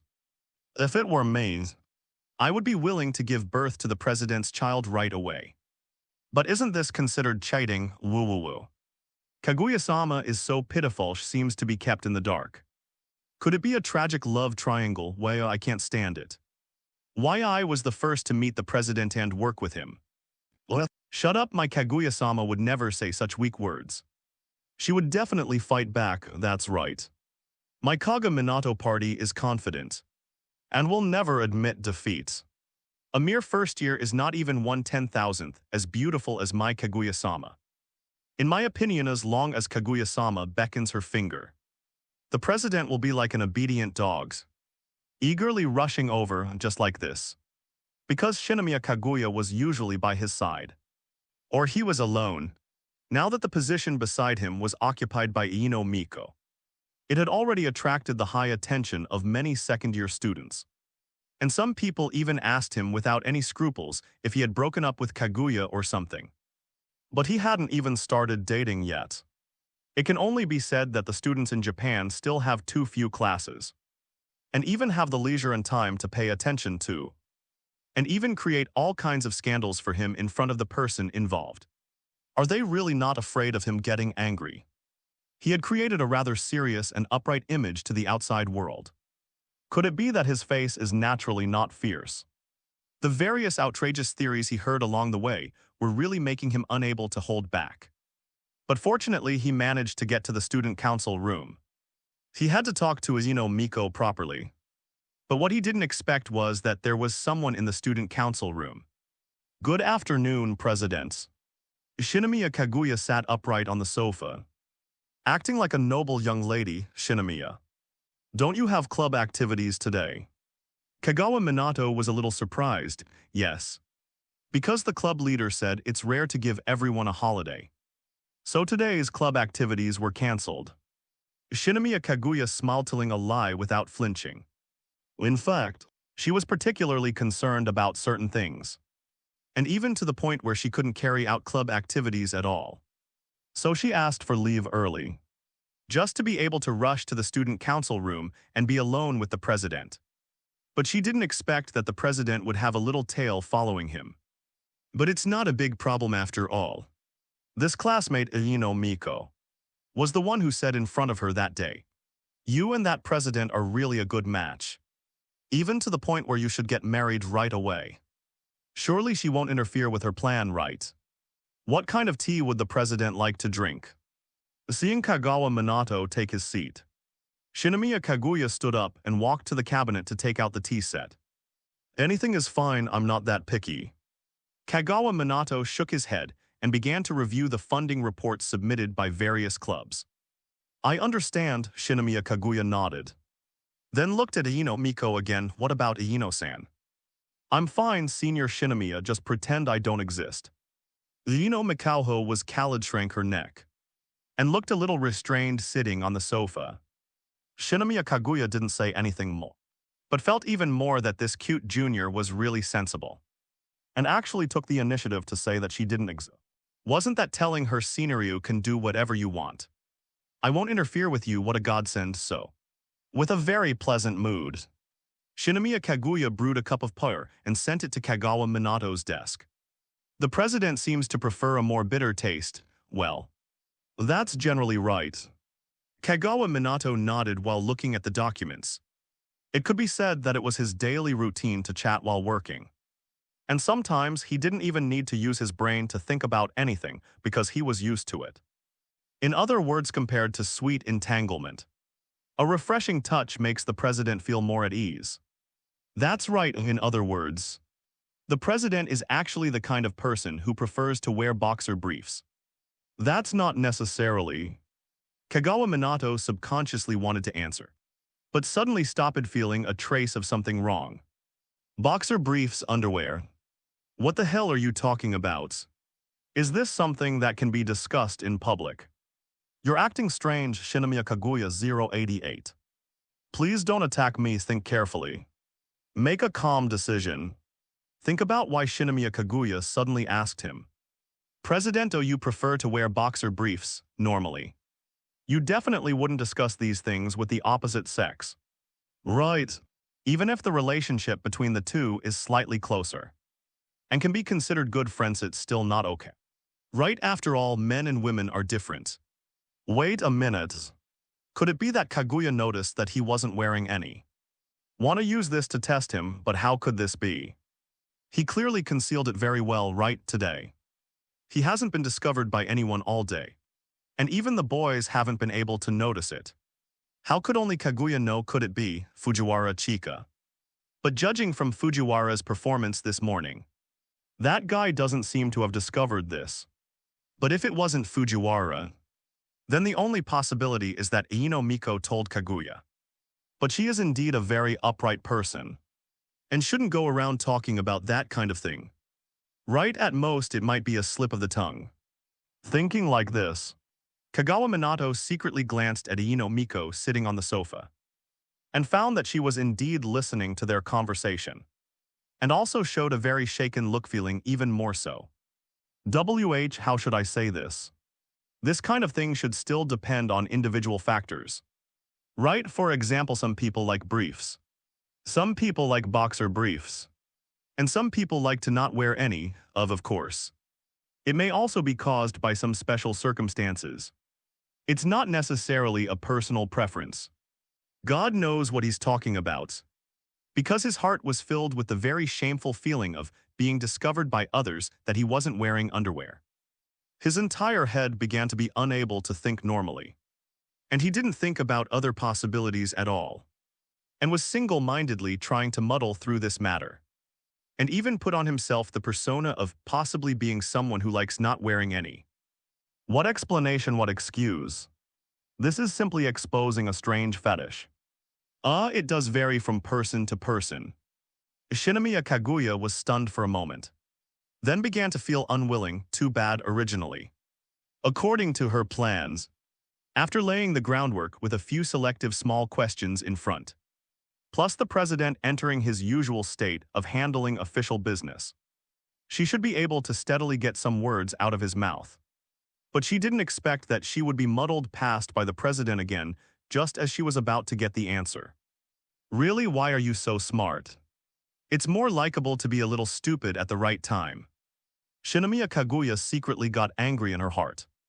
But as things stand, it's impossible for her to give up. Since the president is unwilling to answer directly, she has no choice but to use that trick, so. Shinomiya Kaguya gently stroked her cheek with one hand, and then asked in a very calm tone, "Then what about the president? Is he a boxer briefs person?" Well, this is the forced calm mode that she just learned recently. As long as she takes this action, she can make her mood calm down. And then no matter what happens, she will become calm. The disadvantage is that the emotional feedback obtained during the period will be returned to her twice as much when she exits this mode. But she couldn't care about that anymore. She had to do this at this moment, not for anything. Just to know the president's preference. Is he a boxer briefs person or a briefs person? And the reason why she is so persistent about this is because just this morning, she heard Ishigami Yu make such a statement: people who wear boxer briefs are all promiscuous men. So she urgently wanted to understand clearly whether the president is that kind of sex-crazed demon. Kagawa Minato groaned as if struck by a heavy blow. He really didn't expect it. Shinomiya Kaguya, this originally germ-free young lady, could actually say such words to the opposite sex in person. No, wait. Maybe it's precisely because she is a germ-free young lady. So she feels that there's no problem in asking this kind of question. Just like chatting with a friend. So he glanced at Miko again, and found that the other party was not hiding it at all, and had already turned around, kneeling on the sofa with both hands grabbing the back of the sofa, only revealing a little bit of her eyes to peek at them. My preference would be boxer briefs. Kagawa Minato answered with a stiff head as things stand. He can only pretend to be indifferent and treat everything as a very ordinary conversation between friends. Fortunately, the question asked by the other party was not something particularly embarrassing like, "Why don't you wear any?" And there was still room for maneuver. Prefers boxer briefs, Shinomiya Kaguya murmured and repeated. Known wearing boxer briefs equals promiscuous. Likes boxer briefs equals likes promiscuity. President likes boxer briefs equals president likes promiscuity. Pre-president, you promiscuous man. I misjudged you. I clearly believed in you so much it's too much. Pointing at Kagawa Minato and saying so, Shinomiya Kaguya suddenly burst into tears. Kagawa Minato sat blankly on the spot, not knowing what happened. Promiscuous who, him, why? He just answered that he prefers boxer briefs. Is there anything wrong with that? Square. And the space is very large, and it can completely wrap himself. The most important thing is that it is not easy to get caught in or misplaced. He just didn't explain these things. What exactly are you thinking about? Shinomiya Kaguya. However, the main culprit who evaluated him like this has already run away. He can no longer explain. The only thing he can do is to accept it calmly. No. There are more than just the two of them in this student council room. So he looked at Miko again and again, and found that she was absent-minded and had already started talking nonsense. President is a promiscuous man. Senior Shinomiya has been cheated on. Am I going to be silenced? Or will I be caught and threatened to take pictures?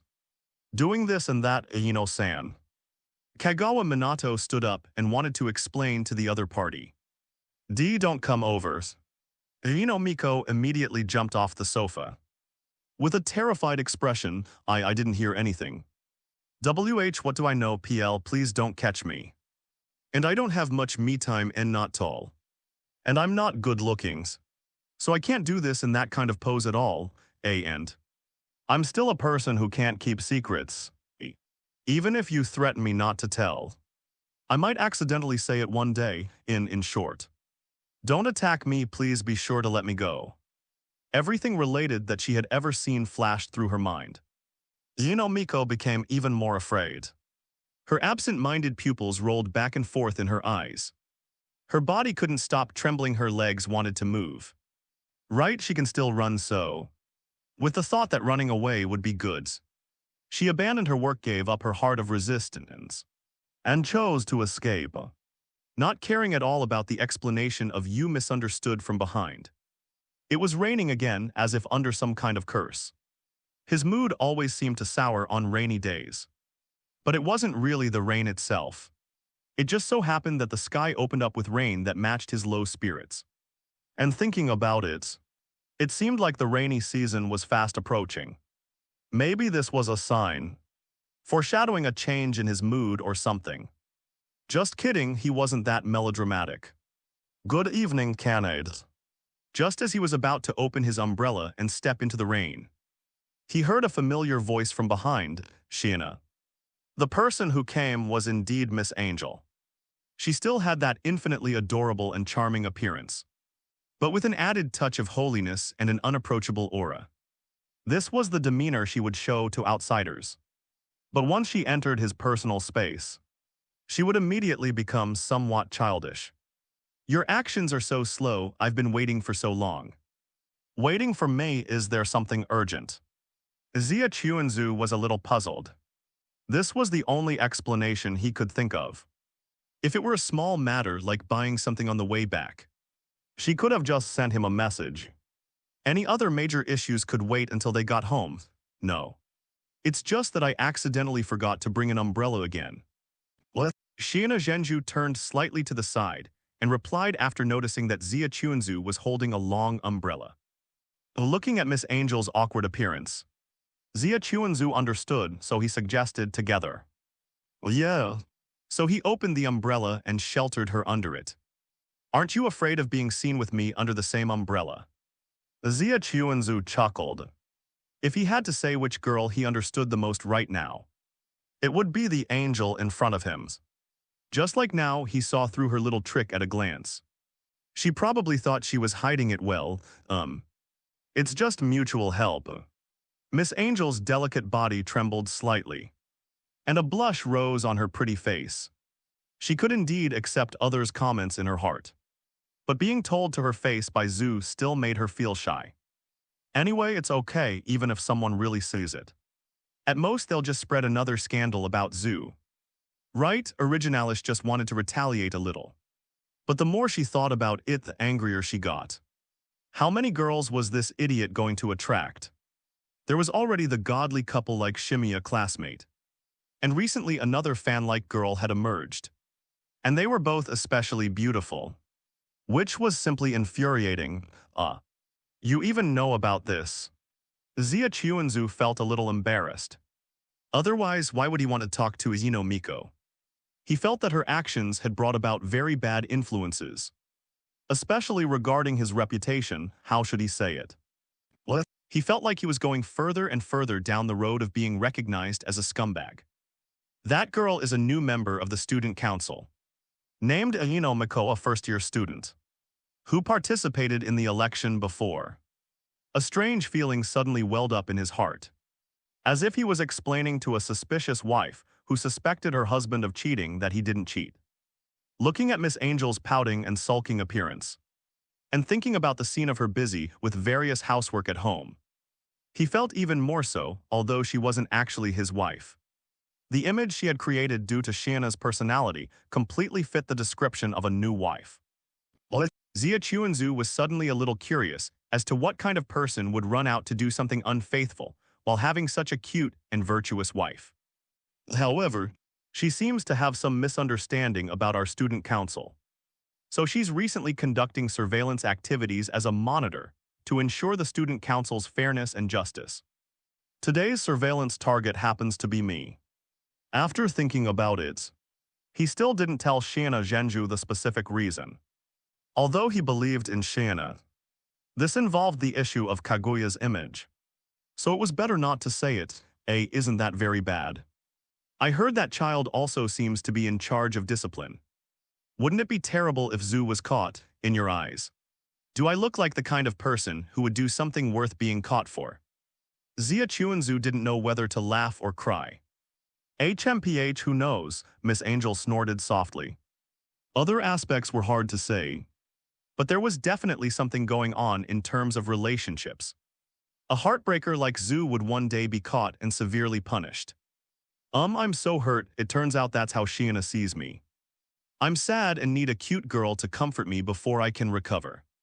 After saying Thaith winked at the angel next to him, afraid that she wouldn't see it.